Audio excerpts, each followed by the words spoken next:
can I change something in my life with yoga, and why it's not as good as doing exercise in the gym. So from this, I have so many questions about that, and people always trying to compare yoga to some exercises because there's many elements in gym or other type of physical activity taken from yoga, and many yoga being taught today is just a physical, something you apply to your body. Maybe something to change your breath a little bit, and some people talk about pranayama and they're doing breathing technique, but sometimes they're not aware what they're actually doing.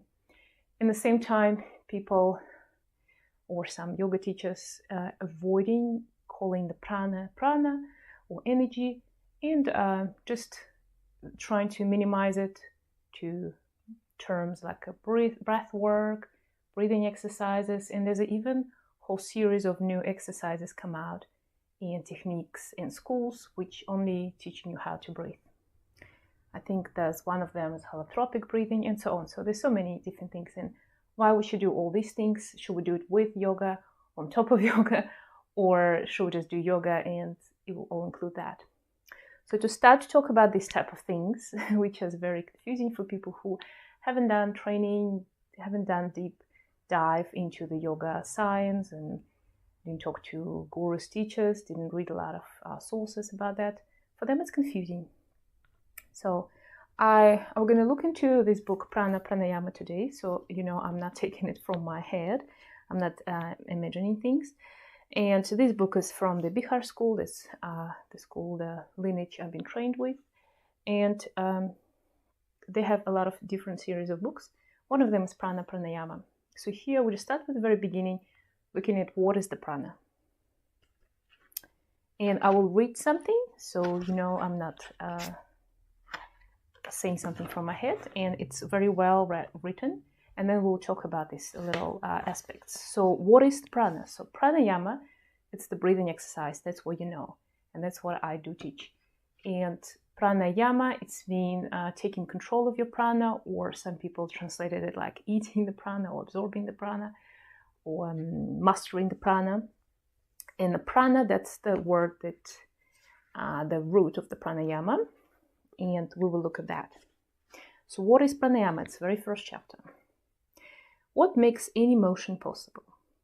The blink of an eye, the budding on a flower, the splitting of atoms, or the fall of a meteor. Thousands of years ago, the yogis living in the shadow of the Himalayas fathomed the inherent quality of motion in creation, and they call it prana. So here it says that thousands of years ago, the yogis discovered something, and they call it prana. One man roughly translates the word prana as energy or vital force. The word prana assumes the quality of livingness. From the yogic point of view, the entire cosmos is alive, throbbing with prana.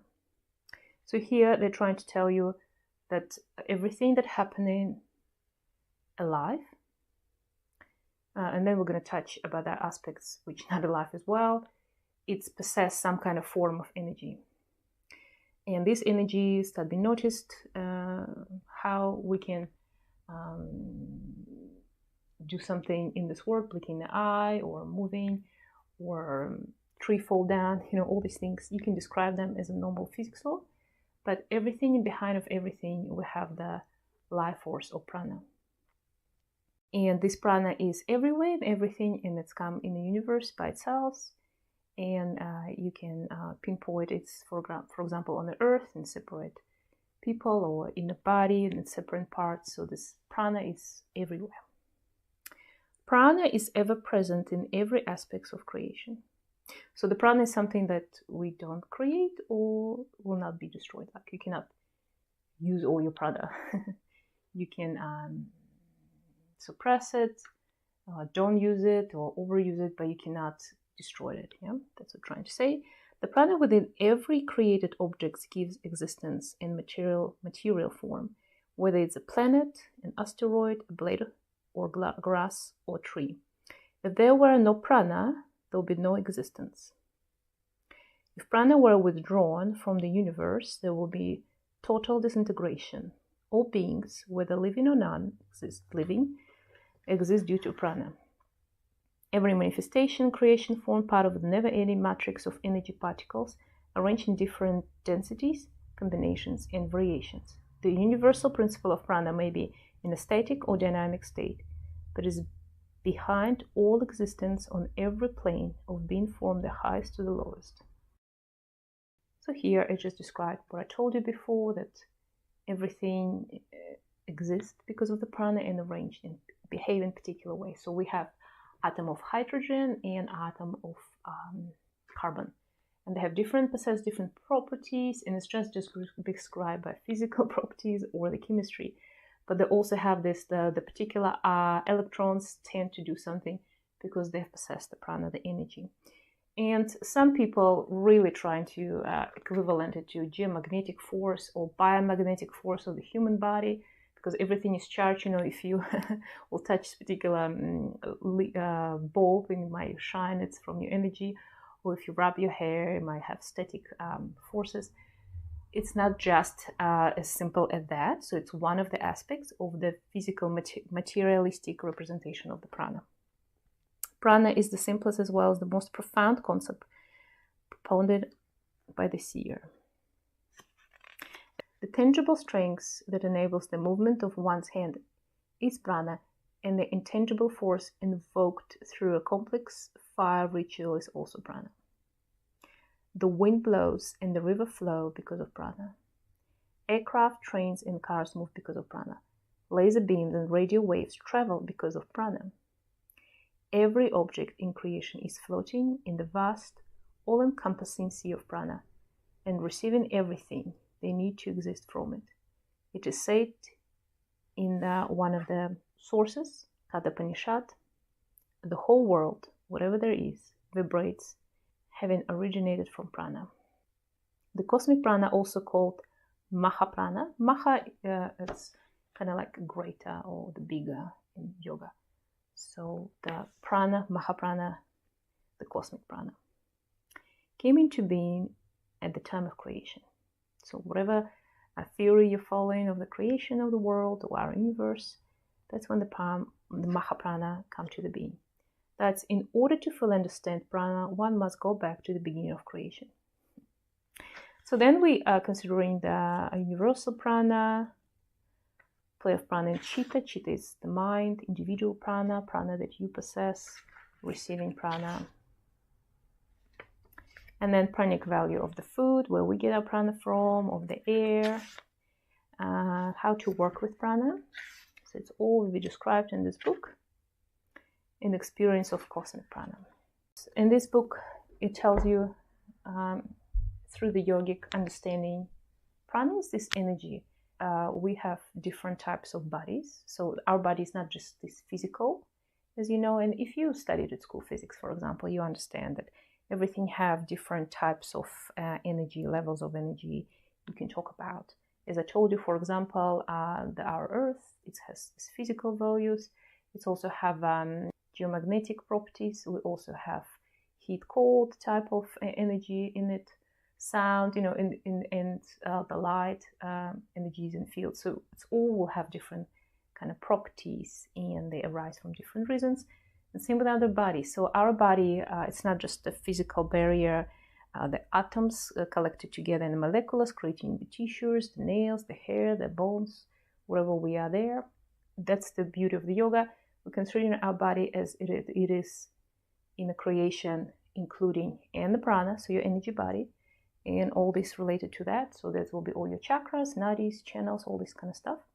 Then you consider it different levels of the body. So for example, when you're thinking, you have thoughts in your head, ideas, memories. So all these aspects, it's not just something that's sitting on a flesh tissue of the brain or whatever it is. So if you biologist, you understand. It's something which beyond that, on top of that. Yeah. So for example, I have my thoughts in my mind. In the same time, I have my back voice talking to me. If I'm a scientist and I open my brain or look at it, I cannot show what it is, and I cannot show where it's come from and where it's disappearing. Is it existing at all? So in yoga, we describe in all of these aspects, and we talk that yes, they exist, And we explain, it's very well explained in all scriptures, where it's come from and where it goes. So your mind, it's your thinking body, the mind body. Then you have the emotions as well. They're a little bit separated. And the emotions kind of more, we feel it around the belly and the heart. Depends on the emotions. Sometimes they go even down below. And those emotions, either they fears or love. You can be thinking in the head one things, like I want to feel, for example, love, but your body will feel the fear, and you will be or consumed by this feeling, or your mind will overcome and you will calm yourself down, and on the physical level you start feeling the love. So that's all exists, and we differentiate all these different bodies, the koshas as well on top of it. So the prana body or the energy body, which you directly work with in your yoga class, will be the kind of second body. So the first body will be our food body, the simplest, the more growth. So that's just the molecules of what I eat, and I created my body through my exercise or activities, and in a simple way. And the next level will be my energy body. So that's not just like heat and cold, which you can feel from me, electrostatic, magnetic, some kind of properties. But it will be this actual prana which exists in the universe and in me as part of it. And some of it will be connected to this universal Mahaprana. Some of it I will create it through my practices, through my fears or my love. And some of us, if we good practitioners in yoga, we can even control this prana, so we can direct it in a particular part of the body or in somewhere else, or we can direct it to somebody else. And some people do this, they do healing of other people through that. So all of that, it's about the prana. And when you practice yoga, that's when you're not creating this prana body, it's already there. So it's like everything already there exists. So we're not inventing something in yoga. So you do not become enlightenment through creating enlightenment in your body or changing your body somehow. You just remembering how to use it or control it. So same with the prana. So you already have all the chakras, you already have the channels. You're not like creating them through yoga practice. You're rediscovering that you remember how to use them, and you start feel it and you start control it. And by the energy of your mind, you can use your prana and control it and activate chakras, channels, whatever you're interested in doing. So that's the difference between like physical exercise and doing yoga. So when you go to your physical exercise, we'll come back to the main question. You go to gym and you apply whatever energy you apply on particular physical aspects of your food body. For example, I want to work on my shoulders, so I'm going to work on my tissues, the connecting the muscles, or actually building up the muscles. So I'm going to take weights and do specific repetitions, or I'm going to stretch it after. So I'm going to stretch those ligaments and the muscles as well to remove toxins and create flexibility in the joints. That's not what we're doing in yoga. So when you're doing in yoga your asanas practices, you will take particular positions of the body. It could be something on your shoulder, for example, or something you want to strengthen your shoulders.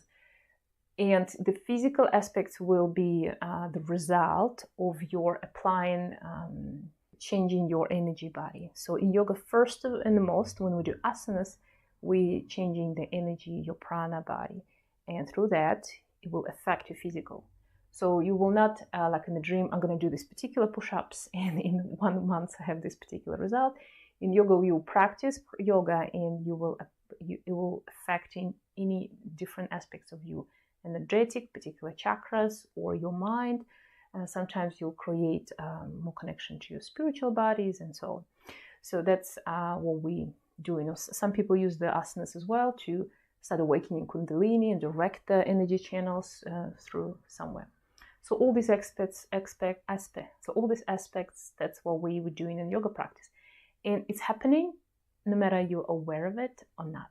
So when you come to yoga class and you have not just a gym trainer who say they teach, stretching exercise. I don't think you can call it yoga, but if it's actually a yoga teacher, even if you don't believe in yoga, you don't ever felt your body, you don't understand anything, not words, not bodies, koshas, all this stuff. it will apply to you anyway. So because it's just a human structure, the law. Like if I don't believe in the gravity, it doesn't mean my body won't be pressed by the gravity towards the earth. So it's still applied to me. Same with yoga. You know, we all have all these bodies, we all have energies, chakras, and no matter we're aware of them or not, or we're thinking about this or working on it or not, we don't believe in them, they still apply. So that's what we, looking at prana, and that's what prana does in yoga. So when you go to yoga practice, and we're not just doing this with the asanas. So the asanas is more kind of preparing you for deeper practices in yoga. And then at the end, you all lie down on the floor and have some kind of little sequence guided by the teacher. And that's when you start connecting to your prana body or other bodies, as I say, mental, emotional, whatever, the spiritual body, and you getting into those deeper layers, step by step. It's kind of like a diving into the deep pool or the ocean. You go in first, you're on the surface of the water when you're just starting your yoga, then you dive in next level, and next level you go deeper, and it's everything changes there, and you get connection to everything. You're getting deep into the roots. And some people describe it like peeling the onion. So you have onion with many skins, if you ever seen the onion, and in the middle there's this little core, and this is your, for example, spiritual body, whatever you're trying to get to. Or your higher self. And then we practicing yoga, so we're removing first the bigger and rougher skins, and then we're going to the more thinner layers, the more sensitive, and step by step you're creating connection to yourself. So that's what in general the difference between yoga practice and any other physical activities. And yes, the physical body will follow your practice, so your limbs become softer, they're opening up, your body become different, so the different properties, you're removing toxins, healthier back, you release the tightness in particular parts, but you will not just doing it by physical application of particular asanas, physical pressure or releasing the pressure. You were doing it by changing the energy of this body. So for example, often we have, we talk about the chakras, and I have a course about this as well. We talk about, so we have this kind of like a blockages or places where we dissipating energy and it's not accumulated and moving up through. And that's why we have like a bridge. So that's where you losing energy or you have a disease developing. When you're this aura, the energy body is not fully nicely operated like a well-oiled machine. It's have holes everywhere, you're losing your energy and it doesn't even go where it's supposed to go, and you feel less happy, you feel pain, and eventually, as a last thing, your physical body will experience the pain. And the pain, the first signal that you have something happening with your energy body in other bodies, so something mentally can happen. And it doesn't have to be that you injured your knee or shoulder. It could be that you have negative thoughts come through your recent life, or somebody put it on you through, I don't know, news or whatever. And without your will, it's recorded into your subconscious, and it will affecting your mental body, then it's affecting your emotions, then affecting your physical body at the last. So energy and then the physical body at the last. And when you come to the yoga teacher or yoga guru, whatever you call somebody who knows about yoga, what it is, they will try and holistically look at you, and they will tell you which practice will help you to get rid of this negativity and heal your energy body, emotional, mental body, and the physical. And the prana, it's amazing, this energy life force. It's actually, it exists in everybody. It's even exists in the trees, in the leaves, and people even manage to start photographing it so you can see it.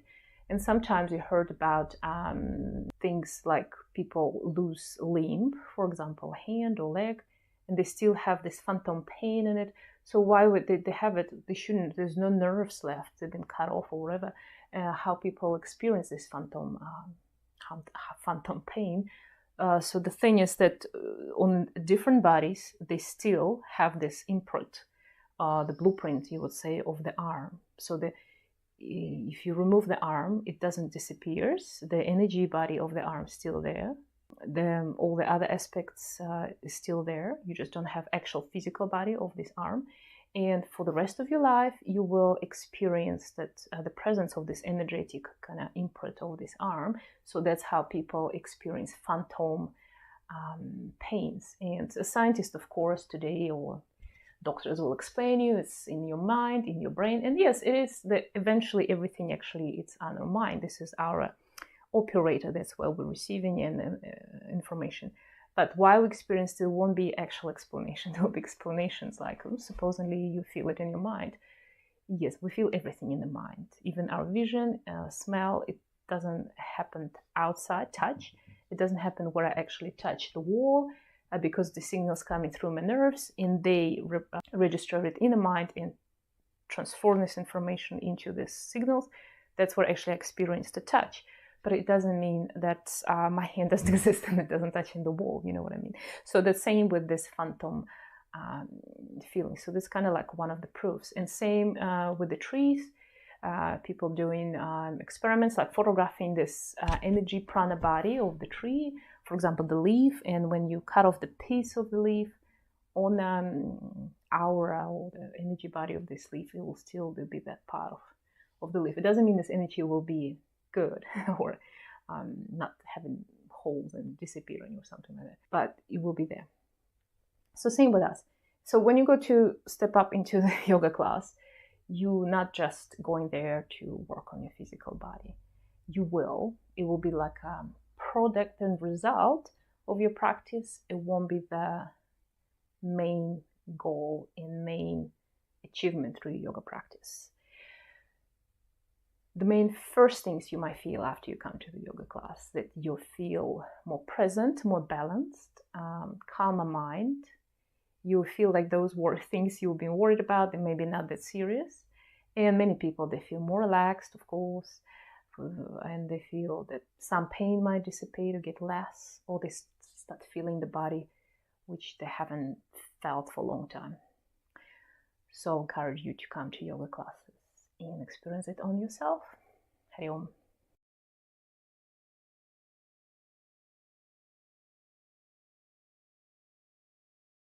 Hari Om. Let's continue to our understanding of the prana.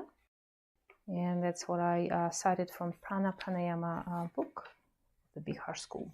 So today we looked at the term universal prana. We touched last time. So what it says here. At the beginning, there was nothing, not even creation.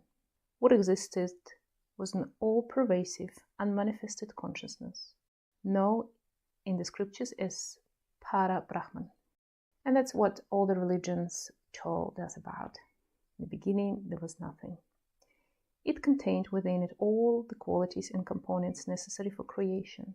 The whole universe lay infinitely contracted in it as a mere potency. Prana remained completely absorbed in it, as if in union of deep embrace. It was a state of perfect equilibrium and harmony. And in this utter silence, there is a movement. And then Tantric and Vedic literature states that a desire arose in that absolute principle. I am one, let me become many. This primal energy, called Mahaprana, is variously known as Maha, Shakti, Mahamaya, the cosmic creatrix, or the cosmic mother. Prana was never separated from consciousness. It existed eternally as a potential in consciousness, but now it assumed itself. So before, when there was nothing, there was a prana, Mahaprana, in the consciousness, and then it started realizing itself. Thus, energy and consciousness become to interact with each other. The awakening of Mahaprana was like a self-projection of the I-ness, of the infinite consciousness. The unchanging consciousness could experience itself through the movement of prana. In the course of time, modification took place in the states of consciousness and energy, and with each modification, a different level of creation came into being. Here we will talk about the prana and the chitta. Consciousness, it's the chitta, word chitta, and there's a different ways of sources of the prana, of its realization. And when we talk about the process to going back to itself, it's mean we're going back to the source. And that's the one of the main direction of all the spiritual practices. Not evolution, to separate yourself from the prana, from the source, but involution, when we're coming back to the source, back to the source. Play of prana and chitta. And in Hatha Yoga Pradipika, in verse 2, there's a thread that when prana moves, chitta, consciousness, moves. When prana is without movement, chitta is without movement. So they are like both sides of the same. Both prana and consciousness must be present for life to exist. The conscious experience is chitta, takes one closer to the conscious experience is prana, and that which motivates prana is vasana, inherent desire. So prana is vasana, and vasana are the two supports of consciousness.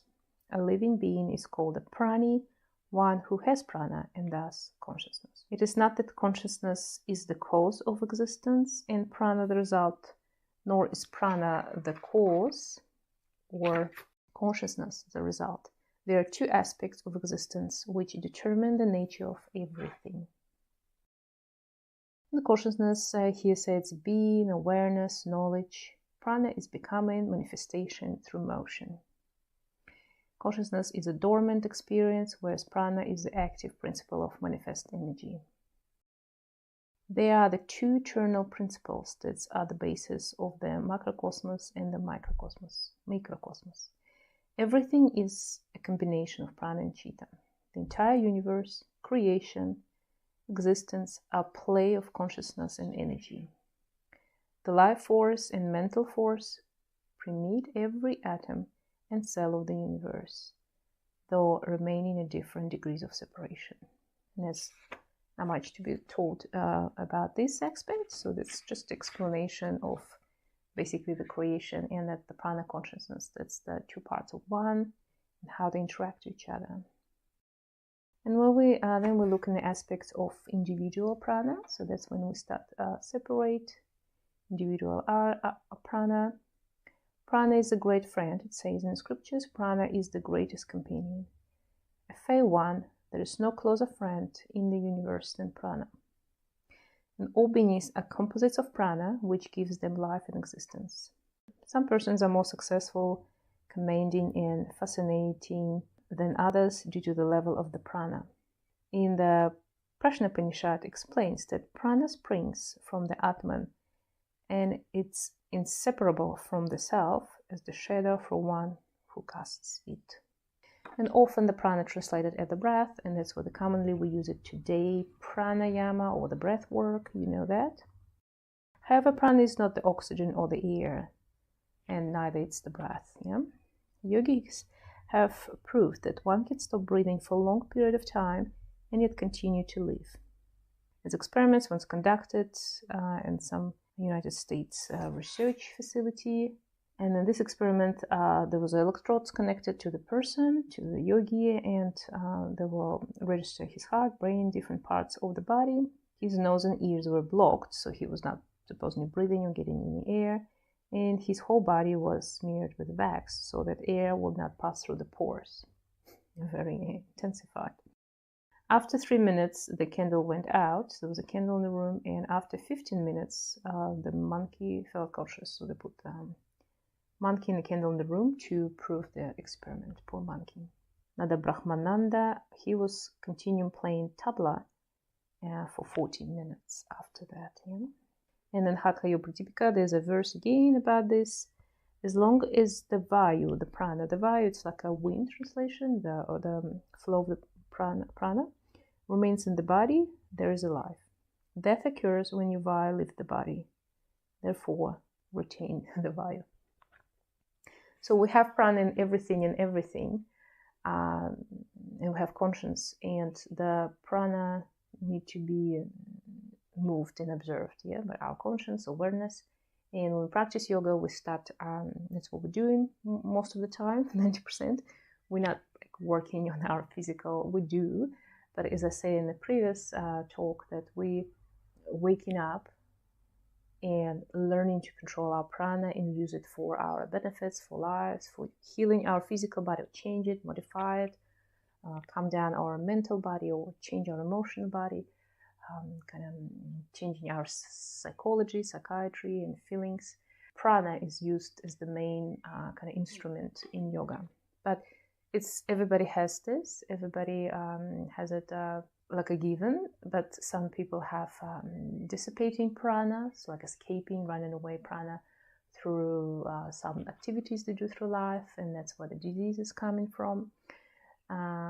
In a yoga practice, and you feel it straight away after first yoga practice you're done, even a short one or long one, doesn't matter. You feel this prevailing presence and energy and sensations that you do not need to get prana from somewhere else, from the food sources, or go to the forest for oxygen or something like that. So we learn to recognize the prana that already exists in us, given, and connect to the source of it and start using it properly.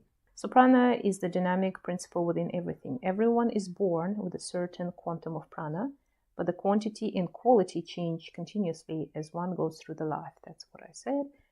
Positive thoughts, high feeling, and yogic practices generate high level of prana. And also, it's not just it generates, it's also you will not lose it through anything.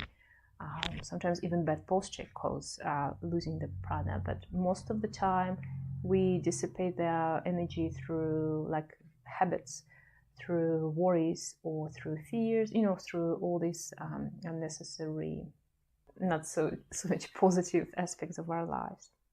When the sexual energy is sublimated or transformed, substantial prana is conserved within the system and converted into ojas. It's a subtler form of energy. A yogi stores an abundance of prana within him, just as batteries store electricity. He is a powerhouse of energy, providing prana to everyone who comes in contact with him. Swami Shivananda says, just as water flows from one vessel to another, prana flows like a steady current from a developed yogi towards weak persons. At the material level, one also receives prana from the environment, food, water, sun, and air. All the elements are comprised of prana. So the quantum of prana within each individual is influenced by the quality of the elements to which one is exposed and which one ingests in the course of everyday life. So that's what I said. As many yogis proving, you don't have to get this, rely on this material, kind of environmental sources like water, air, food. The more you practice yoga, the more you feel you don't need to eat as much food. So there will be the moment when you start feeling like you feel extra hungry, so you start moving a lot of energy. But then when you surpass it, there will be the moment when you cool down this hunger for physical food. As I said, many yogis proved that, like in this experiment, you don't need to even breathing. If you can still moving via the prana within your body. And there's different aspects of this via wind within our body. So it's kind of like within our bodies, prana body. And we will talk about this in future lectures. And the way to accumulate that, how to work with them, that's all the yoga science throughout. So let's look to the pranic values of food briefly. So in Bhagavad Gita, it refers to the quality of prana in different foods. And that's why we come to this Ayurvedic aspects of the yoga as well. It could be considered as a separate knowledge, Ayurveda. We can look at this as a part of the yoga. So we have sattvic, rajasic, and tamasic types of food. Yogic advice is to have a purified diet. So remove all these unnecessary foods that will only deplete your energy. And especially if you're practicing more higher levels of yoga like pranayama and meditation and so on. And with this sattvic, rajasic, and tamasic energies as well, that's why the Ayurveda looking at the food, so it's not stated here, but probably somewhere else. Tamasic, it's the energy of the depletion, stagnation, and it's the very foods that are gonna make you sluggish, make you weak, and they're gonna deplete your energy. Rajasic food, it's the foods that give you a lot of energy, but sometimes it's too much, so they too excited you. And in yoga, we tend to go to something which is very sattvic. Sattvic, it's very balancing, bring you to the central, bring you clearness to your mind, nourish you, and bring you high to higher self, to spirit. So, for example, tamasic foods will be like a white bread, for example, dairy products, of course meat, but we're not talking about eating meat in yoga. So it will be one of those that make you heavy, and it will just take more energy for you to digest, and there will be more negative effect on you physically and spiritually than positive. Rajasic might be in some small quantities okay, but if you overeat, for example, garlic or onion, make it too excited. Everything spicy we put there, everything that give you too much accelerated energy. It burns very fast. And sattvic will be something very calming, with a little bit of warming spices. Actually accelerate your digestion, as it says, fresh fruit and vegetables. You can even survive for long, like years, just eating fresh fruits and some vegetables, slightly cooked vegetables. You don't need like more. In the yogis, we're trying to have a main meal from a sattvic type of foods, yeah? Pure air is essential for life, of course, and for the health. But it's not only because of the oxygen, but it's also because of this prana, which is the source of prana, basically. And the moment you start breathing more correctly, when you change the patterns of your breathing, and that's what's happening in yoga. I see people come into the yoga class, and after first couple pranayamas or just holding some poses with directed awareness on the breathing, they feel released. They feel straight away differently, or they feel like they used to feel, but not anymore.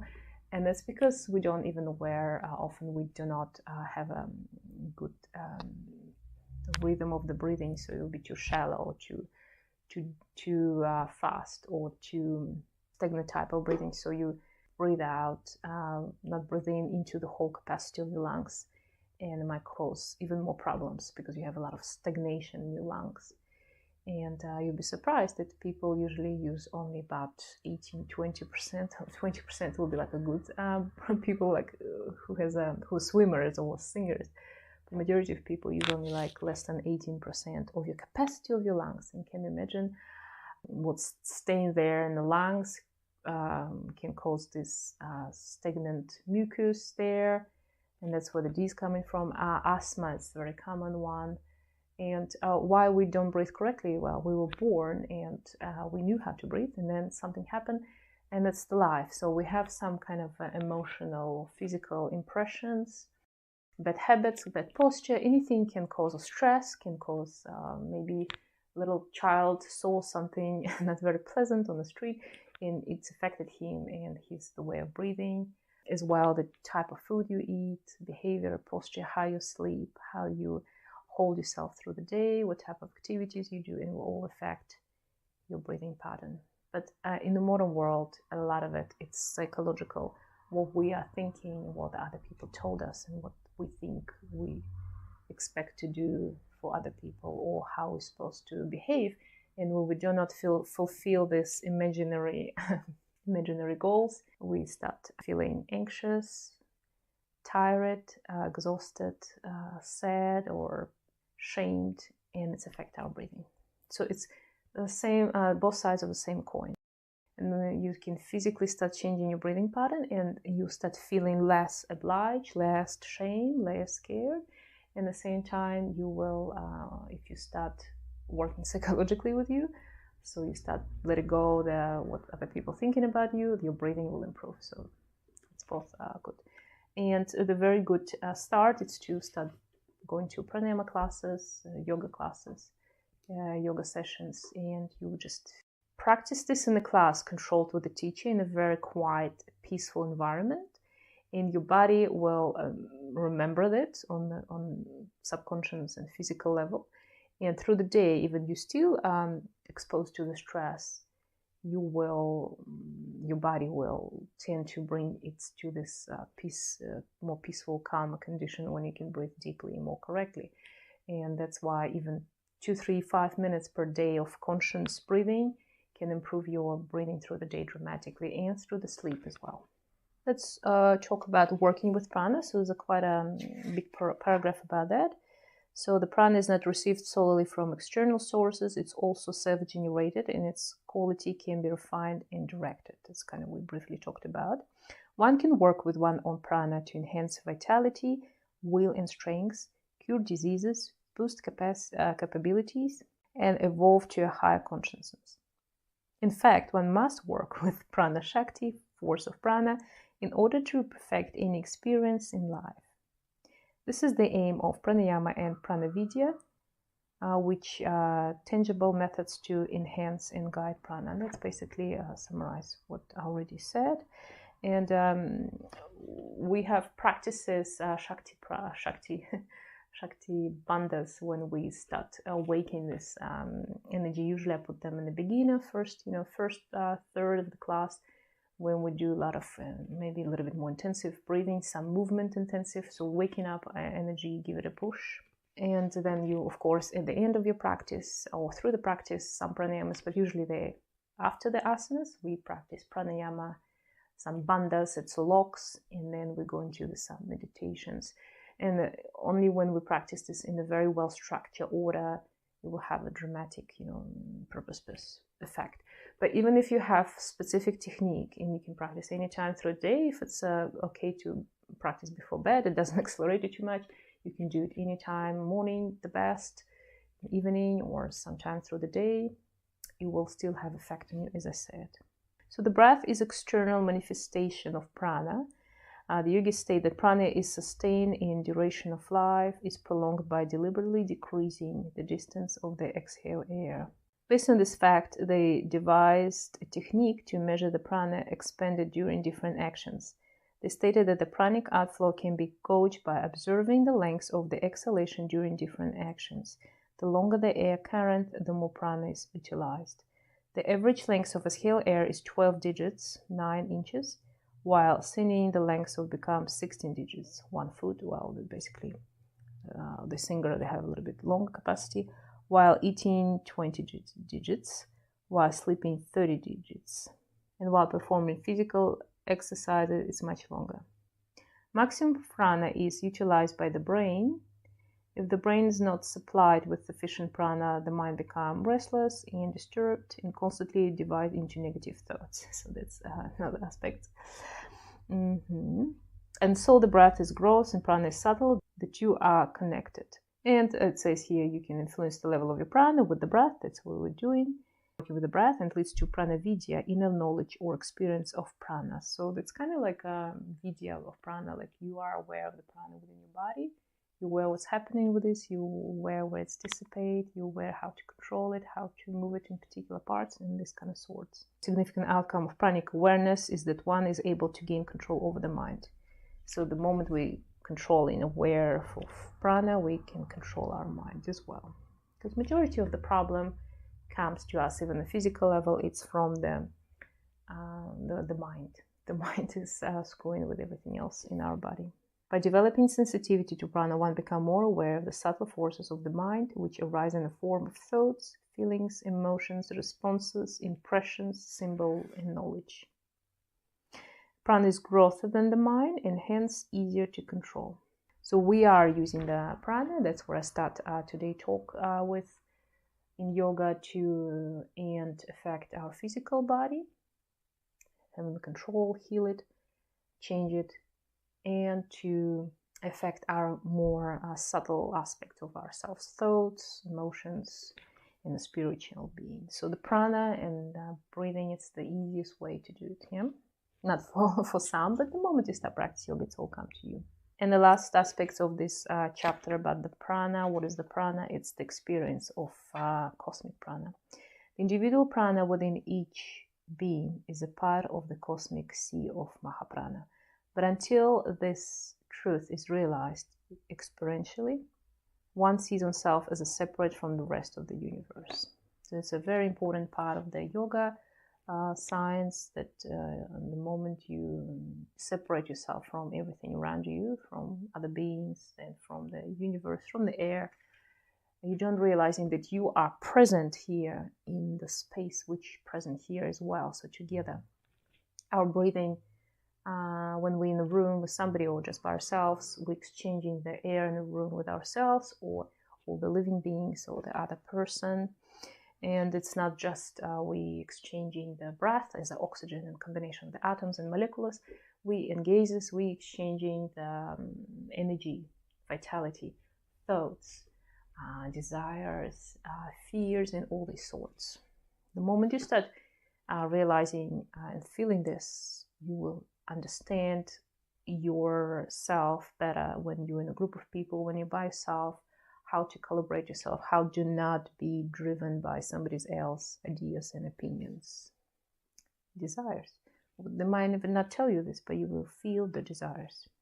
Here then there's a paragraph, a very interesting way describing how the more we practice yoga, the more prana become aware of the prana, and then it's happening around here in our head in ajna, and then we start waking up our kundalini, and then what's happened after. And I talk about this in my course on chakras. Very good detail, and we will have specific practices to feel it. Even if you've never done yoga, you do not understand what is prana, what is chakra, you never experienced this, through these practices you can actually start feeling them, and you will, even just listening to my lecture, you will understand you already experienced it before, you just were not aware of it. And it's all within us, and the whole yoga practice is a Kundalini practice, just a normal Hatha yoga or just a general yoga practice. It's all about start recognize this energy within you, remembering how to feel it, and to remember that you are already an enlightened person. So enlightenment, not something that we're achieving at the end, somewhere there, it's something going to happen with us. No, it's something that already happened, we already know about it, but we just forgot. So through the yoga practice, we're trying to remember it.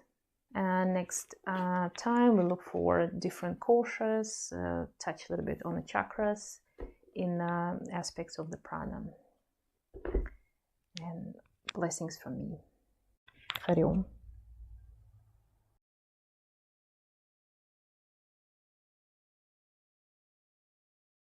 Hari Om.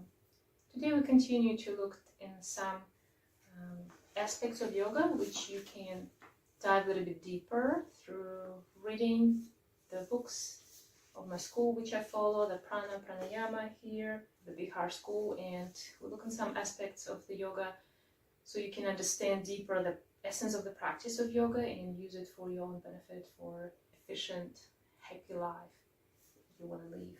And today's aspect is the Pancha Koshas. Kosha translated as a body or sheets that we have. This is the essence of the understanding yoga practice, and that's what we work with these different bodies, and we're working through them gradually to bring ourselves to more enlightenment state and healthier and happier life. And here we're considering the Pancha Koshas, the 5 kosha, 5 bodies we have.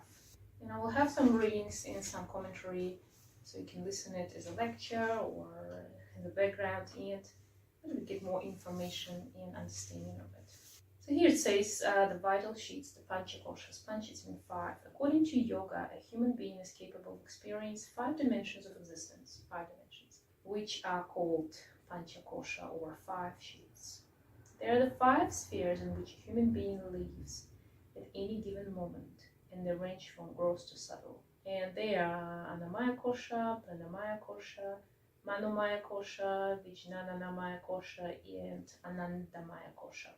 So there are 5 these aspects, and they're coming from the growth, so more physical, into the more subtle, more spiritual, energetic one.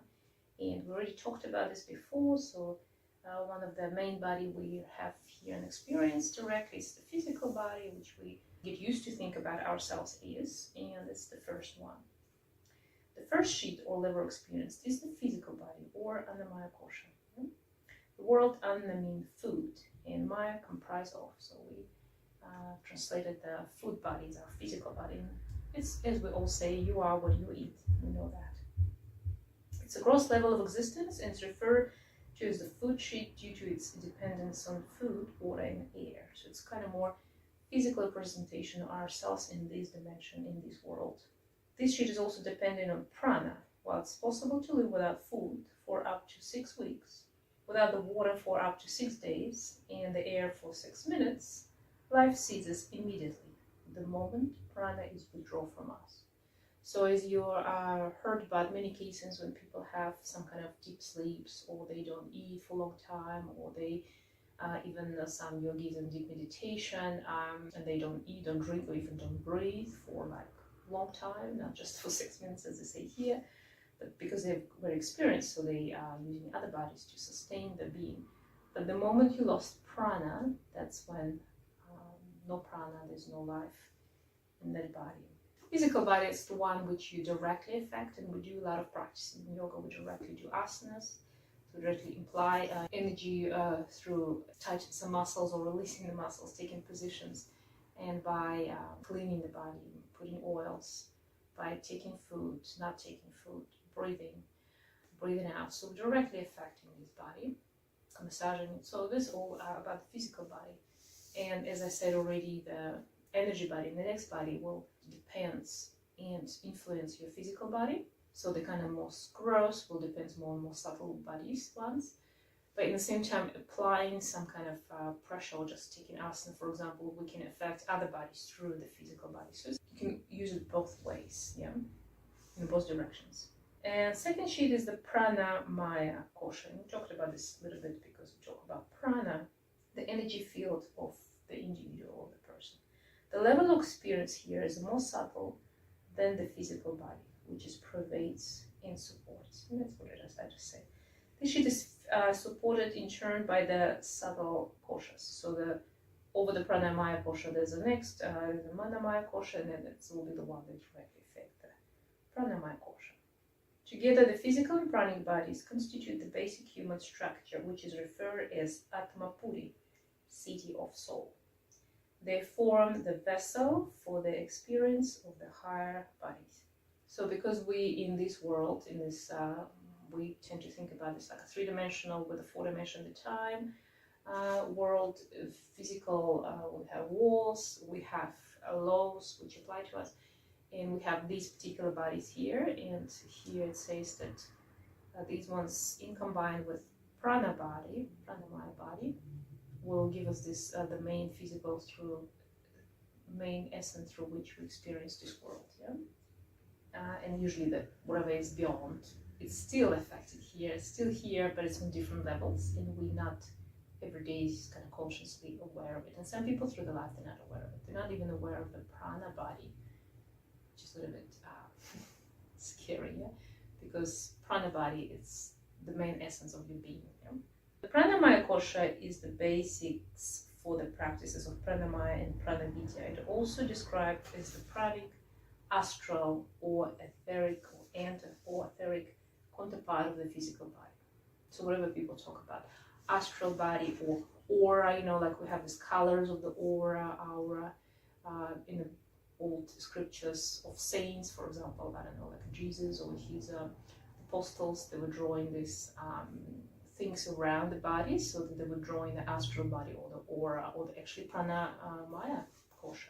So now when you go to church, you can differently see what things are pictured there. It has almost the same shape and dimensions as the flesh and blood, so my physical body, although it's capable of expansion and contraction.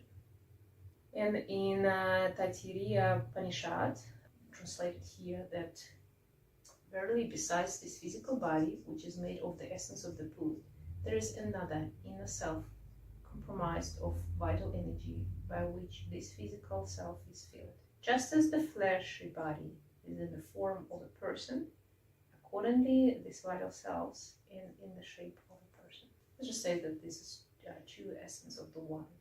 So usually this pranic body, colored, luminous cloud or aura around the body, radiating from within the physical body.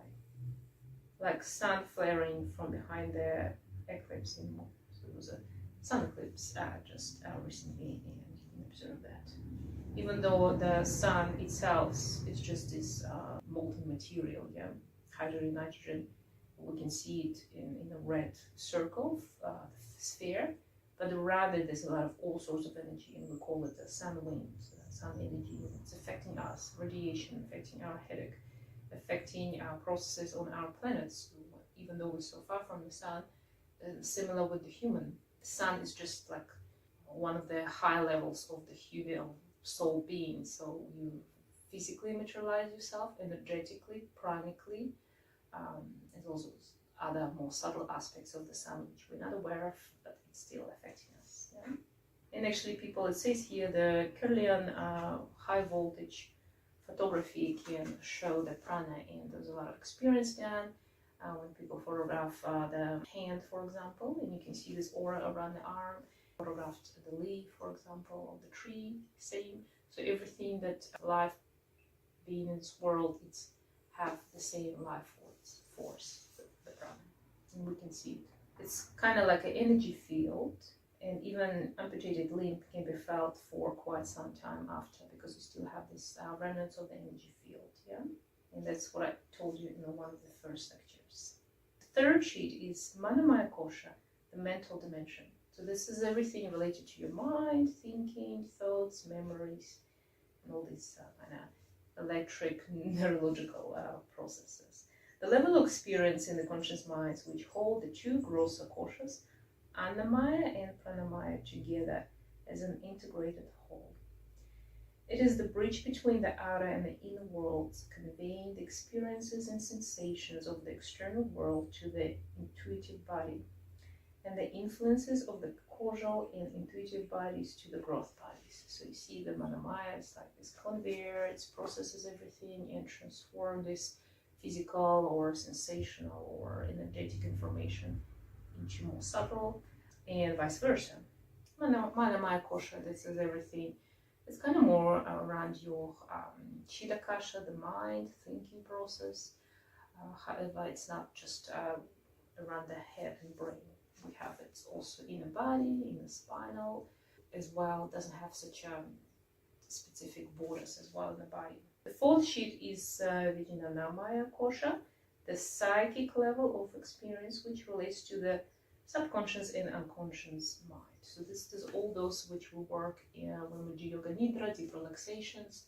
We're releasing this, all the impressions that have been stored in this life or not even this life. Everything that we're not aware but being recorded by us, and because it's it's hard to check that it's true. It's so not direct, straightforward, like physical body or even prana body. Many people on that point, people discard yoga or all this knowledge as the truth. They start saying, this is all kind of imaginary things, voodoo science and so on, spiritual things which not exist. However, every child on this planet who born, he already have this loads of stored impressions, fears that imprinted in him. It's not just genetics. It's not, we cannot discard everything that happened with the soul to genetics. Memories. Some children remember other languages or previous lives. Some people have intuition, premonition about something that's going to happen or already happened. Some people have unexplained fears of anything, dog or flies, for example. And through yoga, we can directly release it and understand where it's come from. So it's again this realm. If you don't believe in the gravity, as I always say, it doesn't. It's not apply to you. You cannot go and jump from the cliff thinking I don't believe in gravity, so it's not going to apply for me this time. It does apply to you no matter where you are and what you believe in. Yeah. So this sphere pervades Manamaya Kosha, but it's subtle than it. So it's another level. It's on top of it. Vijnanamaya Kosha is the link between the individual and universal mind. So we're already getting into this more deeper connection to this universal mind, to the, you can call it God or universal existence. Inner knowledge comes to the conscious mind from this level. When this sheet is awakened, one begins to experience life as intuitive level, to see the underlying reality behind our appearances. This leads to wisdom. So that's the one, the body which you become very tuned, what will happen. Many people, without knowing that it's happening with them, start experiencing, you might experience all this awakening of this body through your birth. You don't have to practice yoga to do it. And some people have to practice yoga for many, many years before they get to this level. We're all different. But in the same time, sometimes people think that it's something wrong with them. They might, some mental disease can develop because they don't understand. They start having fears. They think it's all some kind of premonition or they're going crazy. And they just need to find a good teacher, guru, who can explain them what is what, where it's come from, and how to deal with it, how to understand it, control it, maybe use it for your own benefit, or don't, So there's many aspects of that. The fifth sheet is Ananda Maya Kosha. And Ananda, it's this higher self, the level of bliss, and this is causal or transcendental body. And it's the most subtle prana. So when you come into that level, you already become in this transcendental experience when people get enlightenment, and if you can control from that level, you master all the other bodies, all the other koshas. Talk about prana and koshas. All the 5 sheets are pervaded by prana, and it's nourish and sustain them and maintain the appropriate relationship. So the prana is kind of like a blood, blood within our body, in the physical body. It's bringing nutrition from one point, remove the toxins from other, and clean stuff. So without the blood, we cannot operate properly. It will be just a number of different tissues which are not connected and not working together as one. Similar the prana, that's how I see it in connecting all these 5 koshas bodies. How prana operates in between the koshas can be understood by example of the gear shift in a car. And if you drive it automatic, these days most people driving and never doing the gear shift, maybe it won't be a straightforward example for you. But think about it, one moves in between the gears through the neutral. So we have this neutral, if you're driving a stick, you have this neutral, and to go to first gear, you go neutral first and then to the one. And if you're going to switch for second one, you have to go neutral first and then you go to the second. So that's what's happened. I'm showing with the left hand because in New Zealand we drive on the left side and we're using the left hand for the gear. One moves in between the gears through the neutral. The car is also stopped and reversed by first putting it into neutral. Neutral is not a gear. The gears are the first, second, third, fourth, reverse. However, without the neutral space in between, one cannot shift from one gear to other. The same principle applies to the koshas. The Pranamaya kosha is the neutral space, allowing one to move from Annamaya kosha to Manamaya kosha, from Manamaya to Vijnanamaya kosha, and so on. One must use the faculty of prana shakti in order to move from any one state to another. Therefore, the dimension of energy is like the neutral space in the gearbox. Activation with activation of prana 1 gains access to the physical, mental, psychic, and spiritual dimension. So the prana, control of the prana, and that's why we spend so much time in yoga working on the prana, and we always use it in all other deeper practices. We start with prana. And that's the great advice for you. If you don't even practice yoga, don't even understand what I'm talking about, you want to do something and you have panic attack, or opposite, you feel too excited or too sad, or overwhelmed with thoughts, or opposite, too depressed, we always suggest, and even people in psychiatry knowledge suggest you to bring your awareness to the breath. So start first watching your breath, and then a little bit change it, control it, and then you can release this whatever blockage you have right now. It could be spiritual, mental, physical. Same when you're exercising, we're using the breath to go deeper into the asanas, to release the muscles, to slow down, to control.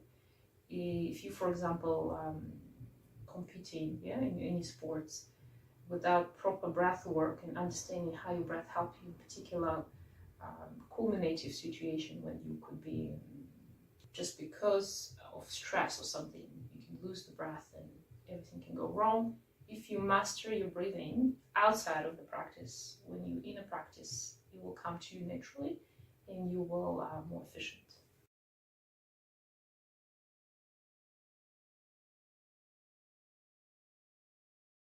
The next aspects we will touch here is the ascending through the koshas. So if you think about what is yoga, apart from what you understand about yoga, if you only understand it's on the level, let's release the body, making the body more beautiful, flexible, strong, healthier. A lot of people start practice yoga because first thing that the yoga does is start bringing you a little bit more health into your presence in your mind and health in the body. But this is as I always say, it's the byproduct of the yoga practice.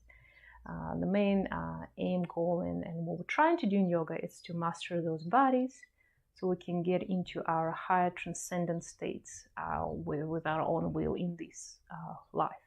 Not just by some kind of accident or when we already live in this body, we're going into the higher realms, but we can do it here right now.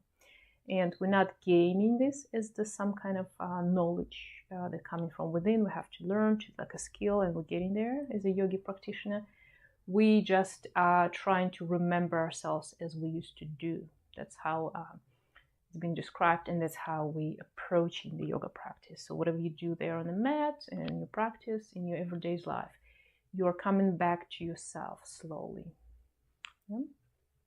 And by doing this, you're getting into this higher levels, higher conscious, and you get more conscious and realized, and coming back to your high self, where you are yourself, you're happy, you're present, you don't move from one place to other when you don't understand what you're supposed to do or why, and you don't understand how this world works. Many people are like that. They're like, oh, there's so much suffering, there's no God in this world, all these kind of things which coming not from being understanding who you are first. So that's what we're doing in yoga. We're coming back to ourselves to understand who we are, why we're here, and what is our dharma, what is our purpose of being here in this moment, in this body right now.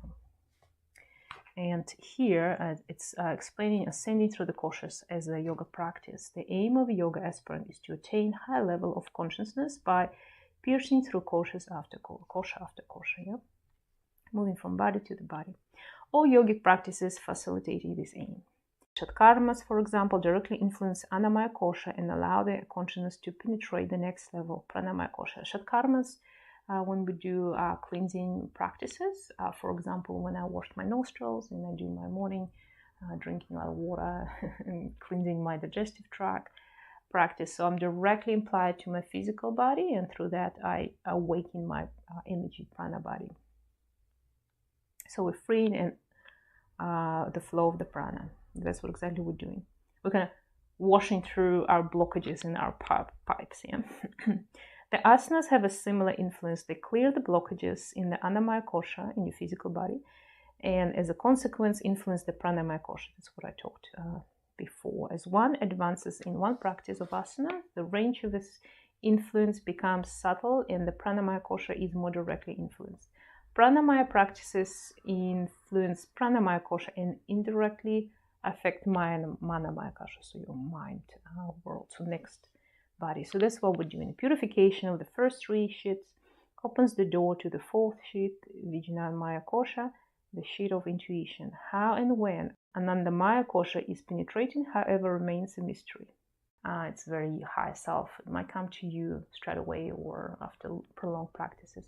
And all this so depends on where you practice, your state of mind, where you are, what your past experience, what is your karmic relationship, so how much you accumulated this blockages within the body. You might be not aware that it exists. It will be on some subtle level, as it says here, not just on a physical, just the last representation of something happening, some blockages within your energy, prana, or manamaya kosha, or somewhere else.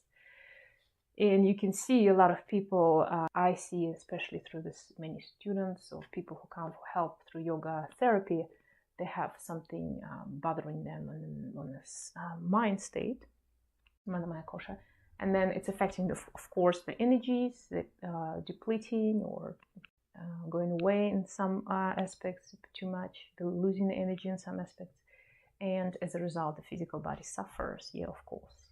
Or somebody doing something physically repetitively, and by doing this they changing the energy body, pranamaya, and it's changed the mind. So it's a two-way road here. Yeah? Nevertheless, the 5 sheets are interlinked, and what happened in one affect the other. The activation of pranic force leads to the development of healing abilities, so that energy can be used to repair the wounds of life. Purification of manamaya kosha result in clarity of thought and balanced expression of emotions and ego. There is a better understanding of different conditions and situations, and greater creativity in the realms of buddhi, intellect, and kriya, action. That's kind of summarize what I say. You are changing understanding of the world as well, just through your asanas of yoga, aware you of it or not. And often we have this imposed on us thoughts or ideas which blockade our mind, and as a result we're suffering physically, energetically. Yeah?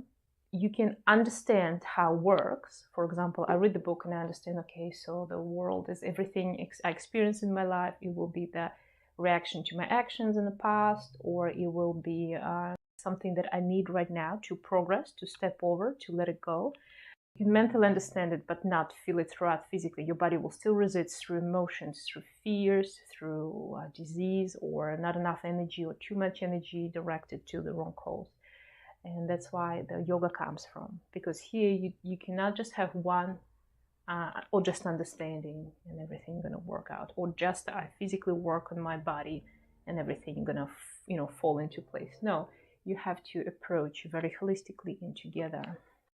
When Anamaya and Pranayama are cleansed, there is no longer any barrier between them and Manamaya.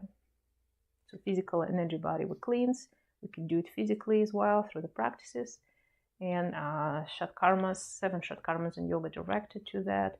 And the mind will become clearer as well as a result. Mind, body, and energy can work in union.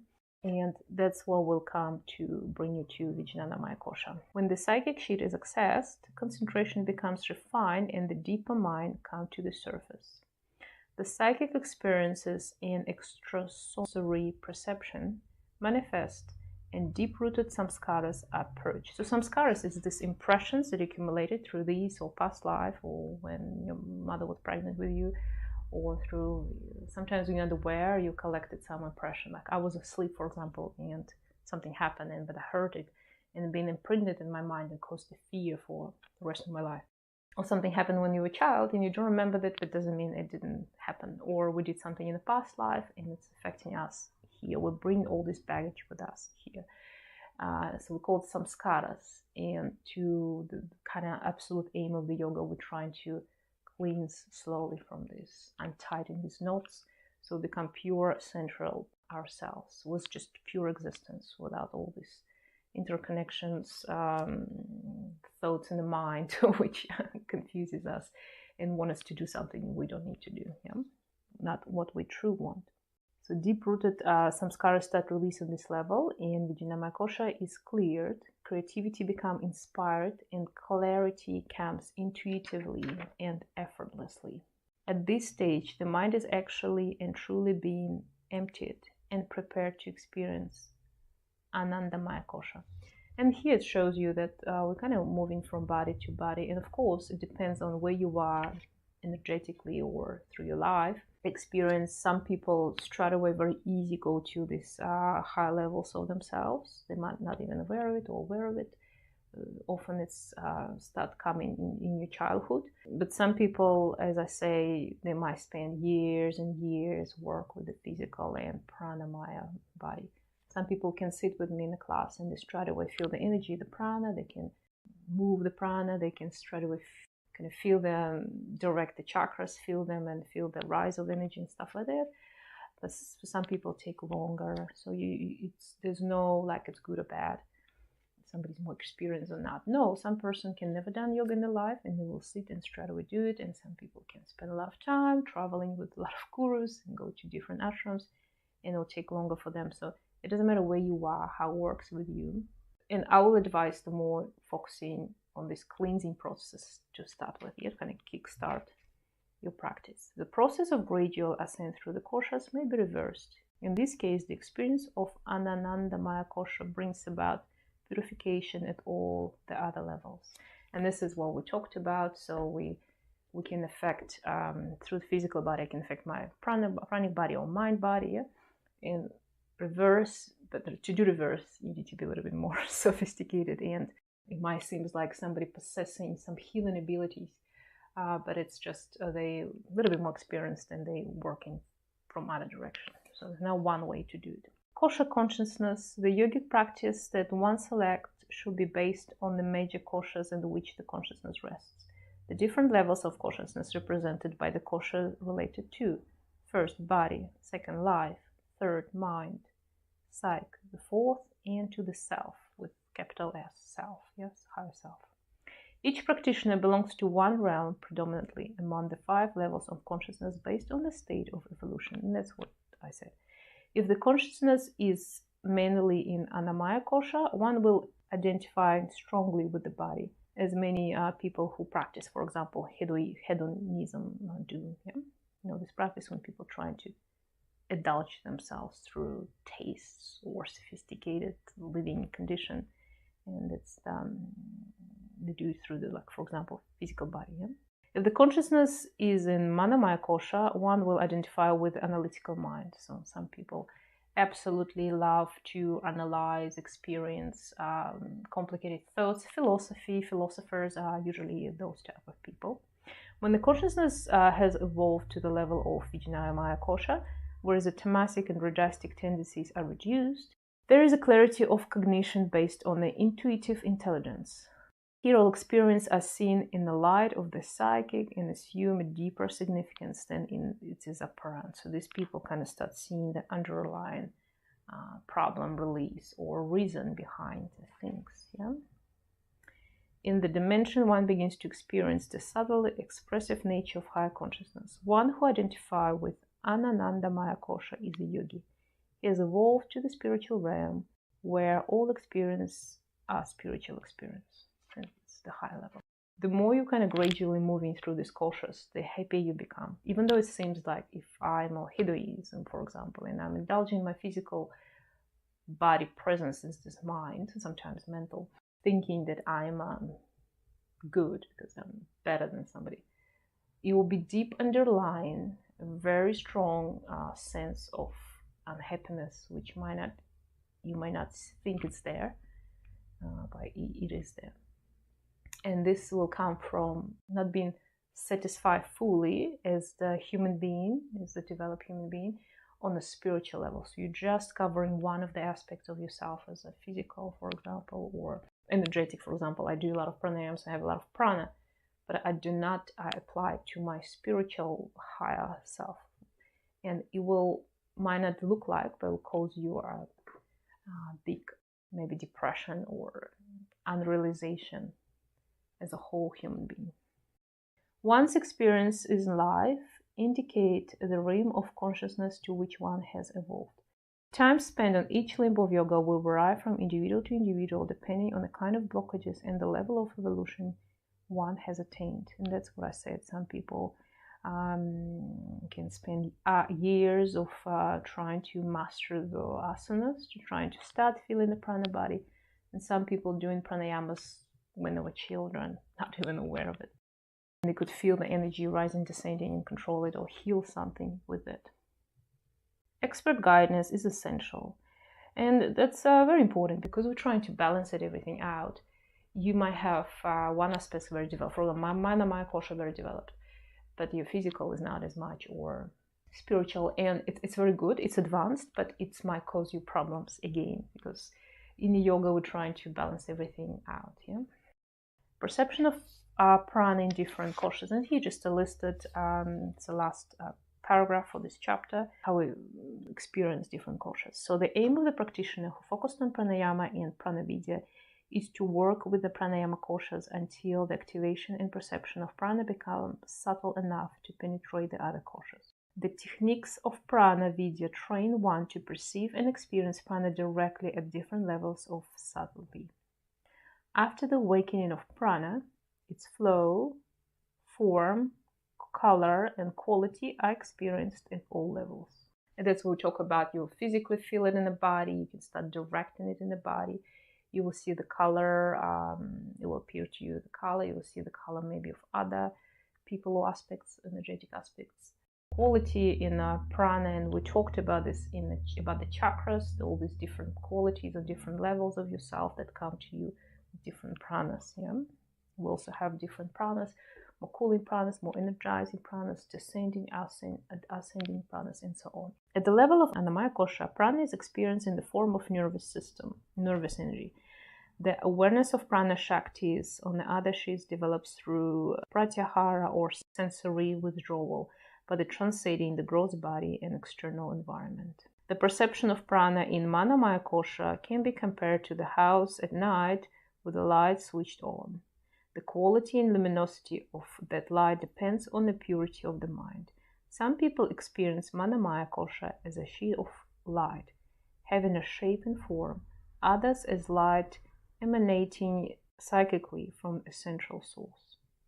They say it's like a light in a dark room house. Depends on your level of this, you will experience differently. A systematic and sustained period of practice at the level of Manamaya opens the door to Vijnanamaya Kosha. The inner visions, smells, sounds, and sights perceived in deeper states of meditation are the manifestation of prana in Vijnanamaya Kosha.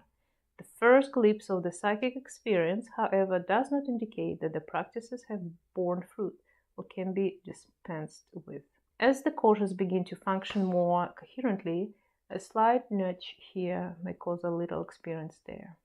So we just have to keep practicing, it says here, to get this, achieve the high levels. In fact, once Vijnanamaya Kosha is unlocked, the sadhana requires maximum effort and attention on the part of the aspirant. It is possible to wander endlessly in its realms. So fast it is sculpted and so fascinating in absorbing its stuff. And the last kosha, Anandamaya Koshas, moment when everything appears luminous. One may be have a visions of a luminous Shivangam or such like, or somebody see the feet of the saints and so on. However, these two is a relative experience. For one truly abides in Ananda only when the entire mind stuff has been purged. So when we work through all the samskaras, purify ourselves fully, we are fully established in Ananda. The aim of the practices at this level is to clean the state completely. Swami Satyananda once said, a yoga practitioner may have a developed Vijnanamaya Kosha, but one who has achieved the result of yoga rests in Anandamaya Kosha. The enlightened yogi is in fact able to experience a sixth kosha, the Atmamaya Kosha. This is the state where complete union with the higher self is lived, and one begins to perceive the entire world as an emanation of beauty, contentment, joy, and truth. One who abides in Atmamaya Kosha is recognized as Siddha, a perfect being. Hari Om. See you next time.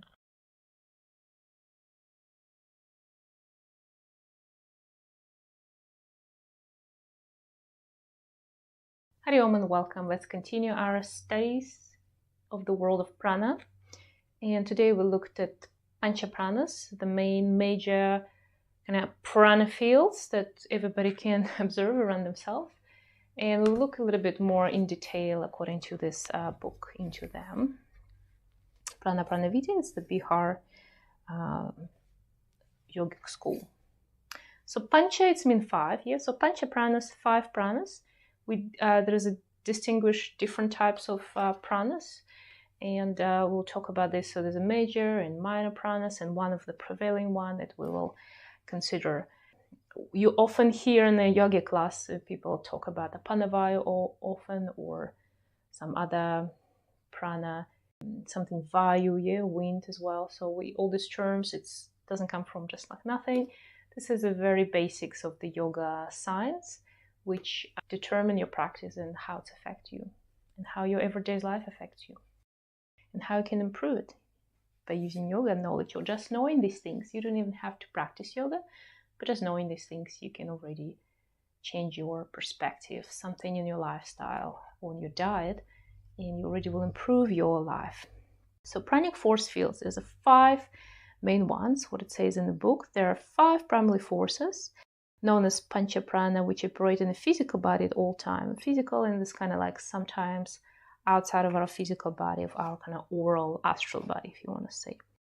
Prana Shakti, it's the one sustaining force, assumes these 5 fields to enable the body to accomplish its various functions.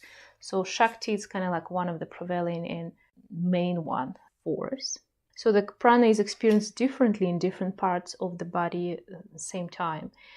These 5 forces also act on subtle levels, and in turn being influenced by the mind and consciousness. So as much as we experience, as we talked numerous times, through the physical body, we can affect our subtle body, other koshas we talked about in previous videos, but prana can kind of be worked through from your subtle energies. You can affect your prana body and the physical body as a result, and vice versa. I cannot stress it enough for you, and I'm going to repeat it many, many times. These 5 forces also act on the subtle levels. The seers identify these 5 pranas are prana, apana, samana, udana, and vyana. The 5 pranas are also known as prana vayus. The term vaya root is the va, meaning motion or that which flows. And so the prana vaya represents the inherent quality of motion which energizes every action from secretion of the digestive juices and to the movement of your hand or whatever you do physically in this existence. So they flow through all the elements, organs, and your mind as well. So that's why prana is such an amazing force energy that we can utilize and use in yoga, because it's quite, I will not say simple, but it's quite, with a good practitioner or your teacher guru who can guide you through this. Anybody who even don't feel those energies and stuff can start tapping into the breath, and through that into the energies, and start achieving something in yoga or changing something for themselves. The 5 pranas are responsible for creation and existence at the individual level. Depends on how nicely they flow, they change through the life, the kind of disposition before we're born, the predisposition to us, and also through the life it changes, and we can also affect it to improve our life. But these things like a character, attitude, mood swings, these kind of all character describing things will be directly affected by situation in your pranic bodies. A human being created during the first 4 months, so when you are created in your mama's stomach, first 4 months, it's when this prana gets established. During the first and second months, the fetus lives off the prana of the mother. And I cannot stress more enough how important this first and second months in the pregnancy, although the later months are very important. But when we're going towards 3rd trimester, we're kind of talking about me as a pregnant person, for example, carrying some individual, so I'm kind of in these aspects. But in the 1st trimester in particular, we are the ones that creating the fetus basically and energetically. And so they're using our prana, and that this first month is so important, is where you are spiritually, mentally, what do you eat, how you sleep, what do you see, and it's all will be shaping this new person growing inside of you. If you are interested in yoga in pregnancy, preparation for pregnancy, during the pregnancy and after, I have a course recorded, but I haven't been published it, so if you have interest, express it. Let me know. So the fetus lives of the prana of mother. By the 3rd month, so you can, I'll just stop here again. So you can imagine if you energetically and in prana levels you're not ready, you have breaches, you're energetically depleted, and you got pregnant, which is often it might not even happen naturally, because it could be one of the reasons you don't have enough strong field of energy to create pregnancy. But then the moment it's created, you get pregnant. If you are in this kind of lower levels, it might very affect the pranic field of the future, baby or child and human, and that's might affect the levels of disease or suffering of this person, or moods or type of character. So we need to be very energetically strong. So that's why traditionally in yoga, or you have to prepare at least for 9 months before you're pregnant. So 9 months before you do particular practices, ceremonies, spiritually you're preparing for this. 9 months, and not just you, but your partner as well. And then 9 months of the pregnancy, you have specific as well levels in 9 months after, which kind of naturally going to happen with you anyway. So, but the 3rd month, the fetus has its own battery installed, and that's how it says here. But the 4th month, the 5 physical pranas become active with the formation of the baby, and the soul enters the body as a result of this pranic activity. So it says by the 4th month. So traditionally, I heard, and I know that by the 2nd trimester, the soul kind of enters the body. Yeah, that's what they say here. But some people kind of like that. Some people say it's the moment when it's conceived, all this kind of stuff. But talk to different teachers and gurus, and the opinions a little bit vary. Or somebody say like, does it actually matter so much from the moment you conceive, or even before 9 months? As I say, it's already important to be prepared for the baby. But it's also quite often explains the loss of the babies by the age of 4 months, pregnancy with 4 months, quite commonly, I think it's 3 months, because of that. You can see that the soul or didn't choose you or didn't manage to, give up here. So give up to go into this body created in your wound. Just one more aspect about the pregnancy and prana's creation. And if you ever been pregnant, or if not, just I'm telling you, and it's not just personal experience, but from all what people says, by the time it's third trimester, so after 5, 6, 7 months, we feel that there's already like independent person inside of you.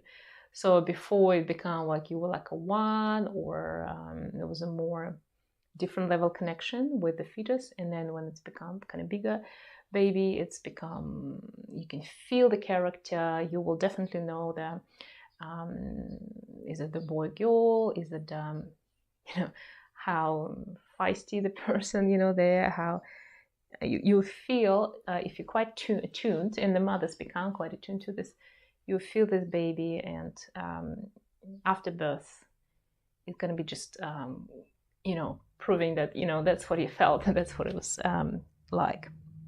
So the 5 prana maintain the balance between physical and mental levels. The physical location are relevant in regard to the function of the body. So that's kind of more obvious. However, the functions more homogeneously in the subtle levels of the mind and consciousness, where their distinction is qualitative rather than physical. So they're trying to say that although we kind of like, if it's around the chest, we have this one why we're going to talk about, it's more related to this in organs and systems and feelings around the heart, but it's not necessary, might be something affecting some other aspects of yourself. In this context, the yogic texts often differ in the description of the 5 pranas in the location. That's what I just say, and the same about this, the soul entering the body. One should remember that the energy body is comprehended in the realm of experience, where the boundaries are neither black or white.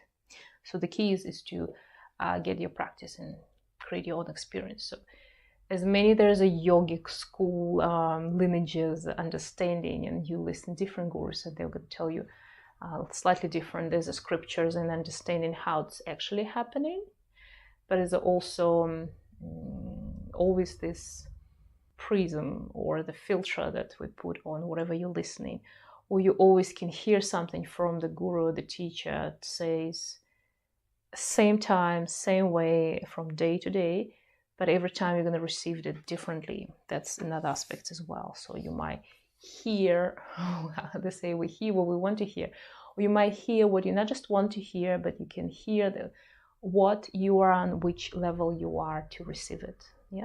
So whatever your level of evolution through the spiritual path, that's how much you're gonna hear. You're not gonna hear more than you're able to hear. You're never gonna receive more in this life than you're able to sustain or digest and overcome.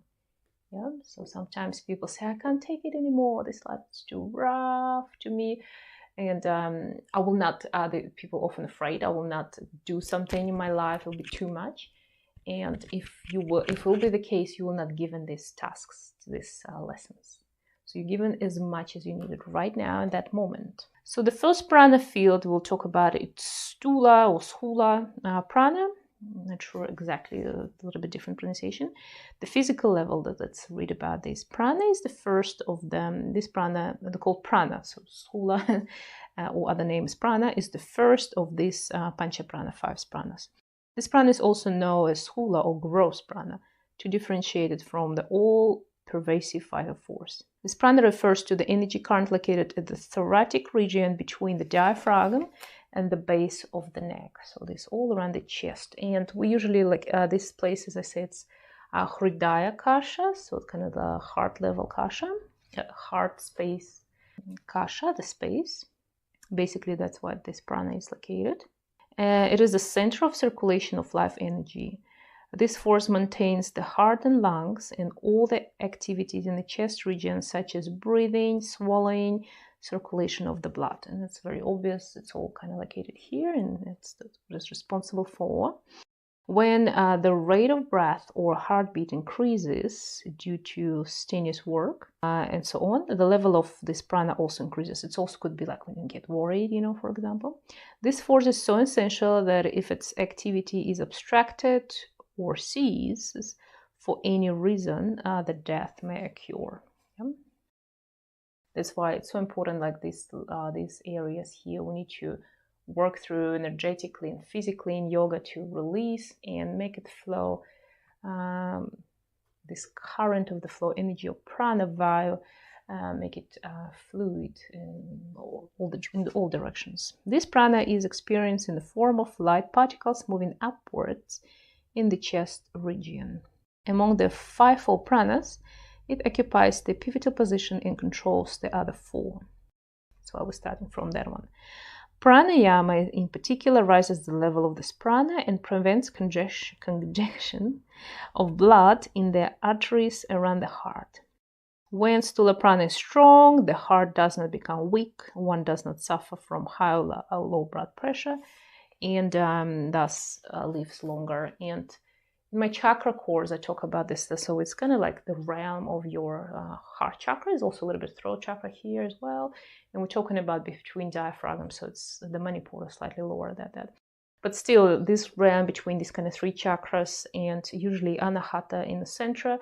And I found through my personal practice with people, with yoga therapy practice, and just by judging by people, like through people I know or who comes to me with yoga classes. Usually people who has this blood pressure, heart problems, arrhythmia of the heart, or something, doesn't work in the heart as good, so they have to need heart surgery, or something with the lungs, respiratory system as well, maybe not as much. These people, you can say they have depletion of this energy of prana around the heart. Usually they're not very strong like singers or swimmers or those who practice pranayama as a yoga practice. They're kind of putting everything through the heart easier, so they're not strong and kind of mirror wherever energy is coming towards them, not so good negative energy, or they taking everything personal, they're easy to offend it, like they get upset about many things too easy, they're very kind of like more emotional, loving, and but at the same time they are very sacrificing type of character, but at the same time they easy suffer from not enough love or too much love, these kind of things. So and I found that they usually have something happening with the heart or blood pressure or asthma or something with the respiratory system. Somebody who had some kind of drama in the past and they cannot forgive it as well, let it go. Kind of, you can tell these people trying to carry the weight of the world on their shoulders, and they feel that they feel sorry for everything, for everybody. They try to help everybody as well. So it's very good to have these emotions and experiences, but it's also if you start practicing yoga, especially a lot of good pranayamas, we're building up this field of energy, and you understand, okay, right now I should not worry about this. This is just depletion of my energy. Right now, I'd rather be more constructive and use the energy to create something new. You don't dissipate yourself with trying to please everything around you or everybody around you or change your world or the world around you. So that's this kind of things, if you know what I mean. Write in comment, what do you think? Subtle levels. At the level of the mind, prana is responsible for the intake of impressions and ideas. And this is, you see, the impressions and ideas that come here. And sometimes the one idea, they can just ruin your life or make you sick for the rest of your life. Or impressions, it's anything we experience in this world through our ears, eyes, or somebody told us something, or we say something, or something experienced through the touch. So all the senses and how it was imprinted in our mind, with which level degree of positive or negative or fear or emotion, that will record it in subconscious or even unconscious realm of yourself permanently, and we call them impressions or samskaras. And we're trying to, through yoga practice, we're not even trying to, it's naturally we start releasing them, like dropping them off, like I said, peeling off the skin of the onion, getting to the central, to yourself. So these impressions very stored, usually it's something around the heart because it's emotions, and they can come from anything in your life. Prana energizes all the koshas, and it's activate all the time, and it's active all the time. So this prana is very important, as I say, and prevails the region from Anahata up to Vishuddhi chakra. So it's here basically. When the forces of prana is strong and flowing uninterruptedly, pure qualities of the heart, such as strength, courage, greatness, are expressed. That's what I said. Yeah, so it's not like there's a negative or positive aspects of our heart, but there's these aspects which you cause you to become weaker and lose your energy, or the ones that make you stronger. Yeah, it's exactly what it says. This prana is the energy of which one pointedness of the mind and intuitive knowledge can be expressed. It holds the intelligent energy of the soul, which abides in the heart. Enhancing this prana, the yogis reach the soul. And while we're talking about this here, there's also some citations from Upanishad. Prana is a guide and medium for realization of the soul. When meditating on the heart center, the identification with prana is most intense. One feels as if one has become prana. That's why I say let's just finish about the imbalances here. When the pathways of prana are not clear, the heart and lungs malfunction, that's what I say, and there is poor intake of oxygen. Yeah. At the mental level, one is not able to bring positive impressions, and it's difficult to concentrate or access intuitive knowledge. So we're kind of disconnected from ourselves, from the nature. We kind of lost, depletion, weak heart, weak lungs. It's basically like suffocate yourself without particular reason. Yeah. So practice yoga and just release it. Some simple pranayama techniques, but every day, but regularly, we'll release it and let it go. And why we're talking about the soul, this connection, the soul, because there's also the concept of chintamani, or this tree of knowledge. If you have a tree of life, if you have heard about this, we'll talk about this later in one of my lectures.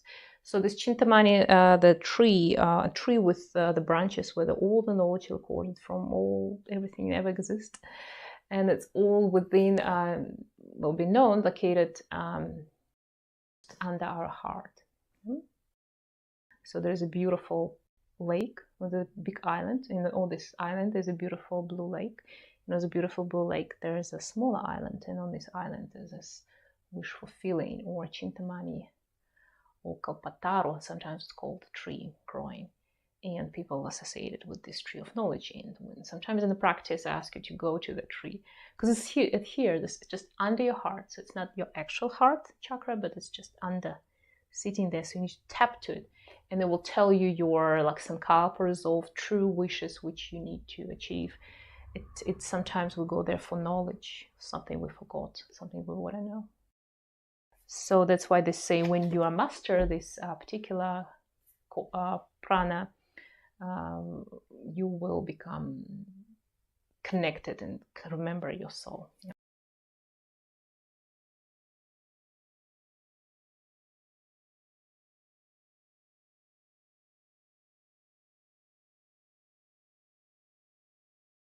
Let's look to the next one. It's Apana, the second pranavayu, or the prana force field. And you can see here it's a second prana which operates in the pelvic region between the navel and the perineum, sustains the function of the kidneys, bladder, bowel, excretory and reproductive organs. So all these important things are here. It is responsible for the expulsion of gases, wind, feces, urine, semen, and ova. It nourishes the fetus and expels it from the uterus at the time of birth. Apana is experienced in the form of light particles moving downwards from the navel to the perineum. Due to the presence of the earth and water elements in this region, apana is felt as a heavy force. Yeah, so this apana kind of is always an energy that's trying to flow back. And if you're new to yoga, you probably, if you hear it, people talks about the Pranavayu. It's kind of trying to smack you in the head, say, reverse your Prana. And you're thinking, like, well, it's normal to have a Prana. Like, yeah, without a Pranavayu, will not go to toilet, or will not give a birth, or will not pee, basically. So all these cleansing things, it's a Prana. And we do Shatkarmas to encourage this by, for example, Lagu or Shankaparshalana, when we drink a lot of salty water on an empty stomach, and encouraging cleansing of all of that. And it's activated these two channels. Apana can just go down. Apana is cleansing. We do a lot of vasanas to activate Apana. But in the same time, after that, when you kind of activate it through, then we go to Padmasana. So the Padmasana, the essence of this asana is not to look cool or be comfortable. Some people don't have comfortable. The idea is that when you sit like that, you're locking this Apana that's flowing down, and you're losing it through the legs down into the earth permanently. And that's like usually our legs feels heavy and we have problems, they get swollen. That's when yoga we always trying to, or taking cross-legged type of asanas like Padmasana, or we're going to inversions, and we're encouraging this energy to reverse, kind of collected, harvested it all, and bring it back up through Sushumna, through your column spine, up towards the head and higher. Yeah?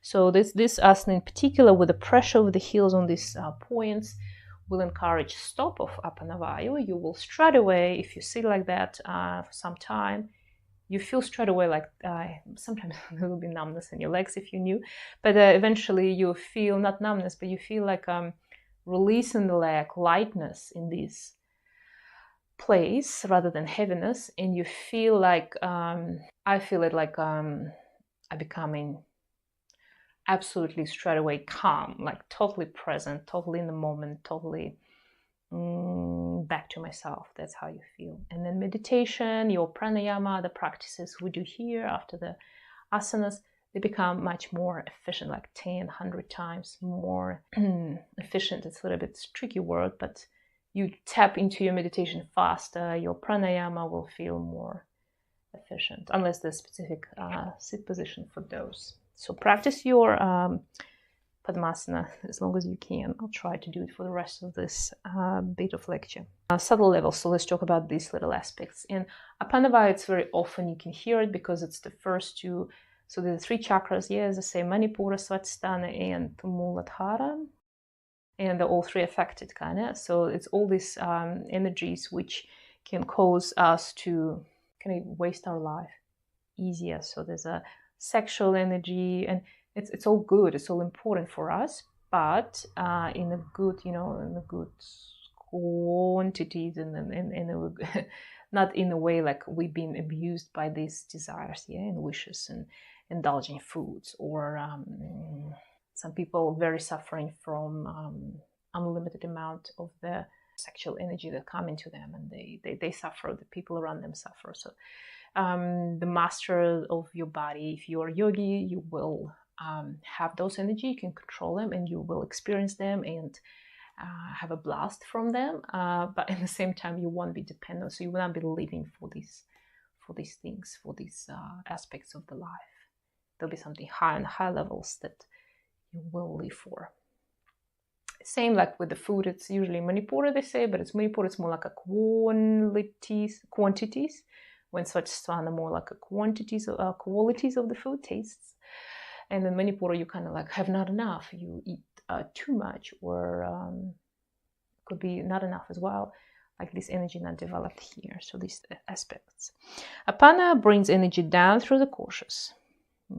So we have all these koshas, and Apana kind of bringing it down, so it's become us earthy, come back to our reality, and this kind of feeling, if you want to say. Svatisthana and Muladhara chakras are within the range of Apana, that's what I said. By releasing Apana, these chakras are also released. So often, for the pregnancy, again, we come back to that aspect, a lot of kind of squatting, releasing these areas are very beneficial. Kundalini force lies within the periphery of Apana, and it's assisted in the awakening of Kundalini, while Prana helps in its upward ascent. And that's what the particular yogis are concerned about, as well, like having more efficient and more spiritual life, but it's also to don't deplete this energy through these lower levels, and to harvest it, as I say, and reverse it, and Kundalini will start rising when you have your enlightenment, you start activating all aspects of your brain, and you become permanently happy or enlightened. Thus, Mahaprana is experienced in the region of Apana. Control of apana is also control of sexual instinct and instilling of brahmacharya. At the mental level, apana removes negative thoughts and emotions. So there's also this kind of lower levels, lower chakras, I would say, especially Muladhara and Swadhisthana. It's dependencies. When people experience a lot of not very great dependency. So Muladhara, it's more like a fears, when the fear runs our life and we're trying to accumulate or run stuff. We want to make sure we have good bank accounts. And at that level, we're trying to establish this no matter how. So everything is good as long as, I will be safe. And people from the fear, they may act. And believe me, it's not always the best way to live.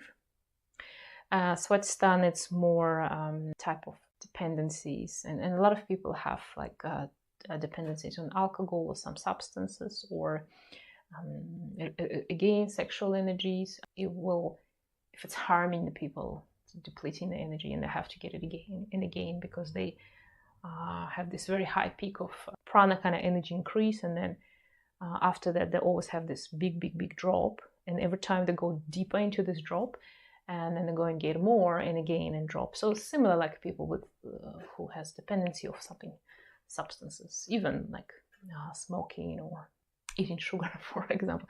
So these things, they constantly depleting our energy, and it's concentrated around here. So we can't even talk about a higher levels of our existence at this stage. Indication of imbalances: when apana is imbalanced, there is a poor elimination, a feeling of being pulled down by gravity, depression, and negativity. And that's what I said here. Yeah, often we experience these things. It could be even physically with going to toilet, good secretion, cleansing the body, birth and conceiving things. It's all related. It's all about reproductive organs. So all these problems, it's mean you should start with these two basic lower chakras. And this is the realm, as I say, of the earth. So the Muladhara, the earth, the Swadhisthana, it's more the water. The Manipura, it's more the fire. And these two lower elements, water and earth, it's very good to kind of start slowly to connect to these chakras and give them energy and uplift the energy. It's to maybe go bare feet in the forest, dig in the garden. That's why I feel so good when we go to the gardening. Or just go outside in the forest, swim in the water, swimming or taking a shower when the water is actually current through you and through your feet, going into the ground, disappears. It's grounding you electrically, magnetically, but it's also energetically on these levels, wash you and stabilize you. So if we go and jump into the sea, and after that we feel much younger, refreshed, energized. You feel the heaviness of the day and you, or something happened, you can't let it go have a shower. And it's recommended to have kind of like contrast, cold shower, so you allow yourself to have this stress of the cold shower, and by doing this it will take out your thinking process from your mind, and you'll be more present in the moment. It's like a slap in the face, We do this in yoga. So when you see people practice yoga, you go on the first time on the yoga mat and they ask you to touch your toes, and you cannot do this. And for you, it's already a draining experience. Or do something, like, I don't know, Surya Namaskara, and you have to memorize it. Where am my leg going? How should I look? And when you see people who are doing it for a long time, it's become too easy for them. So that's why we have in yoga so many sophisticated and deeper asanas. So I'm not, if I'm going to just do twist and this isn't okay, it's already, I have so much twist, I feel benefit. You will enjoy it and it will be good for you. But then if you're quite easy here, very open, you need to twist even more and more and more. And that's why people end up with tightening themselves in a knot. Yeah, if you say. That's another reason, of the yoga practice. When we do this, we trying to get deeper and affecting, more squeezing these energy levels and chakras. And that's why there's so many different asanas exists. Same with all the head balances, arm balances, standing on your hands. Why people do this kind of stuff? Well, first of all, because they can, it's fun. And secondly, because they, in a normal, for example, downward facing dog, yeah, everybody knows, you don't feel as already as challenged, and you can start doing your practice in your mind taking you somewhere. You're not as focused, you don't feel so much one-pointed presence. Of course you can if you have a good teacher who will direct you. But otherwise, people going for deeper and more complicated and challenging asanas, so they will have this feeling of more one point in mind. So that's another aspect of that. And last thing I want to add about Pranayama. So in my chakra course, we talk about these chakras and all this related as well, and more and deeper. So I have every chakra one big lecture and practice for each of the chakras. So we spend at least an hour talking about each of the chakras, and I talk about these aspects about how it affects your life, character, your tendencies, fears, all this kind of stuff. With the pano, it's also kind of well known that a lot of people have a pano problems right now in this world, and it's reflected in problems with the legs, knee surgeries, hip surgeries, problems with conceiving, problematic pregnancies, and all this kind of stuff, pains, fears, insecurity, desires, people bombarded with too many desires they've been imposed, and they don't even want them, these things at the end. So all these things are very could be addressed very well with a holistic yoga approach, yoga therapy. Find your guru, find your teacher, and you become happy right now. Hari Om.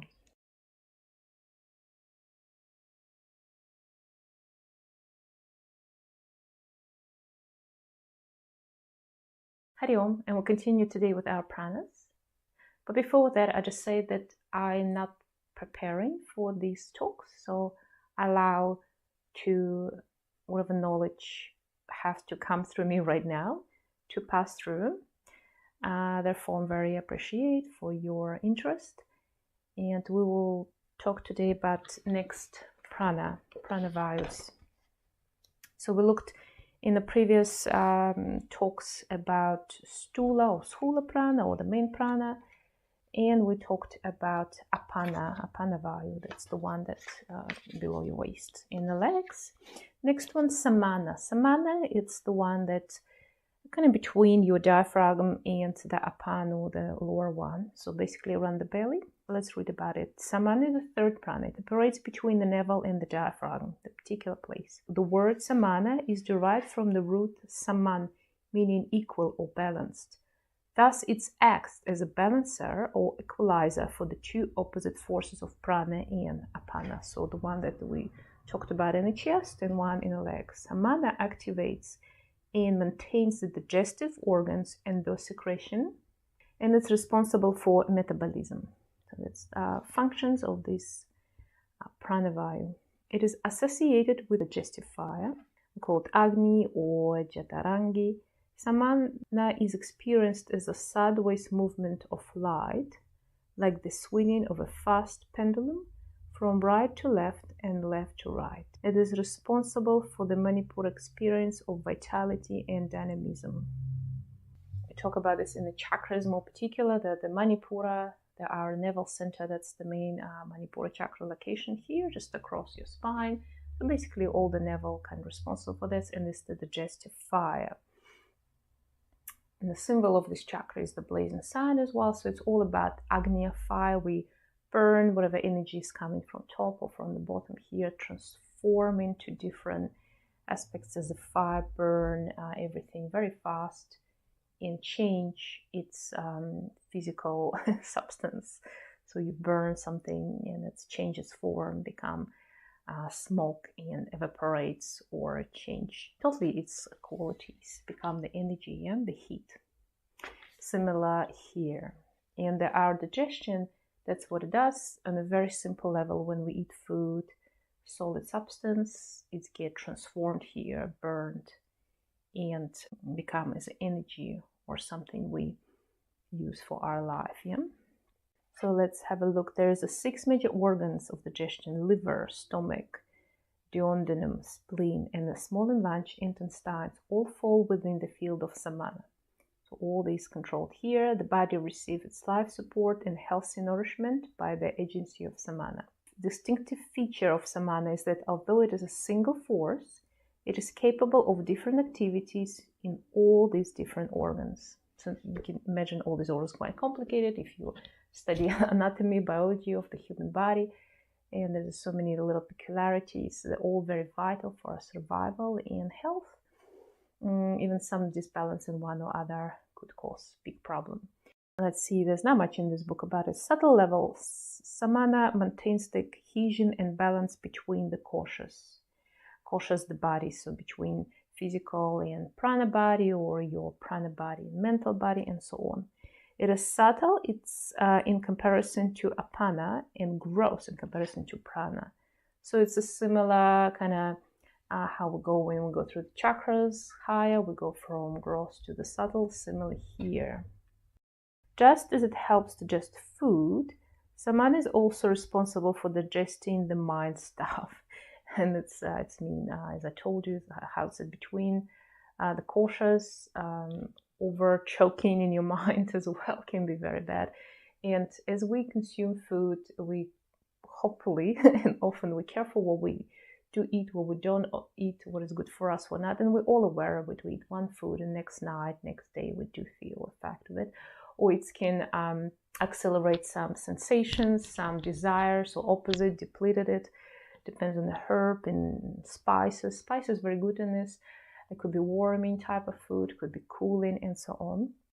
And we know this. And if you want to make somebody more excited or angry, for example, you can give them more spicy food like onion, garlic, these kind of things, or spice can do that as well. So we can, by using the food, affecting that. And the same here, it says about your mind. And you know, in the modern world specifically, when we use the social media or whatever media we use, we choke and cannot digest as much information as we received. And you notice you feel happier when you off the phones, or you go to the forest and you consume by simple but present tasks in your life. Like that's what we do when we practice yoga. We become happier just by taking simple positions and watching our breath. And the same here with your mind stuff, yeah? So be very careful what you are putting into not just your mouth, but into your vision, ears, into your mind, yeah? Indication of imbalance. Samana, the equalizer, is disturbed whenever one's mental peace and harmony are disturbed. Whenever there is a turbulence in the body, in the senses, samana becomes agitated and causes disorders. Poor assimilation of food is a result of samana imbalance, causing building up of toxins as well as psychological blockage. And in these things, as I told you before, and I'm going to repeat it again and again, it's all vice versa. Psychological, mental, affecting our physical body health, physical body or toxins, what we simply eat or what we simply see, will affect your other koshas, other bodies, mental state, and can cause depression and so on. So it's both ways, both way streets. It might seem like samana is just here located, not such a big deal, but it's very big center. It's digestive center, which transform more growth, more start from the food or from apana energy into more subtle and higher levels of the energies. Often in yoga we focus here. In my practices we do a lot of stuff on here, bandhas, breathing, nauli. We do specific asanas, the ones that connected both upper and lower body and these different energies. And as much as we want to burn the energy, at the same time we don't want to overburn ourselves. And we do a lot of inversions in yoga asanas, specifically towards the end of the practice. We'll create the fire and then we go to inversions. We reverse this aging and burning our life force process. I talk about this quite a lot in my chakra course as well. So let's consider one more vayu, udana. Udana, vayu. On the physical level, it's the fourth manifestation which operates in the extremities or the limbs, the arms, legs, neck, and head. So it's something outside of this torso. This prana is responsible for all the sensory organs and the organs of action. Or they will call the action organs karmendriyas. Karma, it's the action. It's not just karma as you used to hear it in the modern world. Karma is something bad that happened with you and gonna pay you back now. Karma is just the action. Yeah? Akarma, vikarma, and just the karma, it's all could be, depends on your life and differences. So we'll talk about this later. It coordinates and controls the movement of the legs. So this Udana, arms, neck, and direct activities of the brain and sensory organs that are situated in the head region. So we're talking about vision, taste, ears, smells. This includes eyes, vision, ears, hearing, tongue, taste, nose, smell, skin, tactile sensations. The organs of action controlled by Udana are the 3 hands, feet, and speech. Yeah? The other 2 will be excretory and reproductive organs are under the control of Apana, and we talked about this before. Udana also assists prana in inhalation and exhalation, intake of food and drink, as well as vomiting, spitting, swallowing, saliva. All these functions of the throat and mouth are situated by Udana, and its influence begins from the region of Vishuddhi chakra here on the throat, at the back of your neck. It also maintains the pranic link between the heart and the brain. In addition, Udana aids the minor pranas in carrying out the activities due to its close proximity to them. All the 5 minor pranas, we'll talk about this function, and they function because of this Udana prana. So it has particular responsibilities for itself, but it's also connecting those smaller pranas and the bigger pranas. Udana sustain the sense of organs and their activities. The enjoyment of senses keeps Udana active because it's function according to the needs. The force of Udana keeps the body upright. It is responsible for anti-gravitational activities of the body, particularly by the hands and the feet. And here we just described all the physical aspects of this, and it's maybe a little bit hard to grasp on. Prana a little bit easier here as well. You can feel this prana in the chest easier, samana quite easy to grasp and feel, reflect to it, and that one's kind of more connecting in head and sensors, and the same time movement on the legs and head and gravity. How can one be responsible for our resistance to the gravity? So we feel ourselves upright on this planet Earth. It's funny. Sometimes I'm amazed how we could be not aware of our body and presence in this particular part of the universe here on this particular planet. Because if you study geography or astronomy, you know that our planet is actually rotating all the time. So you can see it when the sun moves in the sky, but it's not this, because the sun's so far away, it's hard to grasp it. But at the same time, we're moving on the surface of our huge planet. The radius of the planet, more than 6,000 kilometers. 6,000 kilometers. You can imagine how big the diameter of our globe. And it's spinning very fast. So the speed on the surface are a particular point on the planet very high. It's quiet for us. We don't aware of it because of atmosphere and the gravity. And the way how our sensory organs and we are attuned to this and how it's controlled. But at the same time, we're moving through the space around our planet, and the planet is moving around the sun itself in a high speed. There's a big distance in the year we walk around, travel around the sun. If you looked on all the numbers, it's crazy speeds. And moreover, we're rotating around ourselves on the planet. We're also rotating around the sun. And at the same time, the sun is moving, and I think it's moving towards the Alpha Centauri. That's kind of the direction of our solar system now. And within the galaxy, so the sun moving as well with a very high speed through the space. There's all these frictions going through different energy in the space, in the vacuum, whatever it is itself, within our solar system. And we're also rotating around our sun, and at the same time rotating around ourselves. And we're sitting here and we're watching our breath, and we accumulate for all of these aspects, if you know what I mean. So that's things that always amaze me, and there's now pictures on the internet you can see with simulations of showing this, how we're actually drawing the spirals through the space all the time with all the solar system, and also the galaxy in which we're located. We're located in one of the Sagittarius limb of our Milky Way, and we are moving throughout this like a propeller through the space around other galaxies. So it's all very interesting concept to grasp, and these little subtle prana things around us, making us keeping insane, understand what the bottom, what the top, and don't go crazy in this very dynamic world. So let's look on Udana subtle levels. Udana allows one to perform positive mental work. That's good.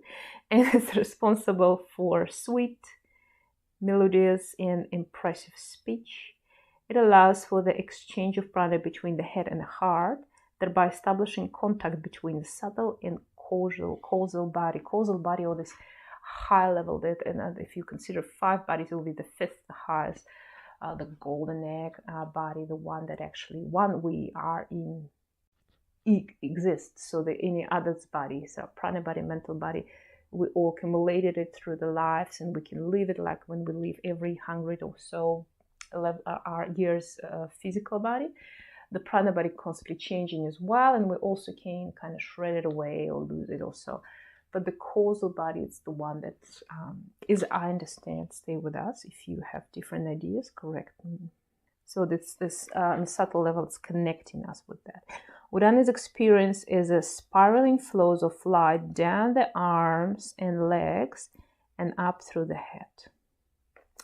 Udana pervades Ajna, Bindu, and Sahasrara chakras. Ajna within the head, Bindu, it's this point on top of the head, kind of where my tail today, and Sahasrara, this chakra just outside of your head on top, the one with the thousands and millions of petals, which one that connect us. It's kind of outside of our body. We don't have much control of that. We could be aware of it, but it's the one that connect us to the higher self, so higher world. It brings energy up the koshas from the gross to subtle. When the yogi fixes his intention on Udana, he becomes free from hunger, thirst, sleep, and drowsiness when you kind of fall asleep. The activity of Udana becomes extremely slow and subtle during meditation and samadhi. So that's that moment when you're getting this, like when everything stops, a constant swirl of the energy and sensations just slow down and you kind of become very still. I think that's what is described. Indication of imbalance. Irregular Udana causes breathing troubles, insufficiency in physical and mental work, inability to think clearly or express oneself, uncoordinated speech, weakened will, and lack of cheer. Yes, so depression, pessimistic moods, when we kind of look in a half empty glass rather than half full glass. It also says this imbalance. It's when I will probably attribute it, it's this when we're losing the taste and interest in life. We're losing the faith. We're thinking everything only for the bad. There's no point. We don't believe in, we always find excuses that our universe cannot be loving us or so benevolent and loving to us. It must be very negative, and it's very easy to do these days. As I told you, you overchoked your mind or through the body. People don't understand. They have breakfast, lunch, and they're already on the rest of the day, they set these intentions throughout. So it's all connected. As we can see, they can very easily, but just affecting one digestive one or Udana thoughts. Yeah, you can see, or bad speech or something that they can very easy upset the day or our moods, or even cause deep depression and disease. And as I told you, sometimes disease can come mostly from your mind, from some ideas that come to you and you think they're yours and they stuck with you because you have this depletion of Udana, and then everything else going to fall apart like a dominoes, effect. And people think there's something wrong, there's a disease or something happening in the world, but it will be something simple. It's something you hear or think that happening in real life, which is not happening in reality. They might change everything and cause this very sad depressions and sometimes fatal consequences for our life. And that's the beauty of the yoga, without doing much, just to switch your awareness, for particular things, particular chakras or points or parts of the body or on the breath. Slightly change your breath and you can correct it. Start correcting all these different aspects, koshas and vayus, the winds, the prana flows in yourselves, and you feel more positive, more loving life. You want to go and do something, you want to give love, or you just want to stay quietly and observe it around you. And that's the beauty of yoga practice. Hari Om.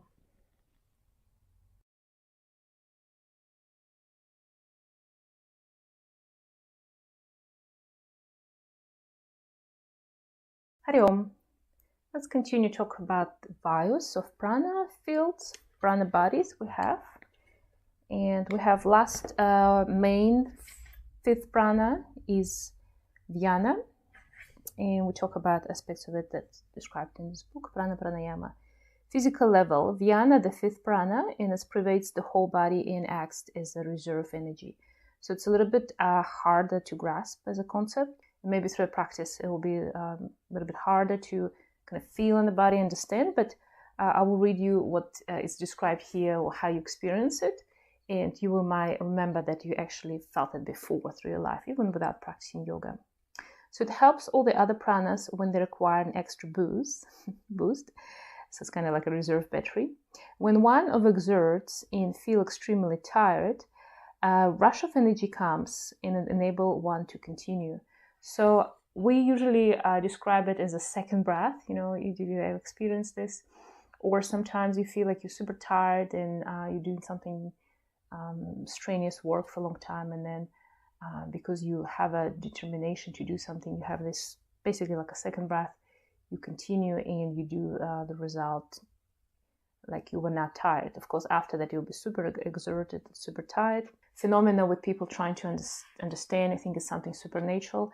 It's this extra reserve of the prana, and it's the Vyana. The second wind, they say, is the Vyana experience. Vyana also regulates and coordinates all the muscular movements, aids in sending impulses to different parts of the body, and causes a flow of perspiration and good flash. Vyana causes all the pranas, major and minor, to function for being their accessory. We'll talk about this main Vyana, main pranas right now, and later, next time, we'll talk about this other minor pranas. Subtle level, Vyana brings about circulation through all of the 5 koshas, the bodies of our body, and it's responsible for their differentiation. So when we practice yoga, or even if you don't, you might experience your koshas through your life. That's prana, Vyanu, it's the one that's responsible for this swift interchanging connection between those, and that's also what I keep telling you about when we apply some practices, for example, for the physical body or prana body, it's affecting our other bodies, mental or spiritual or actual physical, so vice versa. So that's Vyana is responsible for that. Vyana pervades a special element in the body and is the vehicle of consciousness through the body. So that's how our consciousness kind of move through. And you all experience this, especially when you were children or teenagers in particular. That's the time when we start feeling all these different bodies in our dream. So that's moment when you awake, yeah? The moment when you're going to sleep and you're kind of drifting away into sleep, but you're still not fully asleep, and then the moment when you drop into your sleep, and the moment when you're totally unconscious in your sleep, the deep sleep we say, and then those dreams when you feel like you're kind of lying in a bed but you're not. So sometimes people have this experience when they kind of lifted off the body and they're aware of it, and it's actually it's mean they're in an astral body, people say, and they're kind of traveling. But it also could be the moments when you actually having a dream, yeah? You're traveling somehow there, and that's the Vyana prana responsible for that, at least according to my understanding. In the condition of excitement, due to its swift motion, it takes the mind excited and deluded. The motion of consciousness becomes intense at such times. And imbalance happened, you will feel expensive energy is imbalance, you have a lack of coordination, tremors, inability to reach out to people, and the mind is erratic. I don't know for you, but I can for myself say that I did experience this through my life, even in my younger years, and probably I wasn't so much aware. That's something related to my prana body. Density and color of pranas, that's interesting. The 5 pranas have varying densities of ionic fields. So as I told you before, it's not something just, it's not just the physical, the pranas, but it's also not just something spiritual where we talk about, but it's actually not existing. You know what I mean? Sometimes people get into the created in the mind universes and they think it's existed. And you know, it's all about power of the mind. So whatever you believe in, it will exist. No matter you believe in flat or spheric earth or geoid earth, or you believe this earth not exist at all, it's all illusion, or the matrix, that's will for you materialize in your world. But with the prana, and here this, it's, you can tell that, you can see that it's present in this physical world, because we see the actions of the prana, the actual existence of us, the life force. It's the main direct proof of the existence of prana. It's tangible that I'm alive, and it's mean I have prana. Yeah. At the same time, it's have varying densities of the field. Udana is the least dense, so they are different. Then follows prana, the prana member here. Samana is in the stomach, apana, the legs and down. Vyana, which flows throughout the whole body, has a density which is the average of all the others. And that's kind of makes sense because that's the one that communicate between each of them. The ionic fields of the prana may be visualized as swirling clouds of different colors and hues, capable of expanding and contracting. I do know that physically I can feel it, and I felt it through my life. I wasn't even aware of it, especially in the moment when something like a panic attack or like a severe moment of, not maybe depression, but like when you're very down, very pessimistic. And I think it's probably it could be described as a panic attack. When you feel like your prana field, and I felt it on my physical actually body, when it started from 3D, like, you know, like we are all 3D and have a volume, come shrinking into kind of like a 2D. So I felt it as, and it repeats to me throughout the life numerous times, and only the yoga helped me to overcome it, and hopefully it doesn't come back to me. But this kind of like, I call them panic attack, usually experienced it when I go to bed. And they were like, I do feel like I'm jumping between being 3D and flat as a piece of paper. And it's very crushing and painful experience. So like, although my body wasn't doing this in that moment, but all my energy and field sensation was like that. And I believe many people experience depression or panic attack like that.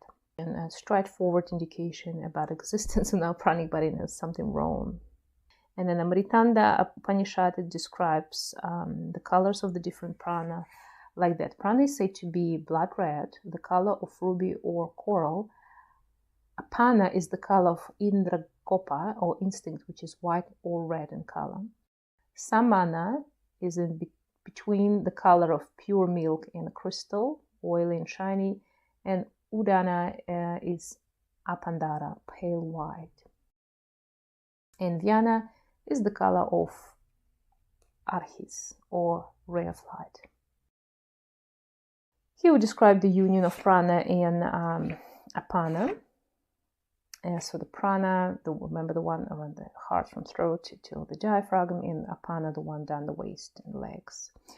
Of the 5 pranas, the 2 most influential are prana and apana. And they describe in scriptures as out of the 10 major and minor pranas, the first 5 are the leading ones. Even among these, prana and apana are the higher agents. Prana and apana are the 2 opposite forces in the physical body. And remember that these ones going higher, reaching higher, particles in apana all about down in excretions and stuff. Prana move upward from the navel and apana downward. Under the influence of apana, the consciousness is drawn down to Muladhara, which is associated with the earth element, the grossest level of manifestation. They generate desires and interact with the world.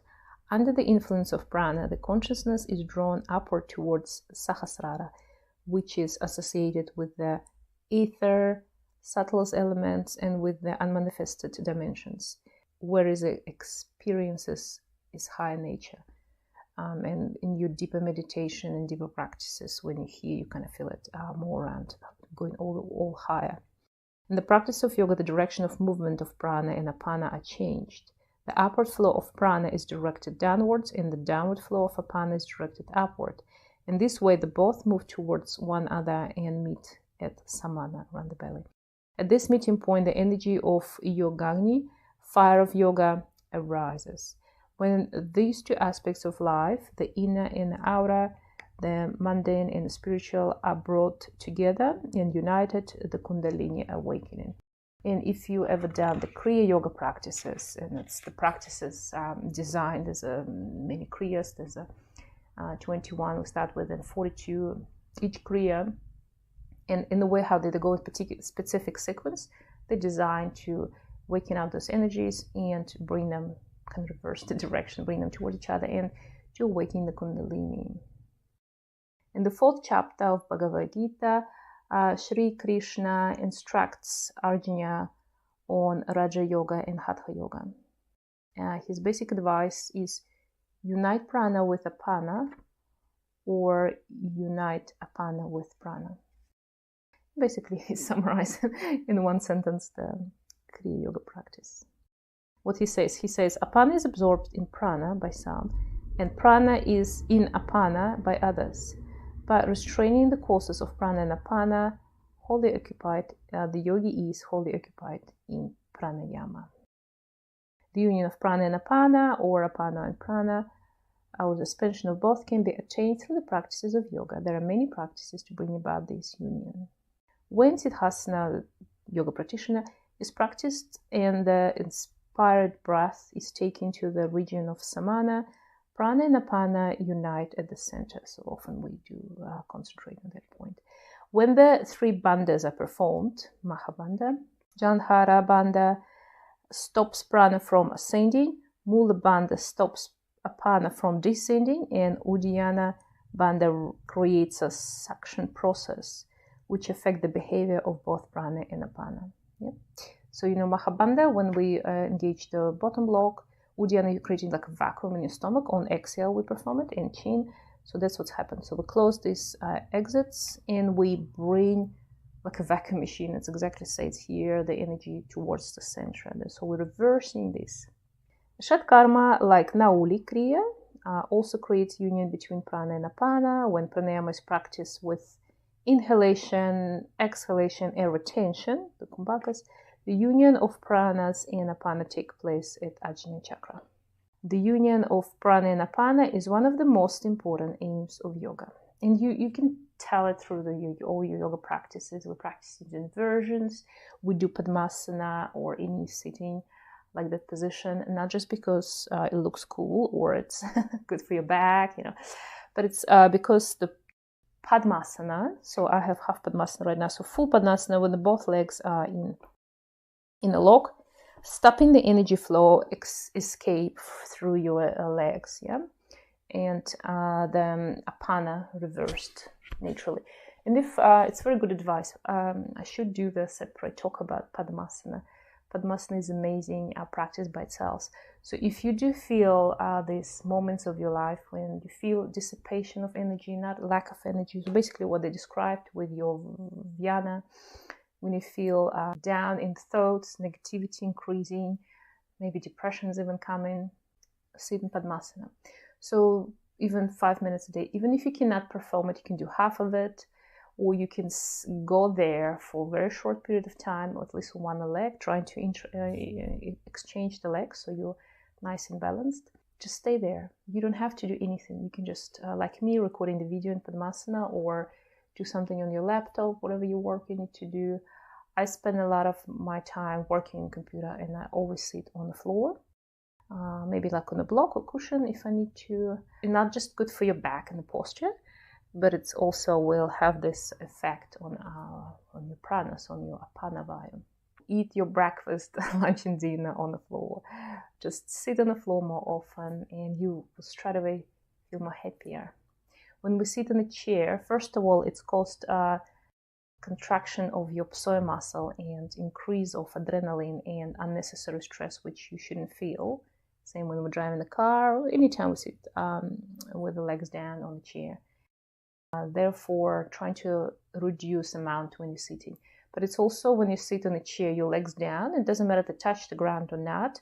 The energy flows down through apana, and it's constantly leaving your body. So think about this next time you sit.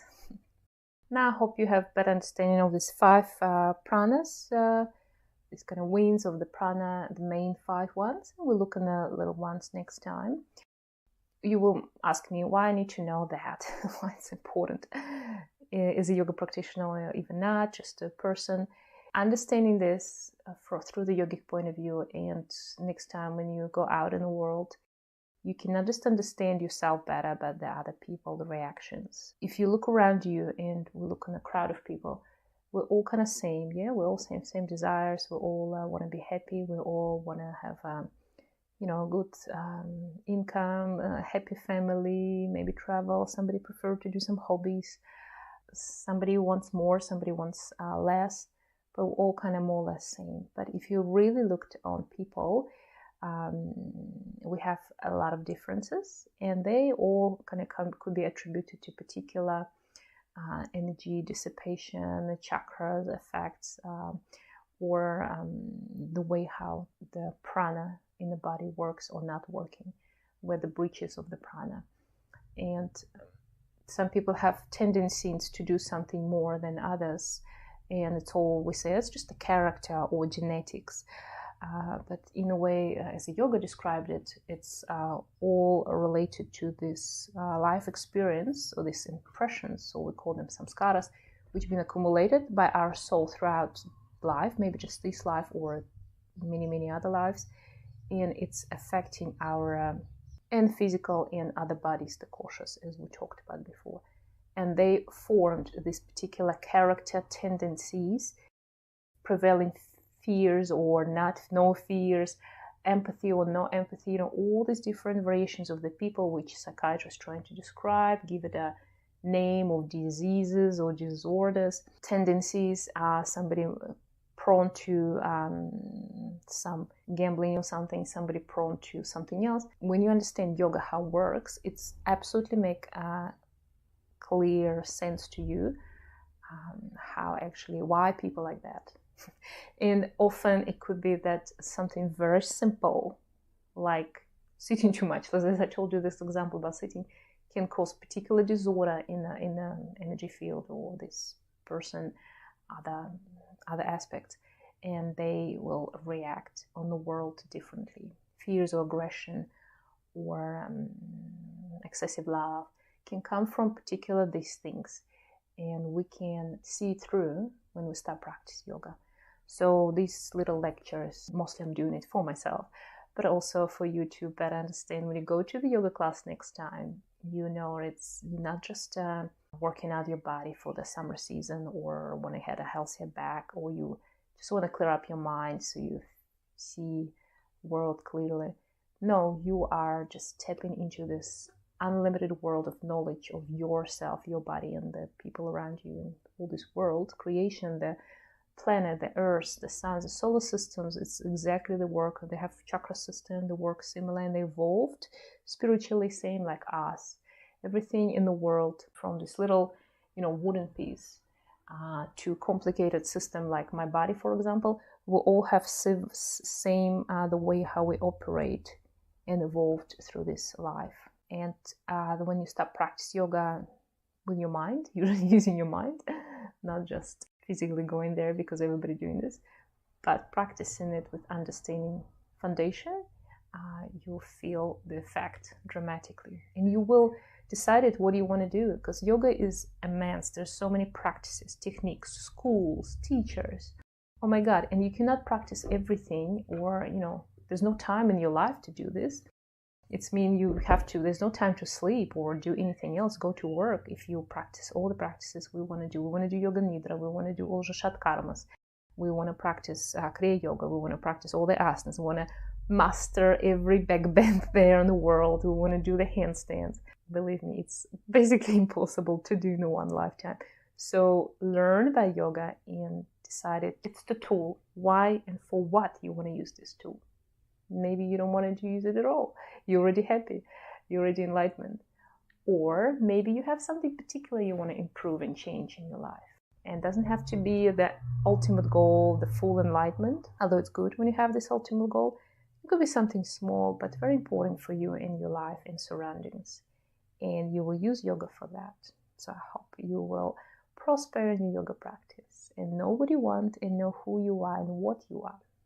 Hari Om.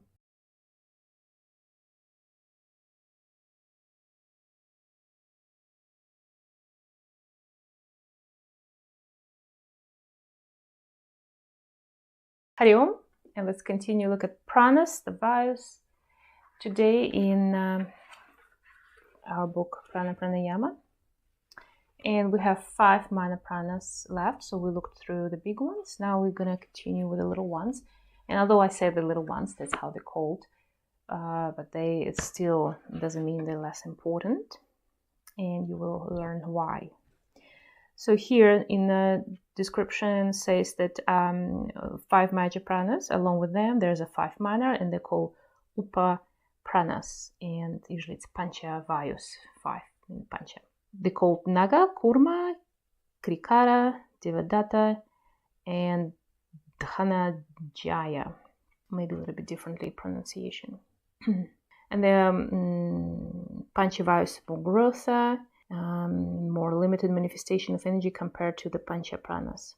And here the elaboration about that difference between vayus, and as I say, sometimes we say vayus just the wind or some type of any flow of the prana within your body. So sometimes people say main pranas are vayus, these 5 it's together 10, or some differentiate the vayus in the pranas. And here it's highlighted that works such as Shiva Svadhyaya in the Dhyana Bindu Upanishad. You find a very specific distinction in usage of the terms pancha prana and pancha vayu. This distinction is preferable as experience of prana at the level of the pancha pranas and the pancha vayus is qualitatively distinct. And in general, when you go to any yoga classes or something, people kind of don't differentiate it as much. So let's start with first, naga. This field of activity causes belching and hiccups. When the air elements is agitated, naga become active and tries to throw the agitated air out of the stomach, causing vibration in udana, prana, and samana. Naga remains inactive as long as the diet and digestion are healthy. In the state of meditation, naga does not function. So it's the one that you have these hiccups, and I used to have a lot of hiccups when I was a child. Sometimes we think these things just the physical body does it, and it's there's no any other control. But in yoga you can find there's these disbalances of this particular vayus, the pranas as well, and that's what's responsible for activation of this function of the body. Kurma. This field causes the blinking of the eyes and keeps the eyes healthy, moist, and protected. It enables one to see all objects. The eyes shine due to the energy of kurma, and one appears impressive. When kurma is under control, the yogi can keep the eyes open for hours, performing trataka. Although kurma operates in a small area, just around the eyes, it has a lot of force during meditation. It makes concentration firm and deep. And that's very commonly I see with people sometimes. They're very hard for them, or they're blinking too often, or opposite, they don't blink as much. Or they doing the meditation, a particular practice, it's very hard for them. Or just to bring the gaze on the Nasikagra Drishti or to the forehead, Shambhavi. So they have these problems, and sometimes people have extra irritated eyes or uncontrolled drop of tears and this kind of stuff. Kurma is responsible for that, and you can practice with me Trataka, and this actually was part of the one practices for our chakra course. We do this. This is when you have to gaze on a flame of fire or something, image or something like that. Without blinking, and it's quite a cleansing practice. So first you might feels like opposite effect. You want to cry, you have sharp sensation in your eyes can get very irritated, and people stop practicing because of that. But actually the more you surpass this moment of cleansing, we call it like a cleansing, and then it's become much better. It's similar like if you have poisonous, you eat something not well, and then you go and you have very cleansing moment when you have to or vomit or you have some kind of bad gasification or something like that. But then the moment you cleanse and clean yourself from that, and then you will be part of the healing. So similar here. Krikara, this field causes yawning, hunger, and thirst, and assists in respiration. So everything related to these sorts of things, like you want to yawn or swallow, hunger, thirst. Due to relation with yawning, its origin is sloth and lethargy. When krikara is controlled with practice, sloth and sleep overcome, hunger and thirst control, and sweet secretions begin to flow in the mouth. The control of krikara is especially helpful during fasting and samadhi. And yeah, this is when, as I told you, one of the first talks about yogis who've been in the laboratory. They don't even need to breathe, or not even talking about food, or they do eat, but they don't have this. They can totally control. So several days you cannot eat, and it's absolutely fine. It's nothing harmful. There's no this like, oh, if you're going to miss your meal, it's going to be very bad for you. Opposite, it's actually cleansing and healing for the body, and vayus, and it's cleans for energetic fields as well. And that's why we do regularly cleansing techniques. We do cleanse. I like to do it with the change of the seasons, or in case if you get sick, you don't want to get sick, you have it like a prophylactic cleansing. But at least 2, 3, 4 times a year, you should do this nice kind of, like you clean your house. There's a big general cleaning of your house. You wash the windows, wash the curtains, wash everything everywhere. That's what we should do with our body too, because it get over, if you little bit by little bit, not polluted, but over exert the body with more digestion, different types of food, and it's non-stop, you need to get a rest to the body. Usually we rest through the night, so it's if you don't have a late meal and you don't eat straight away in the morning, you do your practices and stuff, so you have about good 10, 12 or even more hours of nothing coming to the body, and the body can sustain. But sometimes we're in a state when we eat too much before, the days before, drink, eat, or whatever, consume something, and we need this deeper cleansing. And that's why 3 days fasting, even 1 day once a week, or 3 days every month or something like that, will be very beneficial, and you will feel it dramatically improving your health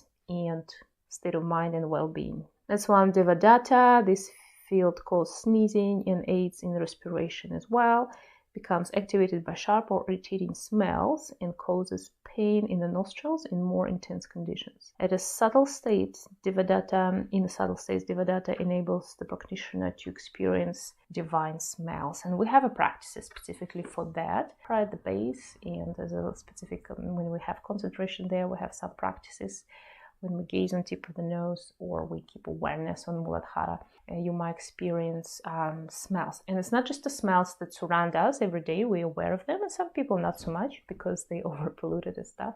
But the moment you start cleansing and practices this more consciously, you start smelling more sharply things, first of all, and secondly, you can have a very good memory smell. So sometimes if I think about something, I have the smell, I feel physically the smell of something that's not around here, not on even this part of the planet, and this kind of stuff. But there's also, you can smell the astral field around us. So like a prana, the aura, these all things, they all have a smell as well, which is not accessible to us in just this normal, through the physical body, normal kosha, the physical kosha. In some meditations or practices, you can experience smell of burn, or smell of absolutely sweet flower, honey type of nectar. And these kind of things, they all come to you with practice. So don't be surprised, don't be alarmed, you're not going crazy. You're just getting cleansed and more attuned to these things. And last one, Dhananjaya, this field pervades the whole body, and it relates to the organ of touch. Yeah? The influences of work of the muscles, arteries, and veins, and the skin. The swelling experienced during an injury is due to the motion of Dhananjaya. During a tamasic state, it reinforces sloth in the body, and also this Vayu is the last prana to leave the body after death, and is responsible for decomposition of the body. Yeah, that's quite interesting. Probably you never heard about these kind of things before. So this touch swelling, and when we get we hit the head and we have this like bump coming out. So all these things, it's yes, we understand on the biological kind of level how it's happening. We have hormones, responses, nervous, this kind of stuff. and biologists will laugh probably on this lecture and say, oh no, this is some kind of voodoo science, that's what's happening. But sometimes people have very disbalance, and they tend to swell more, or opposite. They cannot encourage this function of, cleansing or being aware that something happened in the body. That's when those doctors or biologists, anatomist people, they shake their head and they say, oh, something wrong, maybe you have some kind of allergy, something wrong with you. And often, if they're not sure, they usually tell you it's genetics, or you were born like that. So it's a very easy way to kind of discard these things. And it's true, you were born like that maybe, but more often we have these disbalances. We got them through the life, and as I say again, or through some kind of activity or inactivity, or some kind of disbalance in our values. Even through the yoga, sometimes people come to yoga and they are already overexcited, already over busy mind, and they do some practices which make it more excitement. Sometimes it's nice to do some excitement practices and then divert it in, bring it to balance or peace, or to the middle, and use it to calm down the body. But sometimes people just excited, they go to the gym and then they stop there, and then they carry this excitement through the day or through the week, through the night, and they feel even more disbalanced before they practice. So just be aware of these type of things, and if you really want to, don't kind of fall into this trap.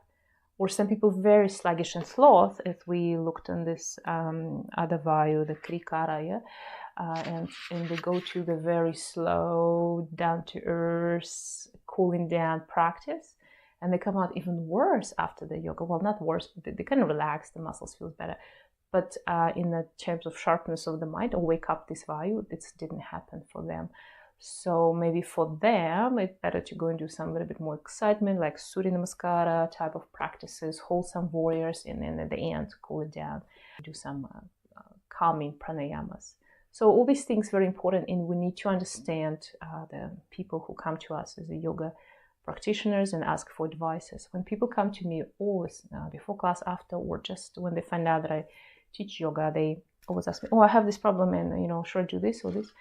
And I say, well, I cannot advise you right now, because I need to know why you have it, history, how often, and you need to think about what practices can help you to overcome it, not make it worse maybe. So think about these things. So that's the last point, pranayama and pranavidya. And here just read some sentences from this.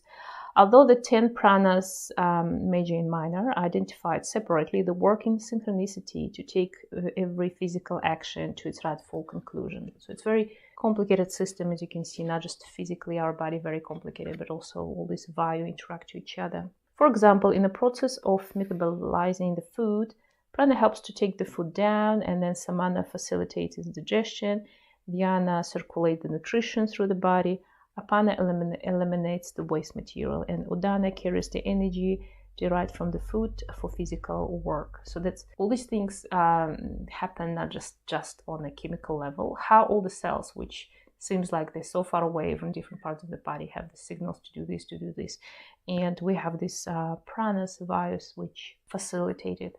And it's very common when some people have the prone to overweight, or opposite, they burn too much energy and this kind of stuff, too much fire, too much water, too much earth, or disbalancing these values as well. So all these interconnected, very, very, very complicated, complex. And you can see now from just reading this first paragraph from this book, that our body in yoga practice and pranas and energy and all these things, that's not exist just by itself, or it's not affecting us in everyday's life. And here it says, therefore, when all pranas are balanced, the body and mind are in state of optimized harmony. And that's what I'm just saying. However, this is not usually the case. Due to the overuse and misuse, the pranas of most people are in a state of imbalance. And it's not just it's not your fault. These kind of things happen. It could be the environment, stress you're receiving, other people, actions or not actions, and so on. In the course of daily life, worry and stress use maximum prana, so that the pranic field become exhausted and discharged. And that's why people so much like to do yoga and stuff like that, or go into the environment and kind of recharge in the forest. Because remember, in the forest as well, all the trees, they like this batteries of the pranas as well. As I told you, pranas everywhere. And when you go in the forest, first of all, disconnect it from houses have electric currents throughout, which is well depleting our prana. Cell phones, too many people, cars, all these things, asphalt roads, too much metal in construction of the building and stuff like that. That's why people used to live in a wooden house and feel more healthier. And when you go to the wooden house, you kind of feel like it's like a retreat for you, isn't it? You go to a forest house, it's ideal. But when we're in the city, we feel stress already just being there, that's how it is. This is in turn cause fatigue, depression, and insufficient digestion and circulation. That's what we said. All these things can come just from these simple things. This vicious cycle continues. The body doesn't have the strength to walk, work, or think, and the smallest disturbance causes nervousness and anxiety. And you can notice these days enormous amount increase of nervous disorder and anxiety and depressions. And I will make a separate talk about this, because I was reading about some research about how stress and depression and people just feel unhappy, just unhappiness increased dramatically in the last 5-10 years. And specifically, we know that undeveloped or whatever, I don't think you can say like that, developed, undeveloped country, third world country, whatever, I think it's incorrect terms, but in some kind of richer countries, which we get used to, Western countries, there's people tend to think that generally happier because they have better life, better income and this kind of stuff, infrastructure, but this research showing that it's not true. That's everywhere getting worse, and especially in those more richer countries. In order to remedy this, the prana needs to be charged constantly, so the functioning on optimized and balance is maintained.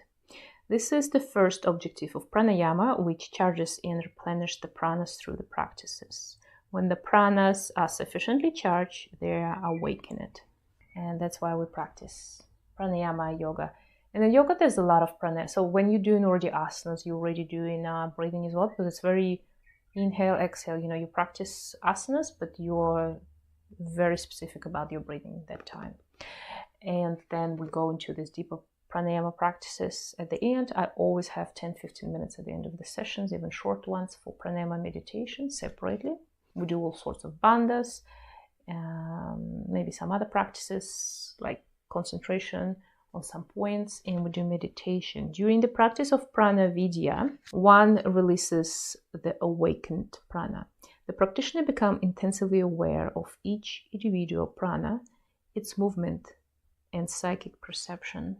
So imagine you can not just know logically in your mind about what I just said, all these pranas here, samana, udana, pana, and all these little minor pranas, but you also can feel them constantly having action within you throughout the day, whatever.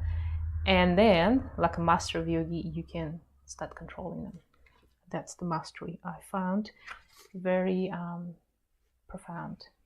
So the practitioner aware of them, its movement, and however, one can also begin to appreciate the nature of the different pranas by observing and concentrating on the different actions caused by them.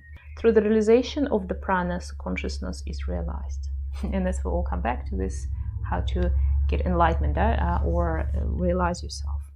The sensation of prana in a particular area can become the medium of experience, of consciousness, or the intelligent principle in that region. We're trying to tell you here that pranayama, and I don't know if I stressed it enough, pranayama breath work, it's this medium through which we start getting into this higher, more subtle, cautious bodies. We talked about this when we talk about the bodies.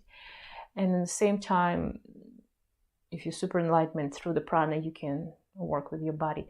So the prana, which kind of like a breath, but it's not. You will feel it through the practice. It's not just a breath, as we said. It's the tool. It's like your, in a car, it's your wheel or the gear shift.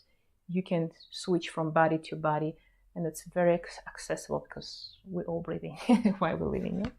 It's amazing. As the prana pervades the gross as well as the subtle functions, the deeper the realization, the subtler is the perception of consciousness. When the realization of the prana is sufficiently intense, the yogi can guide these forces and transfer the qualities as required. And that's what I said. First, you start feeling these things. Same with the chakras. Chakra is just part of your prana body, basically. It's to this vortices of energy. So it's like we have this nadis, the channels of the prana flowing through the body. We have all these different compartments, like udana, apana, with different functions. And through all of this, you have this, like in a city, you have different suburbs, yeah? And you have road connecting them, and you have intersections, roundabouts. In New Zealand, we have a lot of roundabouts. It's basically your chakras, yeah? So if you go on a city market, you have so many people, so much energy, different things happening, different roads going to the central city market or the square. There will be one of the chakras, for example. It's very growth interpretation of that. So you start not just feeling it through your yoga practice, you start the next stage. You can kind of control it. What does it mean control? You can bring awareness to particular nadis or chakra and flow the energy there. And then you can start using it to do something, asanas or particular meditation techniques. And then you might even, some people can use this energy to heal others, healing basically happening like that.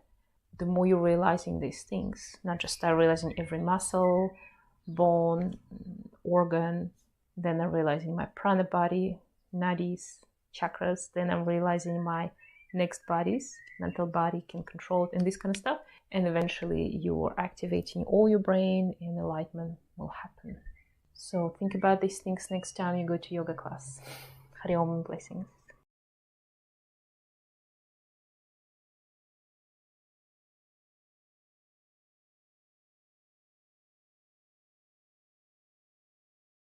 Hari Om.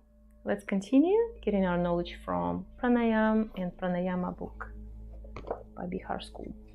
So this chapter is diving straight away to what is Pranayama. We looked at the aspects of what is prana, how it works in our body, some of these aspects. And let's talk about actual Pranayama. In this first chapter, there's a lot of descriptions of scriptures and what saints and yogis say about this and where it's actually originated from. Pranayama is a precise science which provides methods to understand the essence of prana and to guide it within oneself, as well as the rest of creation. So we're here diving into understanding that it's a science, and we understand prana, and we just not just understand how to use it for ourselves, but also for benefit of the world. And you probably heard this from many who practice yoga or yoga practitioners or teachers, gurus. They say the moment you start practice yoga in terms of like adult yoga, I would say, grown-up yoga, not just stretching your hips and shoulders, but it's also working with prana and energy, changing yourself, your lifestyle, changing your attitude and the mind, of course. You start notice that the world around changes. So wherever some called entitled to the karmic creation, but it's also just a simple physics. If energy goes from one place, it goes somewhere else. If you change something here, it's gonna, as a rebounding effect, change somewhere else. So that's what it says as the first sentence. Swami Shivananda says, "He who has a grasped prana has realized the very core of cosmic life and activity. He who conquers and controls this essence is able to control his own body and mind, as well as every other body, mind and power in the universe. Thus, pranayama is that means by which the yogi realizes the whole of cosmic life in this little body and tries to attain perfection." Very great saying, not much to be said. Summarizing what we talked.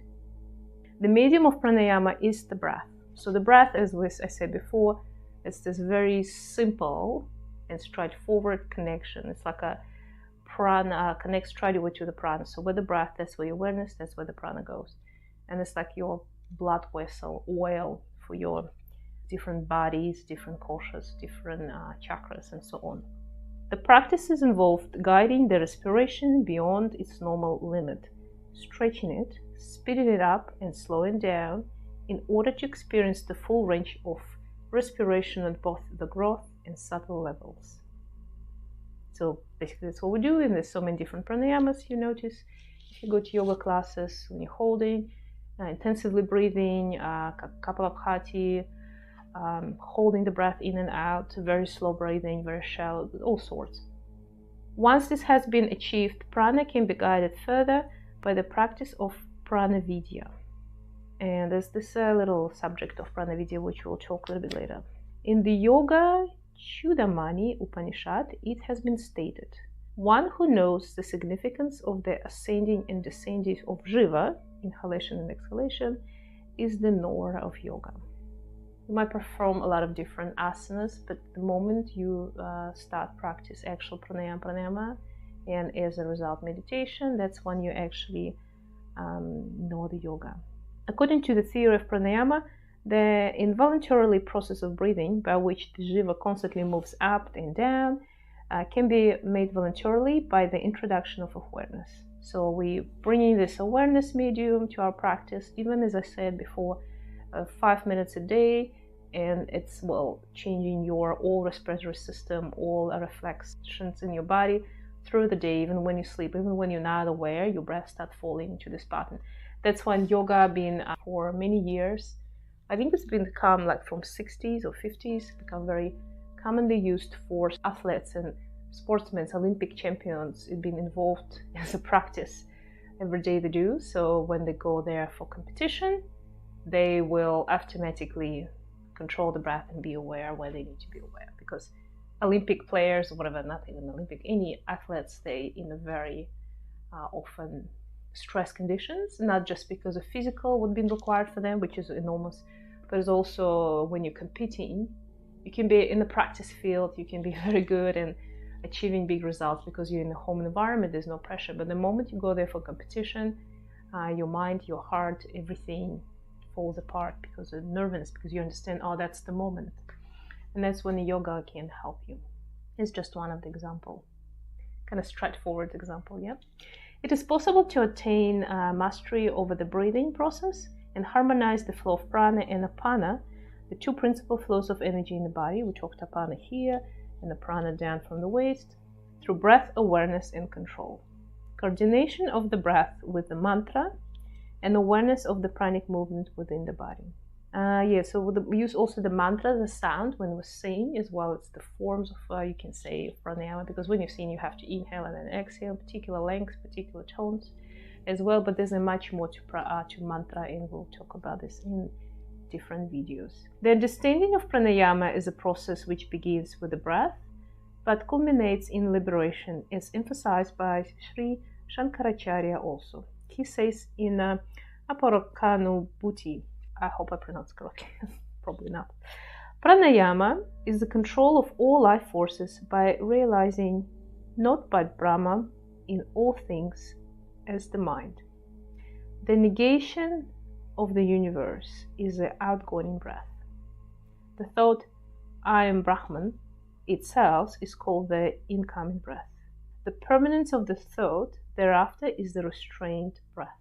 This is the pranayama of the wise, while the pressing of the nose is only for unknowing. When they say pressing of the nose, it's when we practice Nadishodhana. Sri Shankaracharya is bringing to attention the fact that while the practices of pranayama do carry a physical component, the pressing of the nose, when we hold, refer to Nadishodhana, the practitioner who limits himself to these aspects fails to realize the vast scope of pranayama. And that's exactly what I've been saying all this time. Same with the asanas. The moment you practice asana is a physical activity to just apply a muscle, ligament, or joint, you absolutely limit the possibilities of yoga. One asana can't, for example, headstand, for example, can bring you to enlightenment, Kundalini rising through understanding what's behind that, or one of the like shoulder stand, yeah. Or one pranayama can, that's what they say happened with Buddha, one pranayama can bring you to liberation fully. When you understand, when you're not just moving the breath or control it, respiratory system, something in the body, you are absolutely tapping to the universal breath, to the Brahma breath. And by doing this, you're changing the world and yourself. It might sound for you like something very spiritually high nonsense, which there's a lot of it around. And many of these people might be just saying something that hurts. Some people saying something from personal experience. We never know. And some people clarify, what's happening. And only in the presence of particular guru teacher, you will feel this energy and effect of them or on your practice and so on. You will know that what they're saying is not voodoo, like spiritual trendy things that we all say, you know, these days. And I'm trying to, through life and when I talk to people and even my students, I'm trying to not to tap into these things, like oversay something just because it sounds nice or that's what people say these days. I'm trying to always speak through my personal experience and what I experienced and tap into these subjects which I learned from a guru teacher, which I do know for 100%, 108% that they are coming from the source and they are real. Real as my body right now sitting on this floor. Always trying to keep this awareness, not just through, you know, your practice, your everyday life, but also through what you hear and how you, you know, absorb this information. And it applies to everything. Milk is very good for you. Milk is very bad for you. And so on. All these things, they remember you have to put it through the prism of what is somebody trying to tell you. Maybe somebody heard something from someone. What is actually truth and how it's applied to you, you know. For pranayama is not merely the science of breath, but the science of universal energy, universal mind, time, space, and matter. It is a system through which the vital pranic energy, the prana which we say, that holds the universe together is dynamized and redistributed at various levels of existence. So every time you're breathing consciously in your pranayama practice, think about it as not just, okay, I'm just going to training my lungs to breathing deeper and all sorts of stuff, cleaning my energy, cleaning my channels, the nadis in the body, which is true as well. But also think about it, I'm moving you're one of the particle which start moving this universal prana energy life force around for the benefit of this universe. And the moment everybody just slightly on 1 centimeter, 1 millimeter, we're getting more realized, more aware in any aspects of our life, there we're contributing to this global enlightenment realization and improving not just our world, which is nothing, the little dot of our earth in a space of just our galaxy. And imagine in all our, not just the galaxy, but in the space of our visible universe, we just like not even a piece of dust, even smaller. And you sitting there on your little room with your practice of yoga, simple as just counting your breath or doing Adishodhana, for example, you are helping to redistribute life force and change this universe for the better. And it starts with yourself, with your family members, with your friends, people around you, people on your streets. And we're finished with happy people around our planet. Hari Om.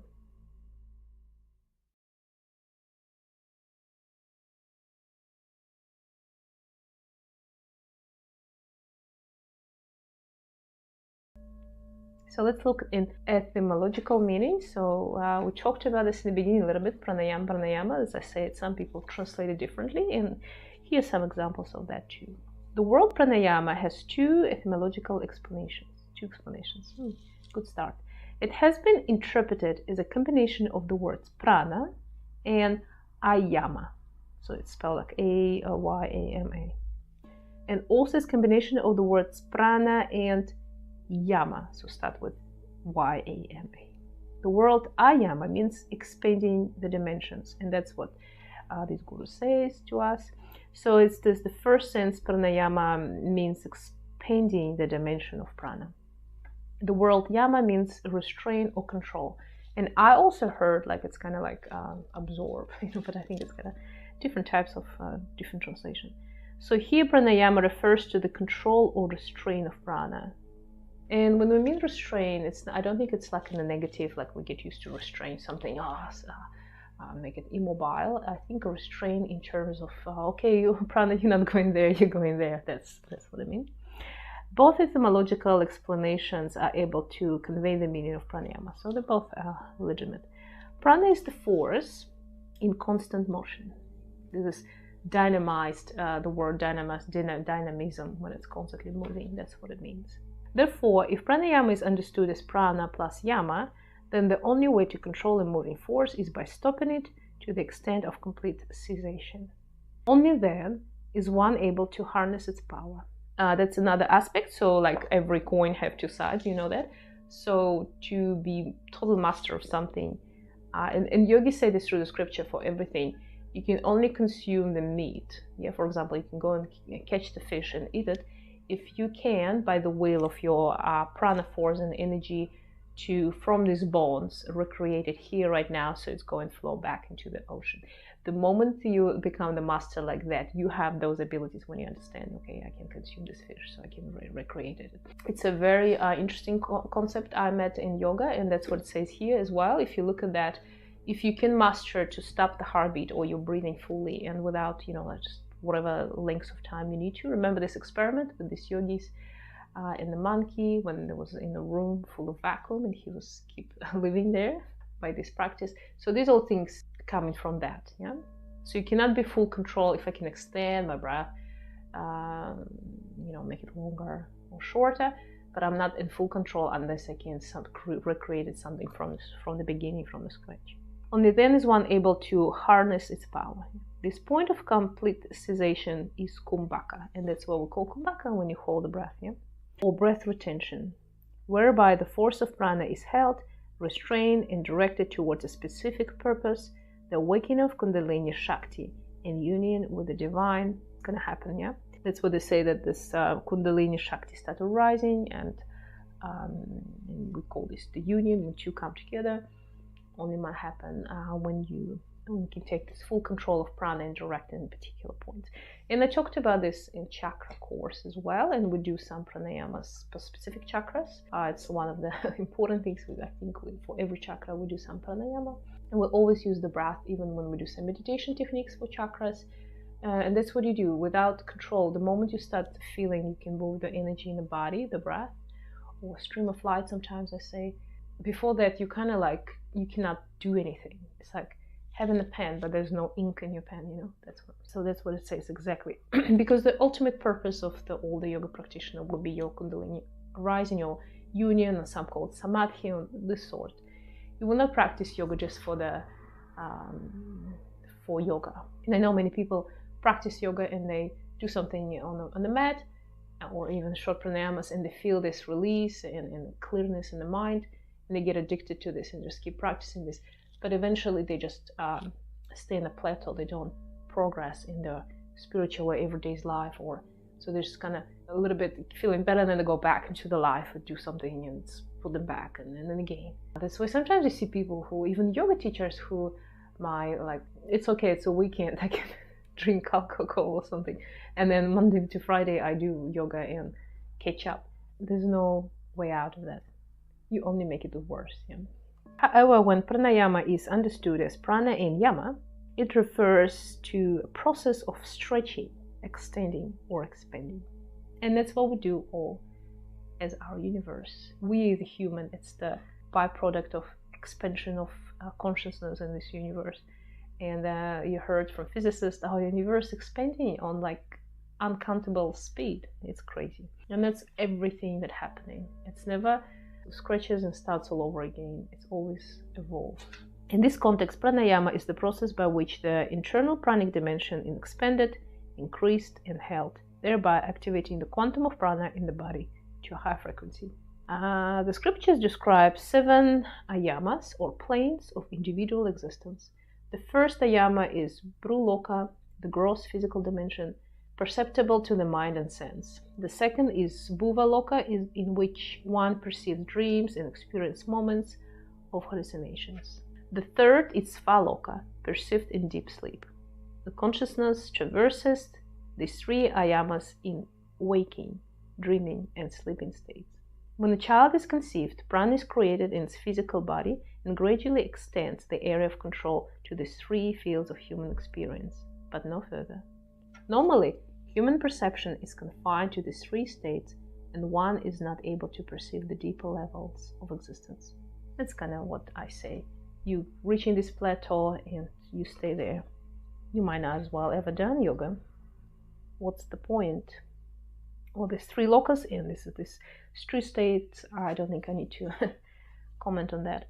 The 4 high dimensions of existence are described symbolically as Mahaloka, Yanaloka, Tapaloka, and Satyaloka. The gross prana is incapable of penetrating into these subtle dimensions. And that's what they say about the changing the energy, vibration. Some people very commonly use this again to this spiritual people, and many people, okay, use it because they maybe experience this. Change your vibration, you're in a lower vibration, go in a higher vibration. What they're trying to say is this, what it's in the text, from gross to subtle. So the pranayama come here. The purpose of pranayama, therefore, is to refine and transform prana into a subtle force and then extend it into the higher locals or ayamas. When the pranas are awakened beyond the first three dimensions, then the real purpose of pranayama is fulfilled.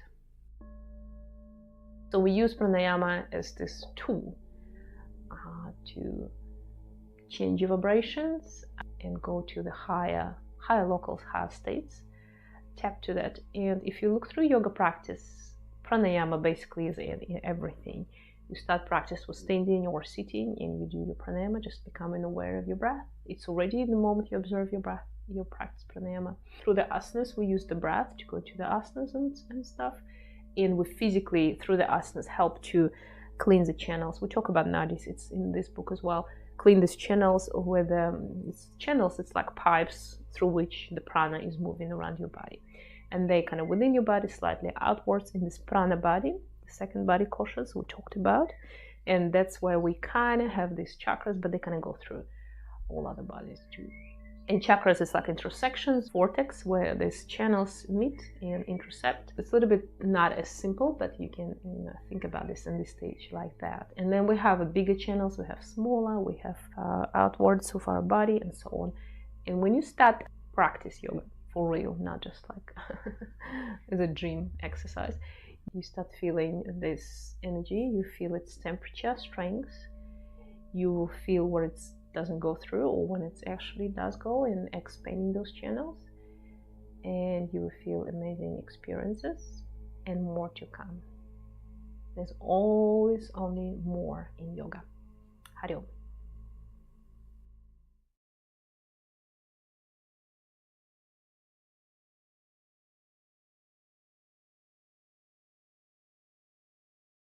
Hari Om and welcome, and let's continue on Prana and Pranayama studies from the book of the Bihar school. So let's talk about pranayama for transformation this time. And as usually, I will read some paragraphs and we'll talk about this. In the practice of pranayama, prana unites with apana, and the united prana apana is directed upwards to the head. And when we talk about apana, all different udana, samana pranas, we mentioned we have this prana around the chest and apana that goes down through the legs, and they united, reversed basically, and moving upwards. I said before, many times all the practices of yoga directed to that. That's why we do a lot of inversions and a lot of meditation about bringing energy up through. At this time, prana leaves the passages of Ida and Pingala and travels through the channel of Sushumna. Ida, Pingala, and Sushumna, there's aspects we will talk about later. It's the main channels, or nadi, we call them nadi, channels of the prana within your pranic body. And Ida, Pingala, they're both going through your spinal column from the eyebrow center till the bottom. They're kind of rising up spirally, one, and the second one, they intervene on the way.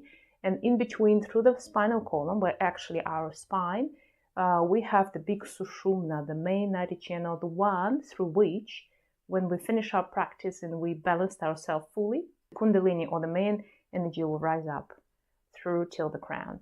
So when we practice pranayama, we constantly have this kind of mini version of your Kundalini rising. We united Ida, Pingala, these two different channels, by balancing out, bringing the middle one into the action. When prana passage through Sushumna, through this main one, the light of jnana is kindled, light up, and the Kundalini is awakened. That's what I say. The mind enters a thoughtless region. And that's one of the indications that you're in a good way in your meditation or practice, when you have this sensation of suspension from the thought. Yeah, it's not, some people describe it as very negatively, like they feel empty and sad and lonely. In a correct practice with good preparation and a good cleansing before, you shouldn't experience this in a sad way. It should be this emptiness and suspension in a very positive and happy way, as I can describe. All the karmic seeds of the yogi are burnt away. The karmic seeds of the yogi burnt away, and that's what many people say when you start practicing yoga. You can, even in this life, in this presence, in this body, kind of burn out your karma. So it's not very correct way to describe it. It's very simplified, modern description of how the karma works, or how we have all our tendencies and imbalances, and through the yoga we even them out and leave them, let them go, become beyond them. So when you start practice yoga, it's increases this, speeded up this process to kind of burned away. The ablation of the senses is offered into the fire of prana. As the practitioner undergoes this process, the sleeping centers of the brain are awakened. And that's what we said in the beginning, and I'm going to repeat many times throughout these lectures. Some people say like we don't use our brain fully. Some people say we're using brain only like 10% or so. It's very speculative, and we cannot say directly what is true and what is not. But through the yoga science, we definitely know that we not like don't use the brain. We use it, but we're not aware of that. And so we consciously do not use the brain. So all the abilities there in the brain and how you perceive everything is all there, but just we don't consciously doing this step in it. And some people live their life throughout without kind of activating all the brain. And by activating our chakras in pranic body within the pranic body, we're activating brain. And vice versa, as I say, always through the brain and activating through the parts of the brain, you're going to activate everything else in your body. And it's not just the chakras channels, you can control this. You start also having siddhi. Siddhi, it's like some kind of extra abilities for normal people consider it, like walking in the water, or I don't know, lift the objects, kind of like a Jedi siddhi. But it's not as that. There's a different things which some people think it's extra abilities for them, but for the conscious person, it's like a normal. For example, understand energy of the person who you talk to, or feel, kind of read the mind, not directly read the mind. So you're not going to hear the voices in your mind, but you will understand the underlying reasons, see through to the truth. For example, you heard some information, and this information trying to access to one of the emotions you want to feel. For example, somebody saying something happening somewhere in the world, and they want you to feel fear for a particular reason. So, and at the same time, if you have a siddhi of seeing through into the truth, you will understand what's underlying beneath it. It's kind of just roughly describing this. Let's continue. Usually the brain and the mind are trained through the perceptions available and intelligence to the senses. Yoga, however, has a completely different view of mind control. It says, isolate the mind and consciousness from the pathways of sensory stimulation. The brain, mind, and consciousness can function independent of the senses. By isolating the brain and mind, the consciousness enters a more powerful state of understanding and realization, and this is the beginning of yoga. You probably understand what it says here, or if not, just listen to it again. It says that traditionally we think that we have a brain in our mind, in our head, and the brain is responsible for our functioning, all the life mechanism in the body. It's the brain control our senses and emotions. Yeah, that's what traditionally we have. And when you go to, probably, I'm not so much into the psychology and psychotherapy, so I'm not very much understand the difference between one another. I do know that they use a lot of, these days they use a lot of yogic ancient practices. They're trying to utilize it, but they're trying to kind of look at them from their own perspective, so a little bit limited. So the idea is that whatever you're thinking, it will be materialized in your world, or physically, or through your body, or so they have this outer trainings. For many, many years, people practices this when they trying to kind of reprogram the brain, the thought process, to improve the life through that. In the yoga, as they say here in this paragraph, we consider the brain, we use it a little bit differently. So brain, mind, and consciousness can function independent of the senses. So we consider we have senses which are very important for us. For example, you get scared, you saw something, so through the eyes, through the senses, you get scared, you feel this adrenaline, the butterflies in the stomach, sometimes down below, you feel this like a vibrational energy. This is your chakras responding. The chemistry in the body responded is the adrenaline, coming into the bloodstream, and the muscles get tighter, you're ready to run. Often they say this fight and flight. They have this response when our shortening of our hip flexor or the psoas muscle will cause us to run faster, yeah? And sometimes when people have unusual situation, when they're really scared about something, or for example, I have a child and something happened around my child, I will have this, sit here, extra abilities. I'll have extra strengths. I can push something stronger to protect my child. It's very well-known phenomena. There's nothing voodoo or unrealistic about this. See the people in a situation, they're much faster, they're much stronger than they used to be in a normal calm state. Why? Because of that. But at the same time, in yoga, we're not saying that senses are wrong, which shouldn't have them.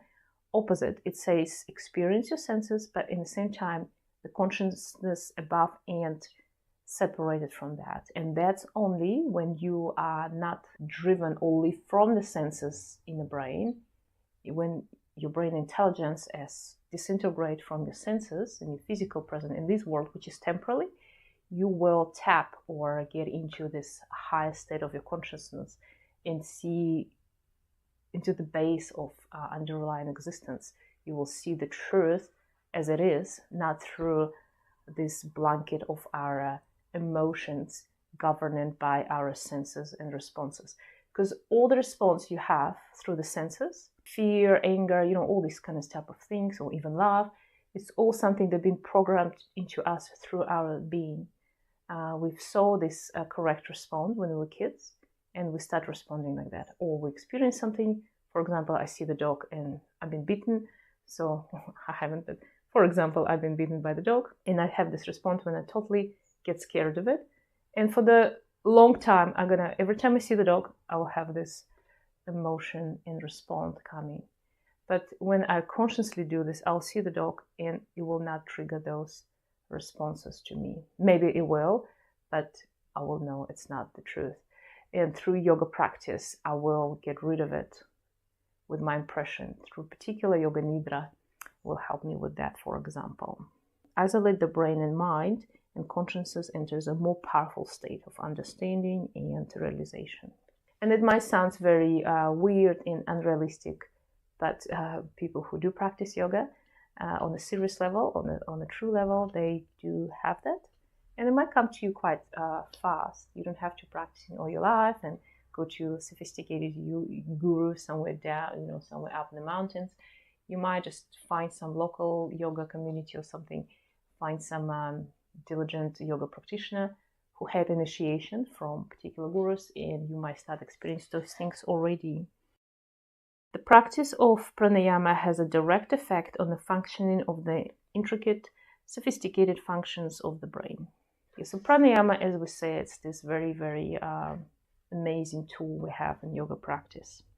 And majority are yoga practice around and about the pranayama. Even the asanas or meditations is always something with the breath. When the yogis investigate the possibility of an independent method to develop the silent area of the mind and the brain in order to transcend the limiting barriers of the human personality, they discovered pranayama. It is possible to understand this process through modern scientific principles as well. Well, there's a described example how it works brain cellular level, and I will read it for you so you just have this understanding and kind of things that prove you that what yoga is saying, it's not just a spiritual, modern, hippie kind of type of conversations that we have just because it sounds nice and magical and we're trying to escape it, there. Practice yoga, meditating, I feel love. This kind of stuff which doesn't have anything to do with reality. I will read you this science, modern science, directly saying exactly the same things, but maybe for some reason, maybe scientists these days already confirming that it's all correlate with yoga, but some people still kind of fighting and trying to resist it. I don't know why, but in the same time, that's how the modern community built. But in the same time, I know that from already 60s, 70s, and scientists and researchers and yogis were working together and not contradict each other, but only help to each other. So it's just about how modern world structure and probably the world corporations want you to behave for their benefit rather than for your benefit. So because if everybody practice pranayama, yoga, everybody will live present and in peace, there'll be less disease, there'll be less pills produced, and you can imagine there'll be less money and so on. So let's read it. There are billions of cells in the brain which exist in chaotic order, without any discipline or unity, shown as a random brainwave activity when measured on a EEG machine, so it's some electronic scanner machine. These cells are oscillating forms of energy or Shakti, comprising the totality of brainwave activity. The house in the brain and mind is also a result of the millions of archetypes that exist as unorganized geometric patterns and influence one's action, thought, decisions, feelings, and awareness as a whole.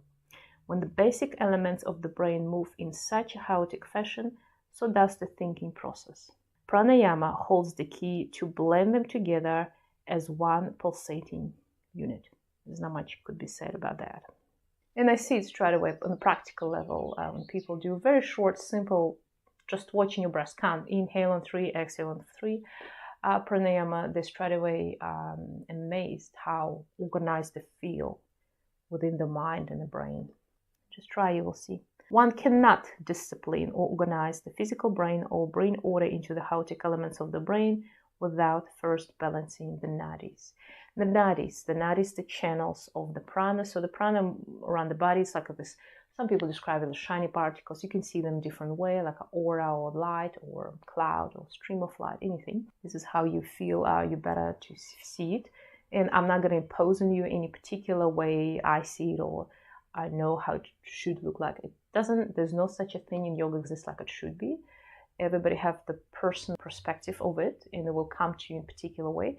But through the years, through the thousands of years, how we even see it on ancient sculptures, which 6,000 years old or so, we can see that it's more or less similar. It's presented in a similar way. So there's a one thread line that united all of that experiences, but they always will vary. And also we can, when we experience something, somebody come into the room and there'll be 10 people and everybody will feel and describe it differently afterwards, the way the memory will be projected. So be aware of these things too, especially when you go to some yoga gurus, teachers, whatever, practitioners, and you ask some questions, they tell you one, then they go to other one and they explain it differently. It's not because one knows more than other or he's not good enough or something like that. It's because they have different perspective, and through the prism of their understanding and their evolution and spiritual, passage, they experience this that way. And even me, I can explain something in one way, and then months later I'll be describing it differently. So it's all variety. So don't be like very rigid in this. The brain is controlled by the chakras and nadis. It's kind of like a strong statement, but in the same time, it's directly chakra and nadis determine the brain. I would say maybe better than control. Mental balance is not possible unless one is able to balance the Ida and Pingala nadis through yogic practice. And one of the best, these two nadis, and we'll talk about this more detail about these nadis. One of the best practice for them is Nadi Shodhana, when we breathe in through one nostril, exhale through other, and then back again. And you can you feel how they're balancing out just by breathing several rounds already. The practices of pranayama are of major importance because they purify and balance the flows of Ida and Pingala nadis to awaken Sushumna nadi and Kundalini. And that's what I said from the very beginning. That's the brain cells are stimulated and the brain waves streamlined and the archetypes are organized. In this way, new languages can be learned, behavior can be transformed, a culture can be reconstituted, and a civilization can be given a new turn, although together. You see, it's not just affecting your brains and your behavior, your mood, like how you feel right now. That's why many people treat yoga as some kind of, oh, I'm going there, like, like you go to sauna and feel a little bit better, relieve the muscles, feel clearer in my mind. It's changing without you even knowing in your life and your further passage of your life. So when you're in your evolution through a spiritual life, start practicing yoga, and instead of going that way and that way, you totally have new possibilities and new passages, and it will slowly every time evolve into the higher states. In the same time, it will definitely change the people around you, even who doesn't even know that you're practicing pranayama or yoga. And believe me, it does happen, and I can see it with my surrounding. According to science, the gray matter of the brain changes during the natural course of human evolution. This process is hastened through the practice of pranayama, and one is able to evolve beyond the natural evolutionary cycle. The benefits of such an event are too numerous to describe, but can be realized only by self-investigation into yoga. And that's what I say in the very beginning of this paragraph. We're fast-forwarding our evolution in the spiritual personal, so you can, like a Buddha, make enlightenment in one life, or like a Jesus, for example, he went for 40 days to the desert. He was doing his deep meditation and fasting for particular this reason. That's what he was doing. I'm not sure he wanted to have a Kundalini rising, but he definitely was evolving spiritually straight away. And he did in these 40 days. And if you ever read the Bible, step back and look at this from yogic perspective, you will see that it described everything that every yogi who does practices of yoga experiences. And therefore, so instead of taking life by life, thousands of years to evolve our end brain physically and change one pattern very slowly, resistantly through your life, you can do it fast forward with using pranayama and meditations as well. And majority meditations are involved with the pranayama, you're watching your breath. You don't have to go very sophisticated, like there's a Kriya Yoga, which is amazing, and it will awaken your Kundalini couldn't do within the days. If you do it correctly with a particular guru and you're prepared, cleans the body, and you're ready for it. However, you don't have to go this way. You can choose something quite simple. For example, Nadi Shodhana and Japa Japa. But if you dig into the same spot every day regularly, you might hit your Kundalini. And it might come to you not just through the practice, it might come to you any other time outside of the practice. And for me, it works, well, I do experience through the practice usually, but often it hits when I'm not in my practice, you know. So be aware.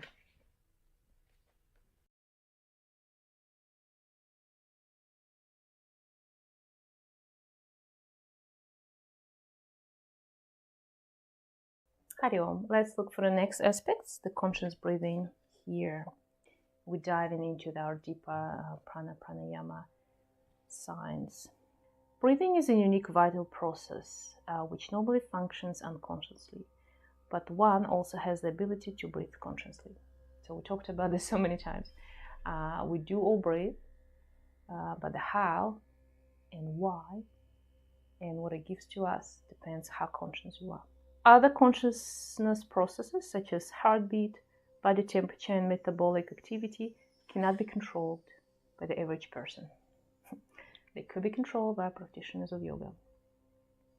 Unconscious breathing is controlled by the medulla oblongata in the brainstem, a region known as the primitive brain, while conscious breathing comes from the more evolved area of the brain in the cerebral cortex.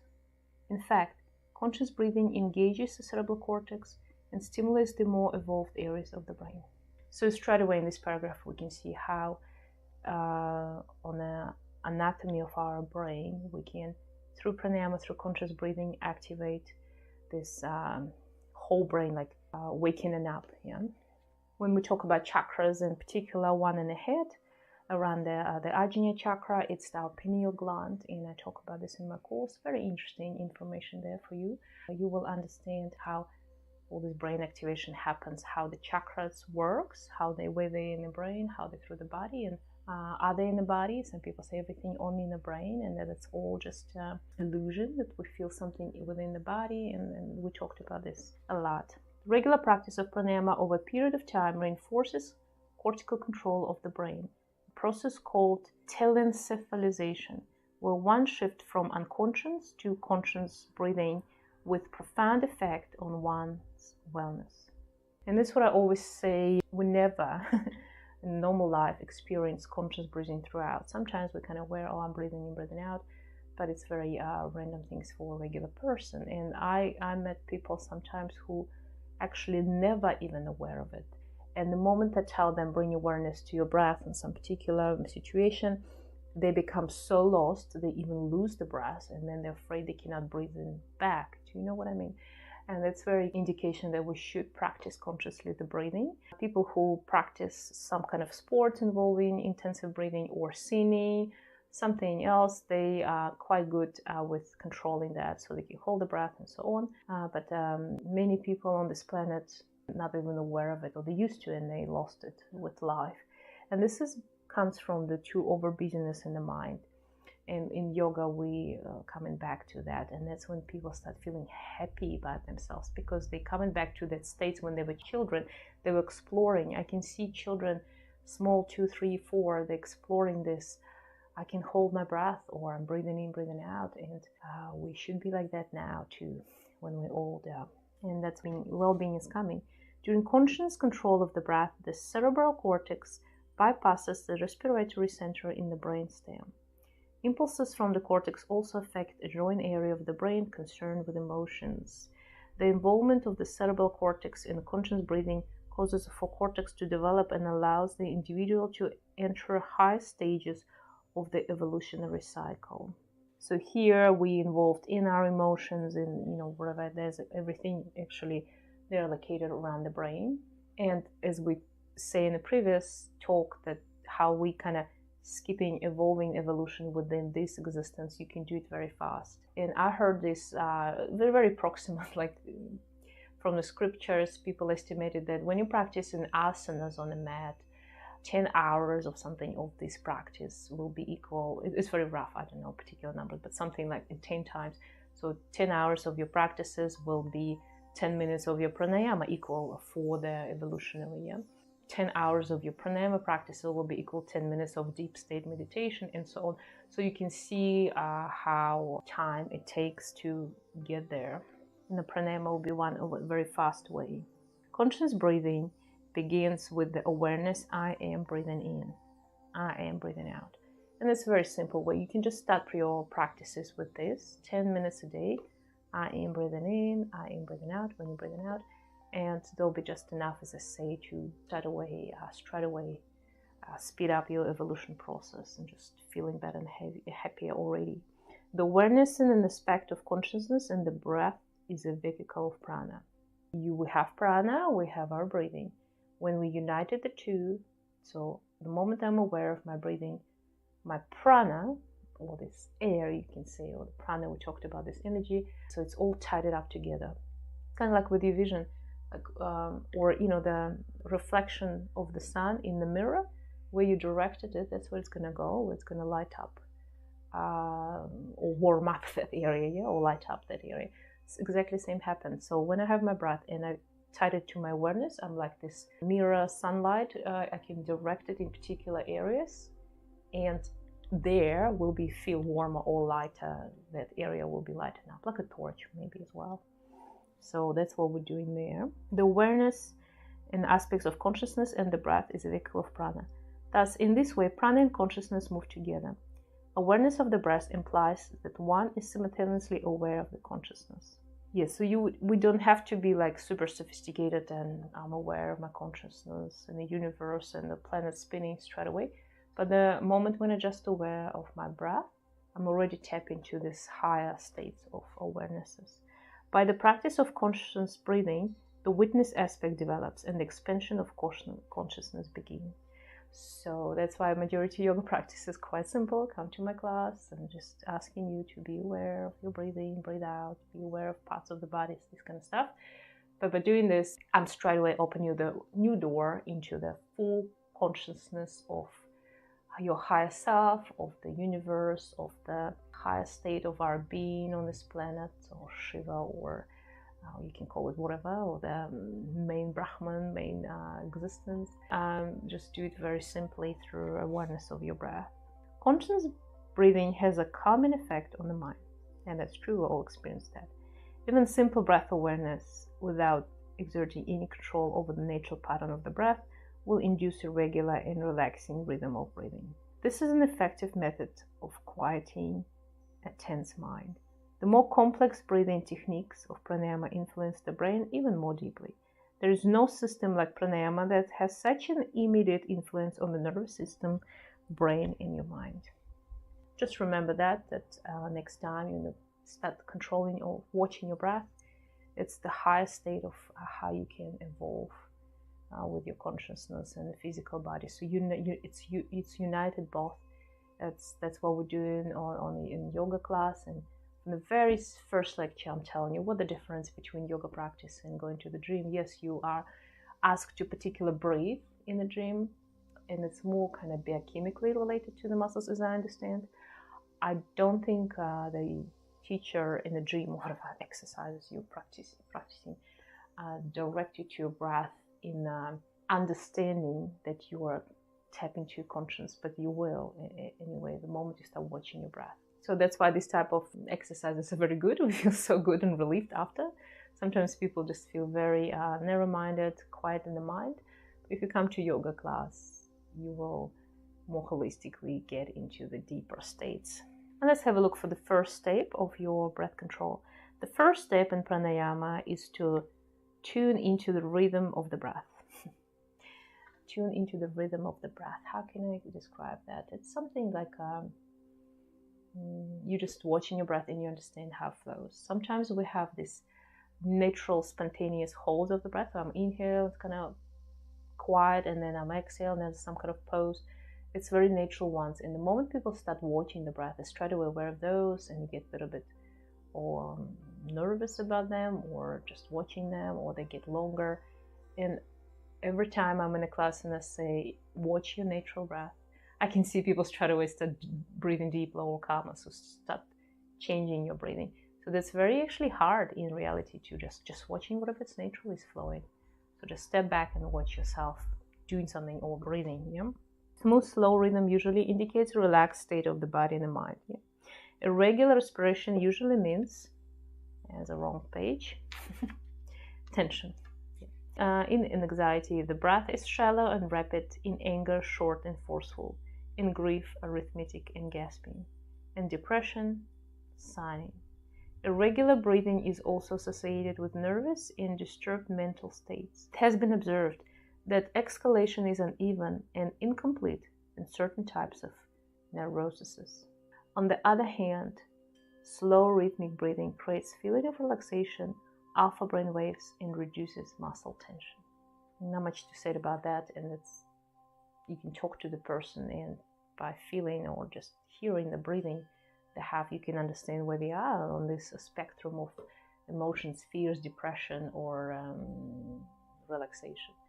And it's the different way how this person will perceive what you're talking about, perceive the world, and express themselves. So not often people, as they are throughout their life, it could be at this particular moment person experiencing something very unsettling, and we're trying to talk to them and they react in a particular way, and it's mean maybe we should talk to this person when they're a little bit calmer, in a calmer state of mind. And often as well, we can exchange this. So if I will talk to somebody who's very excited and anxiety or something like that, or anger, it will very easy transfer to you too, because we actually easily replicate each other's breaths, and we telecommunicate our emotions and desires and fears, this kind of sensory states, emotion states, and it's very easy to fall into this unexplained constant anxiety or fear or depression. It will be just something that coming out from you, from somebody else, or the environment you're in, and you have to register that. You have to register that right now I experience something which is not who I am or what I am or what actually I am in this part of my life, and what should I do about this or not.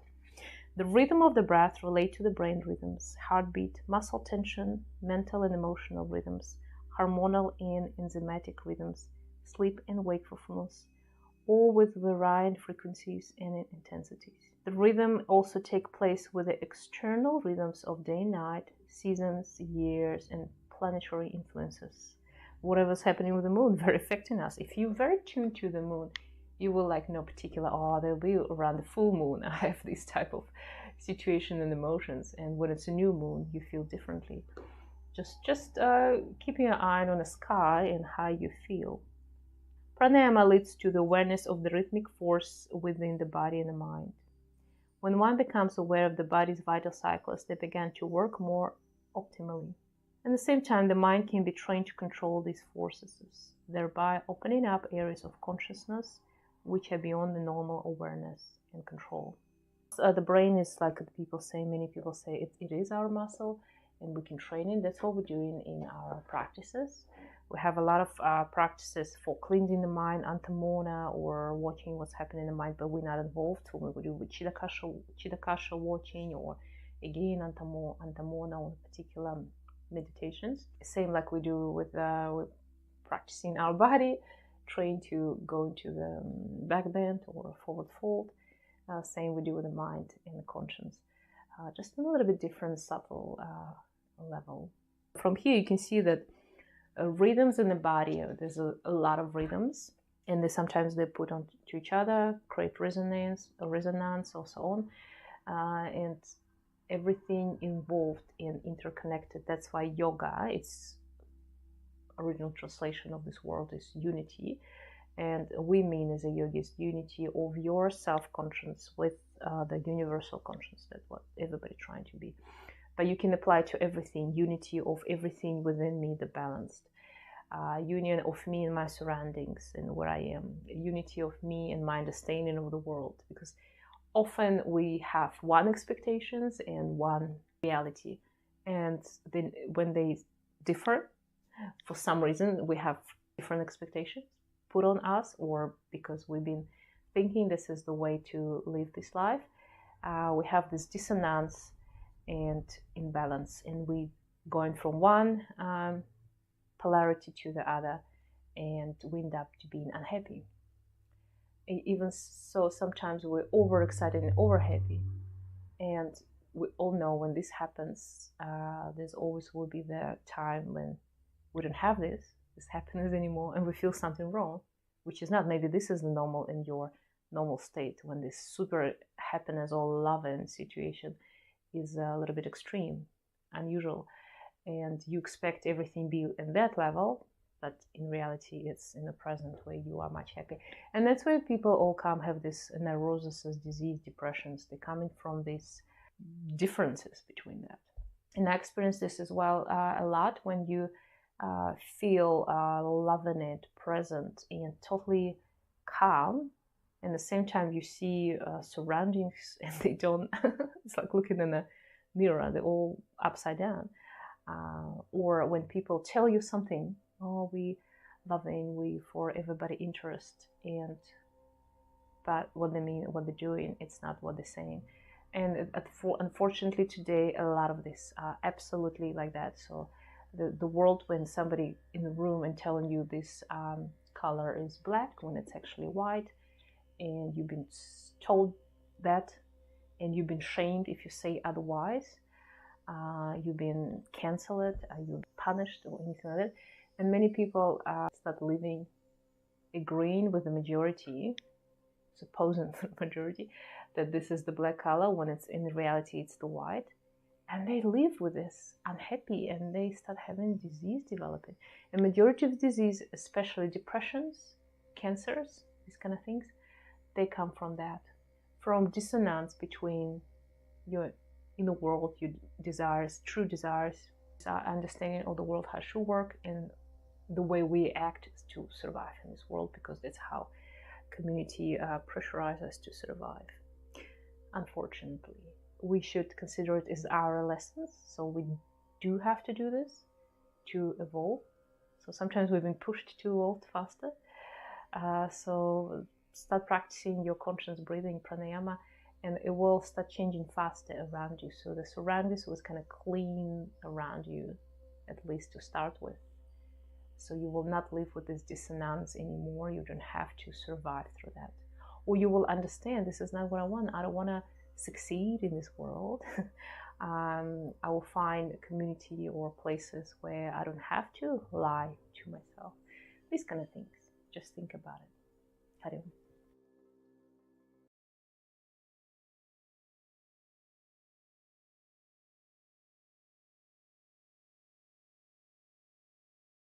Hari Om.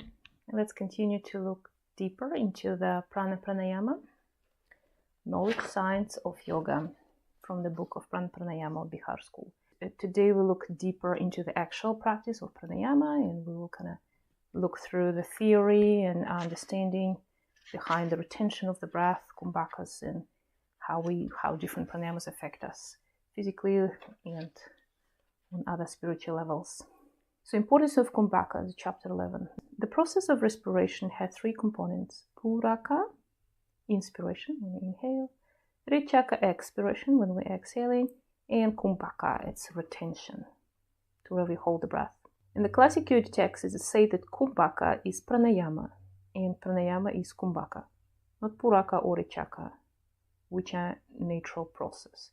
So they don't consider in classical yoga that inhaling and exhaling is actually pranayama itself. However, one must remember that inhalation and exhalation are part of retention. In order to retain the breath, it is necessary to inhale as well as exhale. Therefore, the 3 components of the breath are also the 3 parts of pranayama. Inhalation is described as an active or positive breath. Exhalation is the passive or negative breath. And Kumbhaka represents the transcendence of duality. Inhalation is the active process of respiration and required muscular effort to draw air into the lungs. Normal exhalation is passive and does not require muscular effort. Rather, the diaphragm and ribcage recoil back into their original places. And that's why so it's easier to control kind of your exhale, make it deeper and longer, and then control inhale. And people find in troubles when they get nervous or have a disease or asthmatic problem or panic attack, it's with inhaling. In pranayama, Rechaka it's when we exhaling, is often a slow and controlled process. Generally, it is either the same length or twice the length of Puraka, of inhale. The main advantage of conscious exhalation is that it develops conscious control over the relaxation response as well. We fully coming back to normal state, and you find when you have a longer exhale, sometimes I guide you through have a longer, twice longer exhale and inhale. You straight away getting into this internalizing state of relaxation. We practice towards the end of the class. Slow Rechaka is performed spontaneously. For example, when one moans or groans in pain, for this remove pain from the pain center in the brain. Conscious effort required for slow release of the breath needs the help of the cerebral cortex of the brain. The cerebral cortex sends inhibitory impulses to the respiratory center in the midbrain. These inhibitory impulses from the cortex overflow into the adjoining area of the hypothalamus, concerned with emotions, and quieten this area. Hence the soothing effect of slow expiration. Let's explain you like on a physical level, anatomy level, how it's happening. The Amritananda Upanishad gives a poetic description of the twin process of Puraka and Rechaka, and it's translated as rising up the Vayu from the Akasha region in the heart and making the body void of Vayu and empty, and uniting the soul to the state of void is called Rechaka. Rechaka, it's the exhale. That is called Puraka when one takes in Vayu, as a man will take water into his mouth through the lotus stalk. Here it gives you this descriptions of what is the breath itself, and we can see the pranayama, and you see the main secret of the pranayama, and the gurus, teachers, yogis practicing and mastering it is through the retention of the breath at the end. But it's easier to start it with just controlling your exhale, then you can have more control over the inhale, and then with time you can work on your Kumbhaka, or retention of the breath. And you can retain the breath on inhale or exhale, which is much harder, the second one. And your teacher will guide you if you have particular problems, disease or nervous system or psychological problem, where to start, which pranayama will be better for you. We're going to look at some pranayamas now as well, classifications of pranayama according to that, and how to practice in yoga. And if you looked in yoga classes, we kind of have general pranayamas. Ujjayi, everybody practice, yogic breath, maybe. Some other Nadishradana, from breathing one nostril in order with another, and holding the breath in, breath out. So these all variations, but there's all other sorts of pranayamas which we're going to look at. So classification of pranayamas. The various pranayamas are obtained by modulating the process of Puraka, inhale, Rechaka, exhale, and Kumbhaka, hold the breath, in or out. The main classical pranayamas are 9. So we're considering 9 classical pranayamas. Nadi Shodhana is the one when you inhale one side to the other. Bhastrika is when you inhale intensively and exhale intensively using diaphragm, like that. We practice it a lot. Kapalabhati, also Shatkarma. Kapalabhati, also the cleansing technique, which we do in the morning. Shatkarma is when you inhale normally and you exhale diaphragm, sneezing out the air, like that. Yeah. Shitali, Shitkari, this is one related to your mouth when you're kind of cooling. Brahmari is when we're closing the ears and we're humming. Ujjayi, constricting the throat. Murcha, Surya Beda, and Chandra Beda, more sophisticated pranayamas you can learn in the classes. Some of these pranayamas increase heat and some cool the body down. That's just what we say, for example, Bhastrika. Some pranayamas stimulate, while others harmonize and relax the nervous system. Nadi Shodhana is balancing, Bhastrika and Kapalabhati activating, and Brahmari and Ujjayi are relaxing. Shitali, Shitkari, and Chandra Beda decreases the inner body temperature. Surya Beda and Murcha increases the inner body temperature. So you see, it's very important in pranayamas and for your teacher, guru, yogi, understand to all this knowledge of these pranayamas, who can practice them, what time of the day, after which practices. There's some practices that doesn't go together in order, in particular order, so you have to then practice them in a specific way. All pranayamas techniques alter the normal breathing rate, but some more than others. Bhastrika and Kalabhati speed up inhalation and exhalation. They may be considered as the methods of hyperventilation, where prolonged rapid breathing is practiced. Similarly, Brahmari, Ujjayi, Shitali, Shitkari may be regarded as methods of hyperventilation as well, could be, where reduced or slow breathing. Other less than 5 breaths per minute is practiced. Often less than 5 breaths per minute is practiced. And I consider having 5 breaths per minute. It's kind of like average for a normal person. The ones who doesn't do practices, the moment you start practicing yoga and pranayamas in particular, you can achieve 2 breaths per minute or even less. So inhale, exhale, holding the breaths. If you go into sophisticated classes, might be even more longer breaths. The hyperventilating techniques come under the classification of vitalizing pranayamas. The rapid and deep breathing increases the alveolar ventilation and stimulates the blood flow in the top of the lungs in those areas where blood circulation is sluggish and even dormant.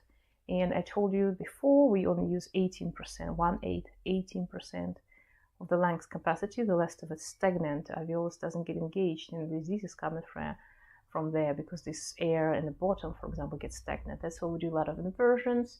That's why when you go into the nature, you go for a run, you feel much more, you feel a little bit more tired and kind of high in the oxygen, but you feel happier and healthier after that.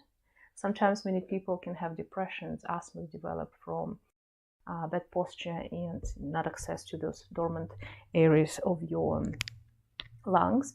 And as a result, this not very nice bacteria develops. And just in general, you get less oxygen, remove less toxins from your body through respiration, and you start feeling down, and it might cause disease after all. Yeah, so the yoga is amazing. Pranayama is amazing for that. Just particularly that reason, it's already the reason to practice yoga. So these pranayamas have a stimulating effect on the whole body due to the rapid muscular movement and increases metabolic rate, induces in all parts of the body. These techniques experience the lungs and abdomen and stimulates the nervous system to balance and strengthen itself. They also have a purifying and heating effect on the body and mind. And that's exactly what I'm saying. And we're always trying to balance out. So if you're overcooling, you want some heating techniques. And it's not even temperature-wise cooling. It could be energetically cooling.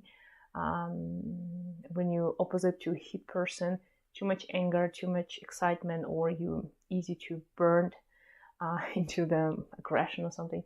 When you're too over extrovert, the cooling techniques will balance you out when it's more switching off mind process and this outwards, we switching to inwards. But some people too inwards, too inside, and this some depressions come from that when they shut down, the person shut down. And then I will give them some practice that will open them up more to the world So everything, all the time in the yoga practice, everything we're trying to balance out. So we don't want too much of this or that. Too happy is not as good as too sad.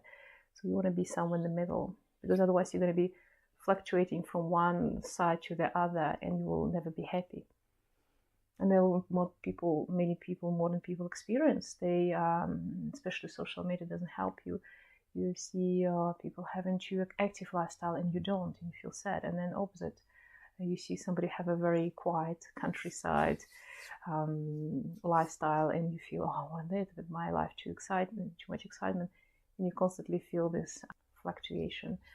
And it's also somebody else's desires put in you because of economical reason, because everything through social media, television, everywhere, they're trying you to encourage you to buy something, service, product, travel, lifestyle.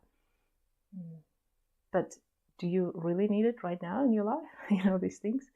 And we get constantly sad that we cannot afford what we think we do want, or we should travel. That's the leisure. And when you see people traveling on social media, often they just show one particular point of view.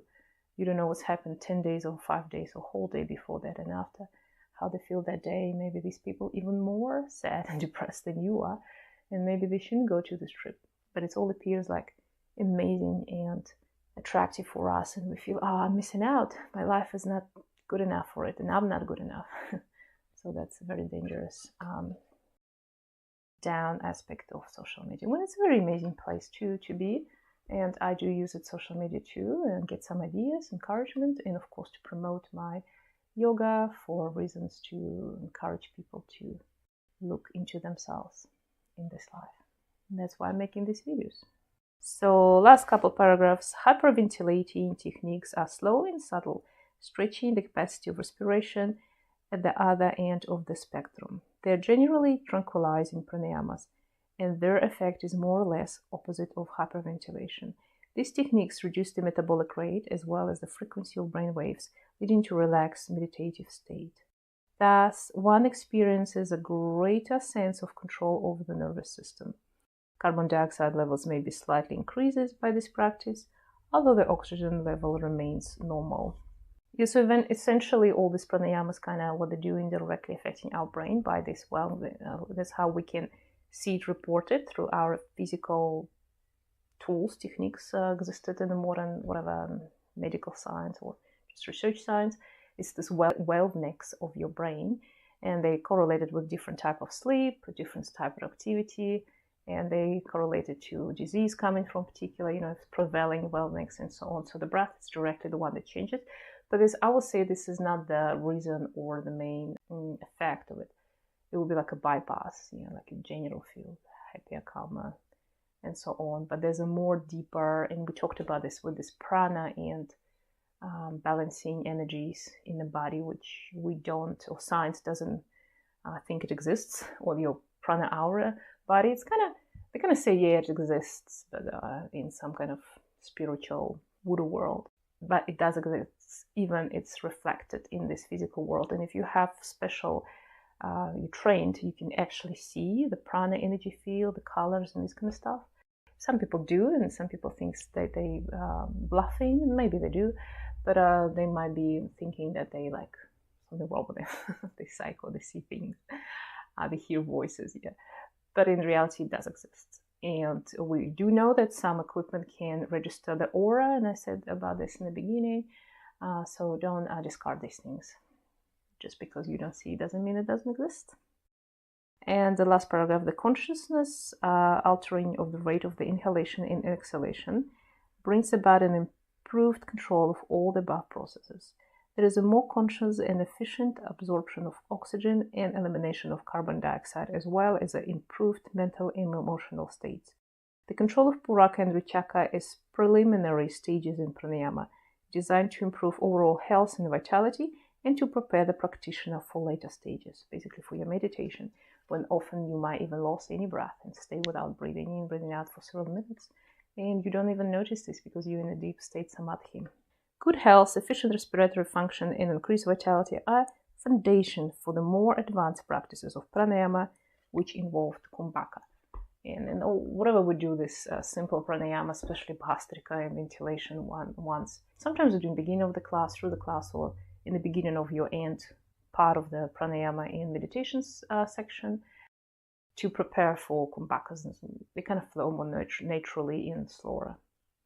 And I noticed after whatever half an hour yoga practice asanas, you're already switching for controlling your breath, because we do use the breath in the practice. Surya Namaskara, it's an amazing one. When you're inhaling one asana, exhaling other, it's already control of your breath. Inhale, exhale at least.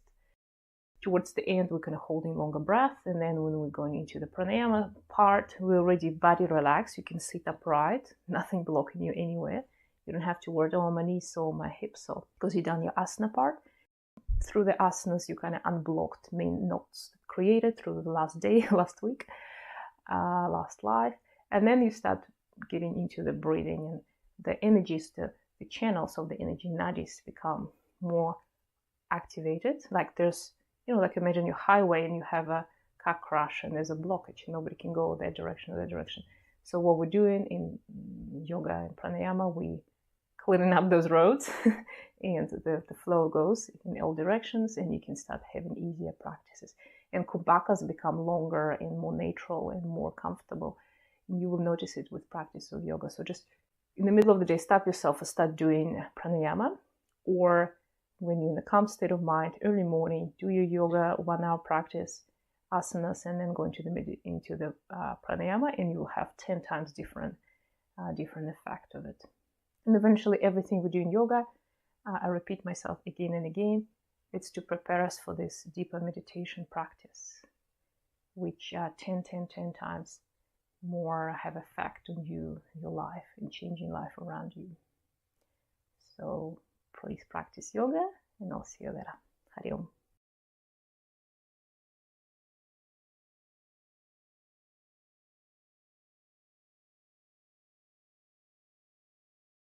Hari Om and welcome. Let's continue our dive into the knowledge of Prana Pranayama and yoga science. And we take in passages from this book of Bihar School, and we talk about them, and we commented on them. And I'll come back to this chapter about nadis, and we kind of talked about this throughout and through my classes. If you follow me, I do always bring awareness to the channels, to the nadis, to the chakras essentially as well. So let's just a little bit look at this. What are they? But I very in detail talk about this in my chakra course as well.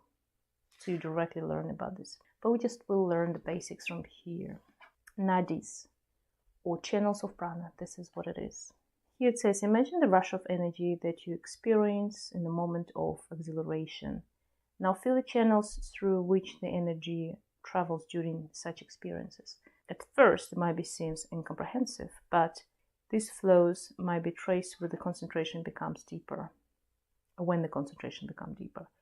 So modern science explains this process in terms of the nerve impulses, but the ancient seers perceive it as an energy and consciousness flowing through interconnected channels in the body called nadis, which form an energy network.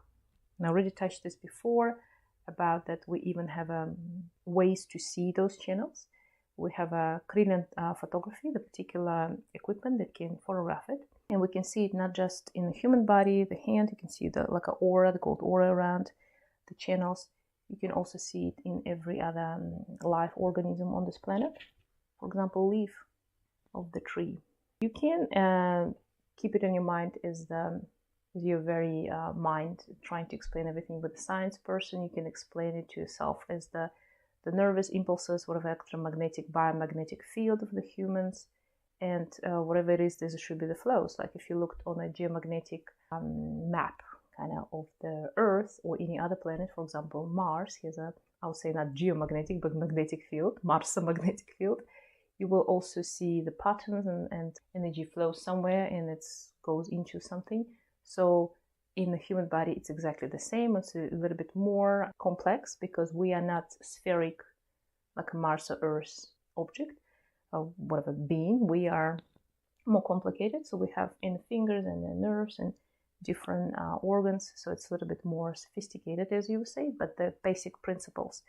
And when you look on those maps of the Earth, for example, the magnetic field, so it isn't coming from the physical North Pole, but magnetic North Pole, and the energy channels go flow, and they somewhere disappearing, somewhere dive into the channels. It also changes throughout, and we can experience see same in the people or animals, for example. Yeah? However, yogis knew about this and give the names for it and experience this and work with it even before then the physics and magnetism was discovered in the modern science. The word nadi means flow. In this sense, nadis are subtle flows of energy. Just as electricity, radio waves, and laser beams are subtle flows. Nadis relate to the energy body and should not be confused with nerves, which relate to the physical body. And that's what I say, because the nerves, yes, they do create like some kind of electricity resonance around them, and they more or less matching with these nadi channels. But we also have some nadi channels in these chakras, kind of say, like, for example, outside of the body, or like, for example, we have in the hand, on the shoulders, and they not that directly related to that. And they have a little bit different properties and responses and stuff like that than nervous system, yeah? So nadis are pathways of pranic, mental, and spiritual currents, which form a matrix throughout the physical body. They provide energy to every cell, organ, and part through the vast network, carrying prana back and forth in every direction. Nadis are not physical, measurable, or dissectable structures within the body, but channels of energy which underlie and sustain life and consciousness. In higher states of consciousness, the nadi can actually be seen as flows of energy as described by the yogis. They can be perceived at the physical level as distinct channels of light, color, and sound. At the same time, the nadis underline and are mirrored in all bodily functions and processes. That's what I say. So it's kind of like a blueprint if you're thinking about your nadi channels and chakras and stuff in the nervous system and, for example, hormonal system. It's very nicely interesting, interconnected.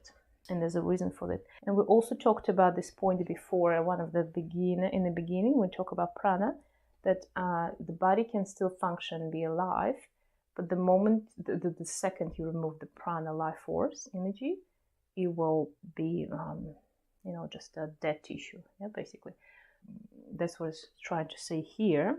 It's provide this life energy to and conscience to every part of you. Because many people ask me, and it's very hard to understand, like if you have, for example, hand and you lose a finger, yeah? So before it was part of you, so it was you. But the moment you lose the finger, it's disconnected from you and you didn't attach it in time. Are you with this finger? So you lost part of yourself, but you don't. And but where are you? So how far we can kind of removing parts of our body till we feel that we basically disconnected. And the answer here will be like, well, there's no answer for that.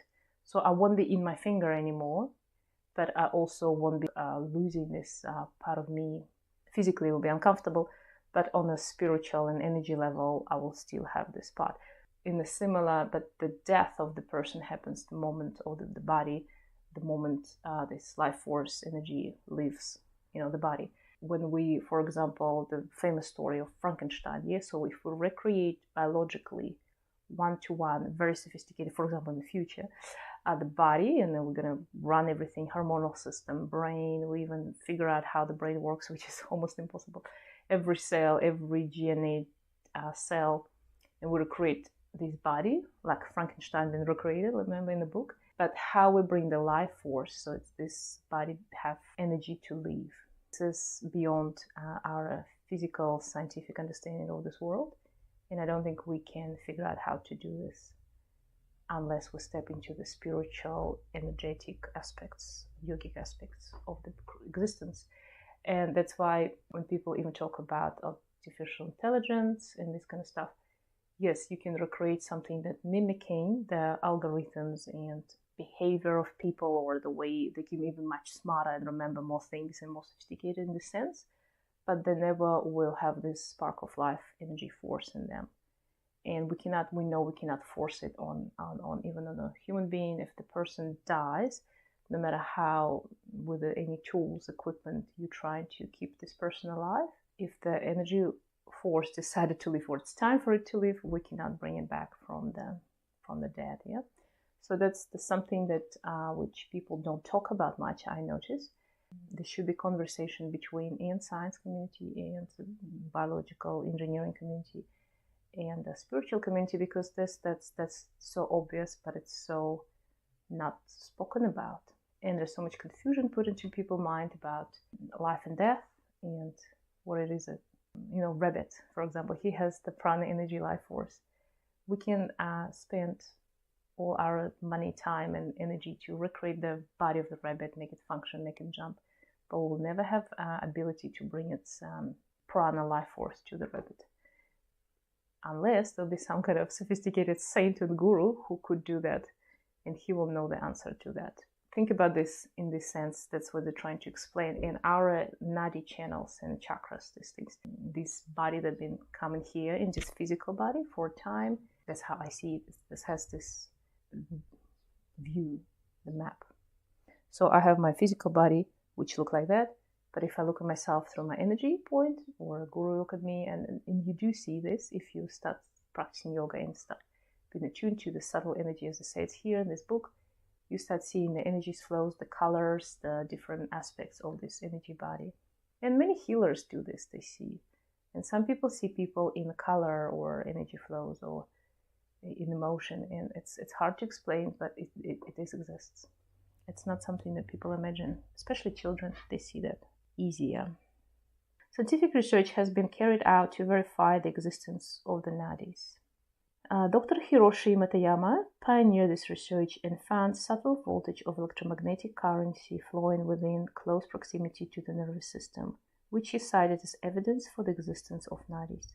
The network of nadi is so subtle and vast that even the yogi texts differ in calculation of the exact number.